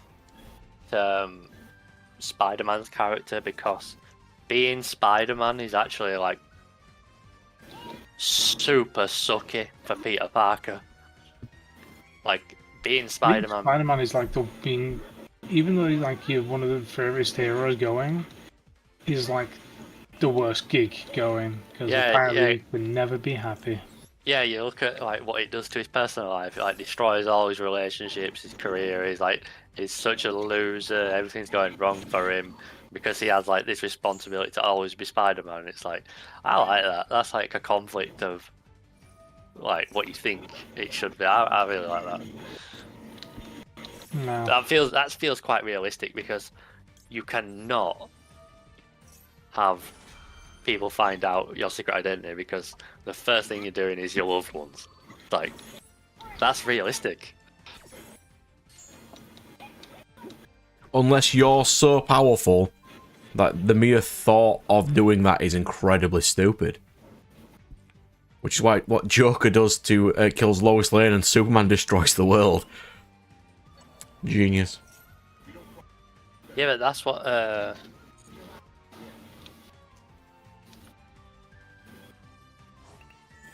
that's what happens in the Dark Knight, isn't it? Injustice, yeah.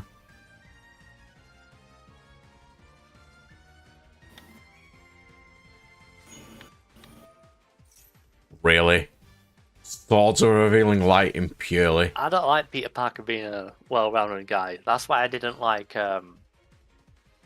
Andrew Garfield's Spider-Man, because he's like... He was far too... He's too cool. Like, Andrew Garfield was like the coolest guy in his high school. Like, Andrew Garfield's way too good looking, way too like like Peter Parker is like meant to be the geek, the bully, the picked on, the loser. You know, Andrew Garfield is like flexing on his bullies. He's like, it's like Andrew Garfield is bullying his bullies. It's like, this is not believable. Come on, like, I think Tom Holland was a better depiction because he's like a more diminutive, more kind of dorky looking. It's like, yeah, I believe that's Peter. Yeah, Peter Parker's got to be like not that cool. You can't be like the coolest guy in high school.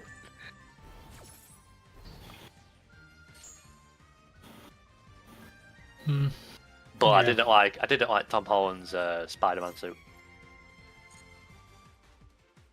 It was basically just an Iron Man suit. It's the Iron Spider suit. It's stupid. Yeah, I didn't like that. I don't know. Maybe I'm just a hater, but maybe I'm like a nostalgia merchant. Back in my day, Tobey Maguire suit, they were good.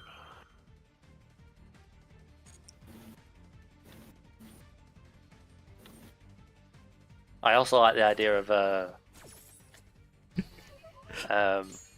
Spider-Man's webs shooting out of his actual wrist from his body.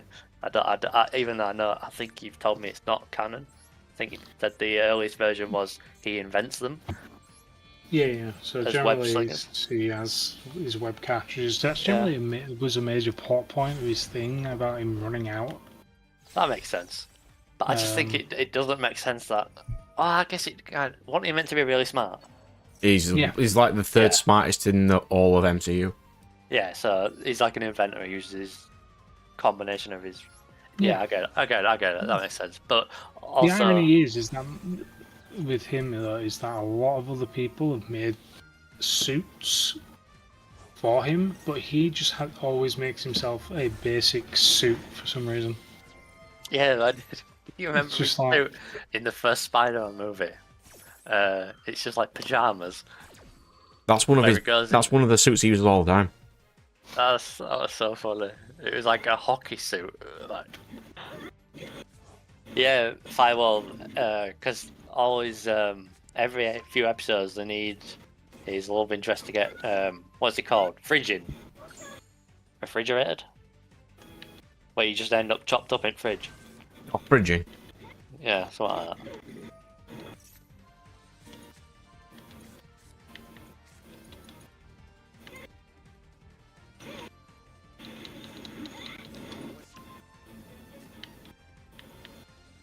I mean, I think the show's pretty shit, but one thing I did really like when I first saw it was the episode of Big Bang Theory where, like, Sheldon talking about how when Superman catches Lois Lane off a building when she's falling, he splits her.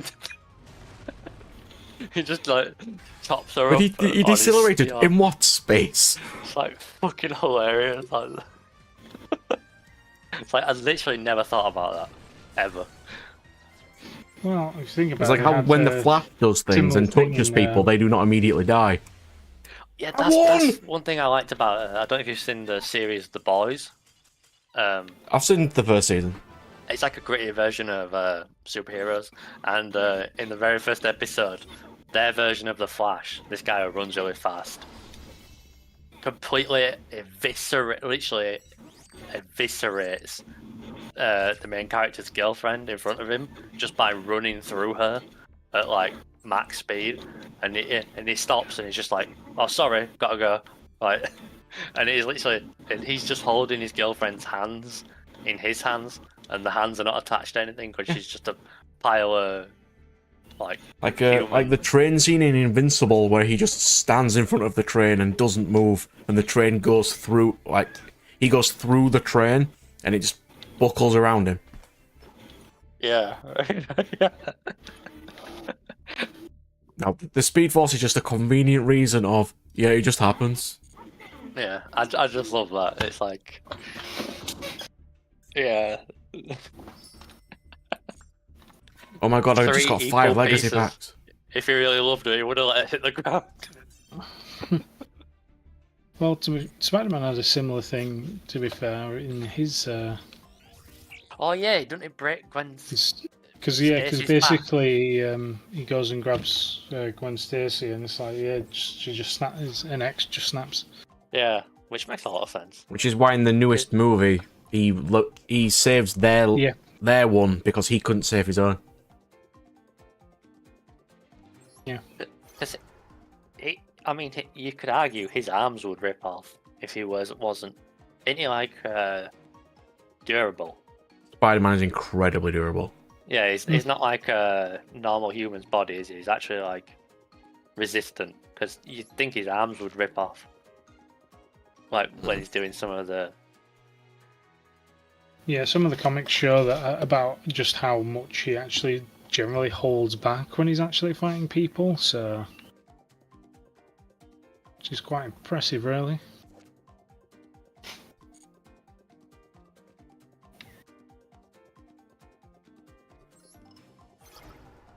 But...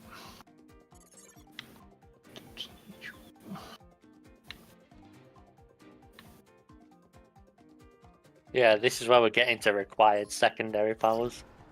I love By required all. secondary powers. Where it's like, oh, in order to have super speed, you must have like super heat resistant and super friction resistant, you know. Your clothes also need to be unflammable. Yeah. Does anyone else remember in the old TV show, Lois and Clark, the fact that he said that he technically has his clothes are so tight, knitted to him, that the reason they're bulletproof is because his bulletproof powers kind of protect the clothing. That's funny. Yeah, he literally says it's like, oh yeah, because it's so tight and connected to me that it doesn't rip. It also becomes bulletproof. So there you go. I bet you could like dab yourself on one of his like arm hairs. You know, I don't know if you ever worn like a tight jumper or rope. You actually have like hair sticking through the wall. Like imagine like a Superman chest hair just pierces you when he's carrying you away to safety. What you got to think of is the fact that he technically cannot have a haircut like normal people. Oh, is it like just concrete? Like, You can't ever clip his nails either. There's loads of random stuff that happen like that.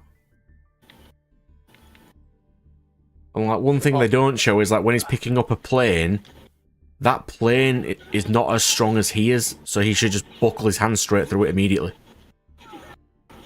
Because the plane can't support its own weight like he can. Yeah, because he picks the plane up by like the nose of it. Yeah. So the plane is literally like holding like 100 tons on the Which is literally impossible. It's like it would just literally like snap off.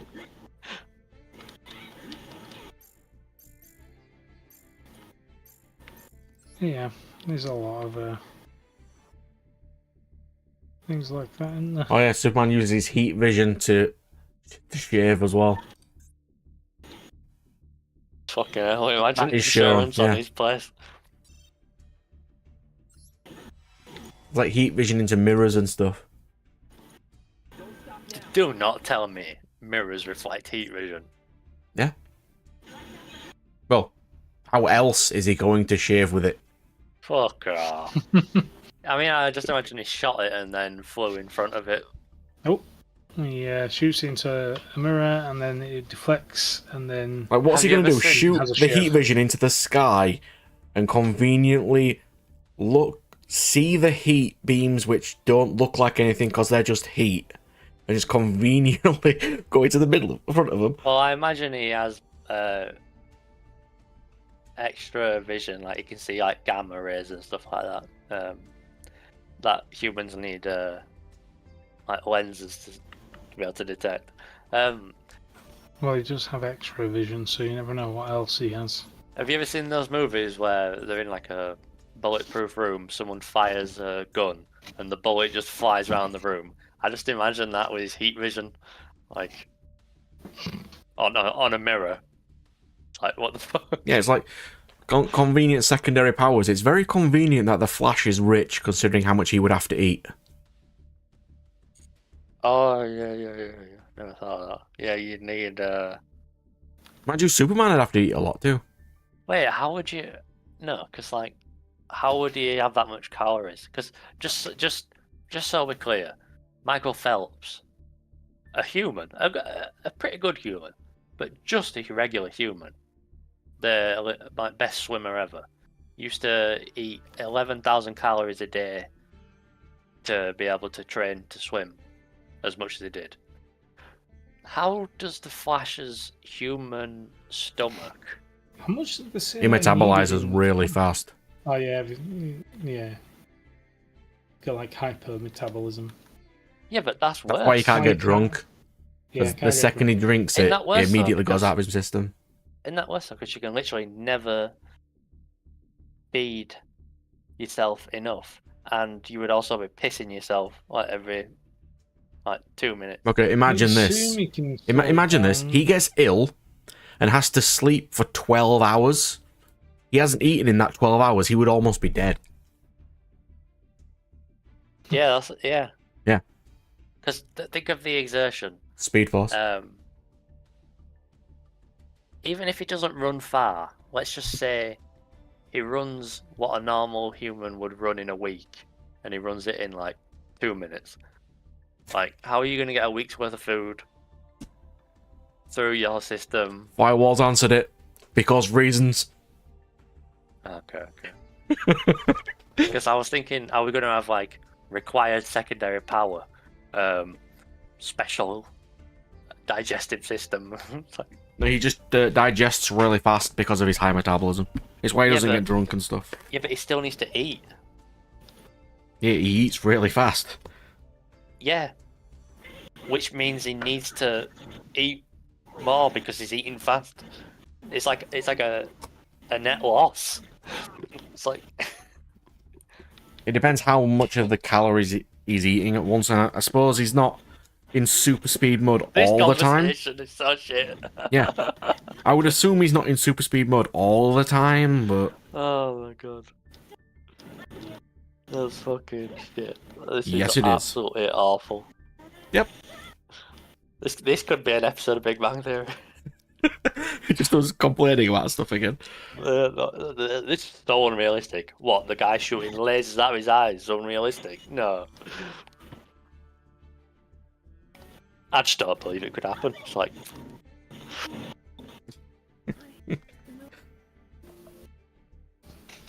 What was the argument they had on one of the episodes? His Superman suit reflects light particles or something.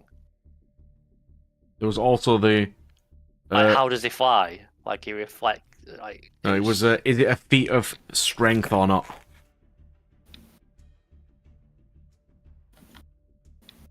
Is Superman's flight a feat of strength or not? Really slowly. Do you need me to bring up that shitty Spider-Man movie I saw as a kid? Where he literally just floats like a piece of paper. No, we do not need to see that. You want to know the best part about that one? They picked a guy who is not athletic and just put him in a skin-tight leotard. Like, you can see belly, fat and everything. There's no tone in it whatsoever, and he's like... I mean, everybody gets a chance, Firewall, not just the kids. It's just that it's a shonen show, so the kids are going to win. And the kids are 5,000-year-old. Only one of them. Only one.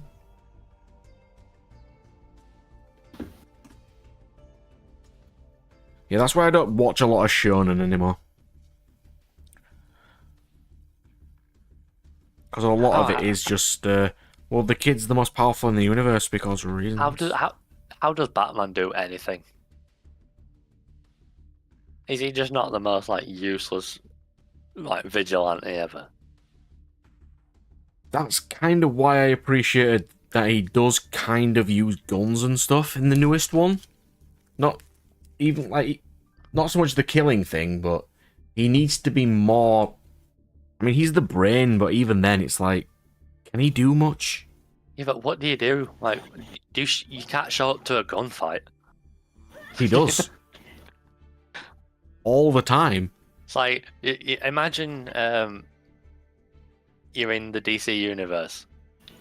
You're at the bank getting a deposit. Bank robber comes in. Superhero shows up. Do you want Batman to walk through the door? Like, you do not want Batman to walk through the door. Try and save you, do you? It's like, he's the last guy you need.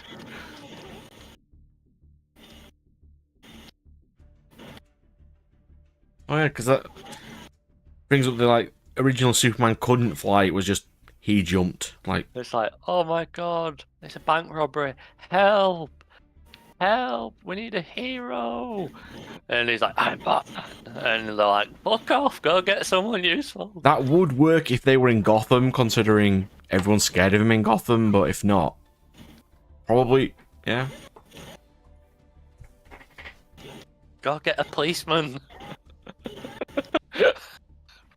Go get a hell? security guard. I Go think get in the a original bigger one, person. Wonder Woman's not indestructible either. She's not bulletproof. She just has the really fast reflexes. There's loads of random bits. Yeah, I remember that feat of strength thing in the old VHS tapes I had of Superman. In the intro, it didn't show him flying; it showed him jumping over a skyscraper.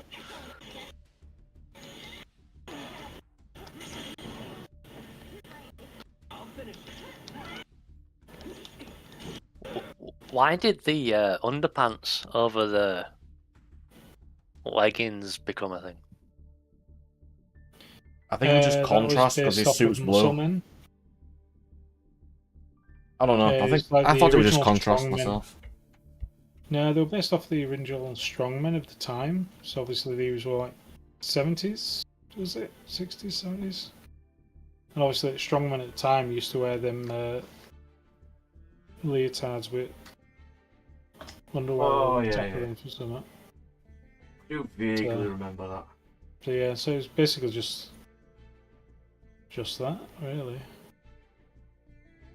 I'm surprised that stuck. Well, not so much anymore.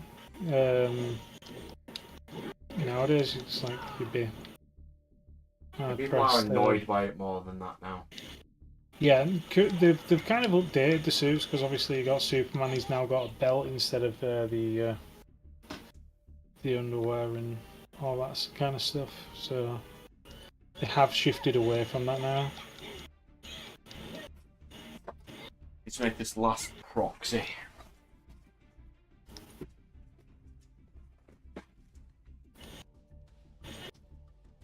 Oh yeah, I need to find Nat's card as well. I don't know what he's using this in the troll deck, but find that as well.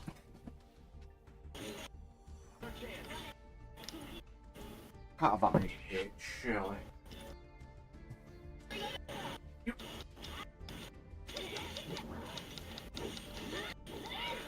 See, aren't you happy to be back and not be ill anymore?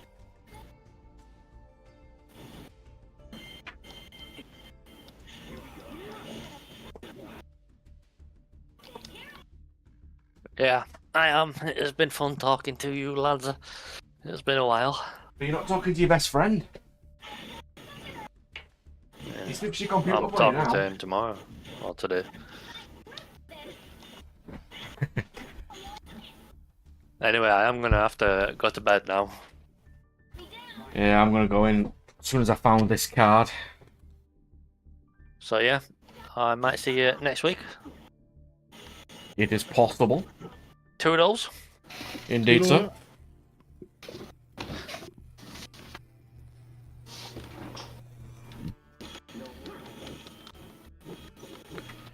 Alright, so need to make this last proxy.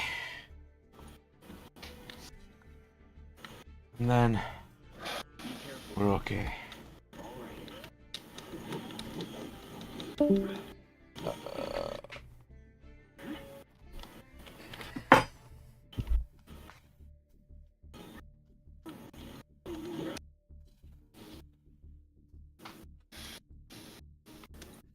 Can I get Earth user ability? Yes, I can. Too late for Cloud, though. Oh no, poor Cloud. You still trying to platinum that? Yeah. Like I said, I need to literally do everything You were there a while. again. Oh, just a little. And obviously when you are... Oh, I'll get Cloud back. Hello. Find your Hallow in a minute.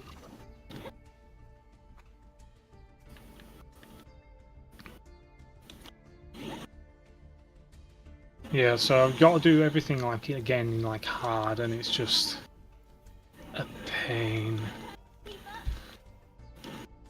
Does it ever get to a point, Firewall, that it's like, does it ever get boring if they're always the same because of how iconic they are? Because it feels to me like Goku, for example, is so iconically always fighting people. They just can't change it anymore. You know what I mean? Perhaps.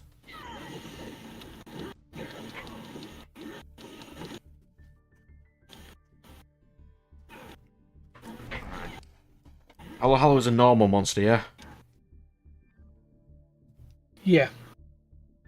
But I only have to look for yellow.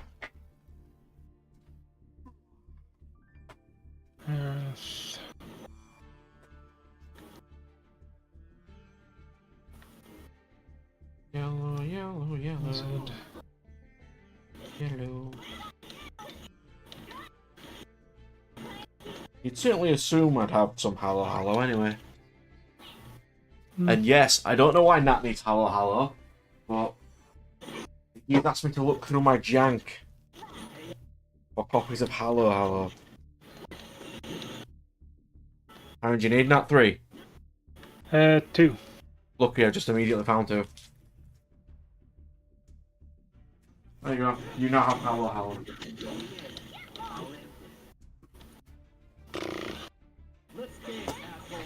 Well done, mate. Finally done this fight. That is what I want to know. There are always nefarious reasons if Nat wants cards.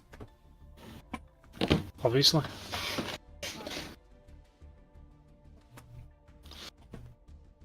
Right, so I think I has to call it there for now. That was 5 hours ish. Just about. 4.5, something like that. And I will see you later, good sir. By the time I'm on next week, I'll have finished the red path of Duel Masters, and I'll have watched some Redakai. Because next week is Bank Holiday weekend, so I get extra time to game. That is true. Bank holidays are nice for gamers. It is very nice. Right. So I've now completed all of Junon's Yeah, no problem, mate. quests. I will need to probably chat about Redakai anyway, because I think I'll probably get about 10 episodes in. So if there's any questions on bits, I'll need to get a bit explained anyway. But yeah, it should be fine. We will get there eventually. I'll have a see. So, and on that, I'll see everybody later. I'll see Nat in like 5 hours-ish. Something like that. I need to nip to Patriot and get some bits, but apart from that, we'll be alright. Yeah, I need to have a look into a few shops, but I'll have a look. Alright. In a bit, Firewall, good sir. If you need anything, you can always give me a message. If there's any cool things we need to discuss. But yeah, I'll see everybody later.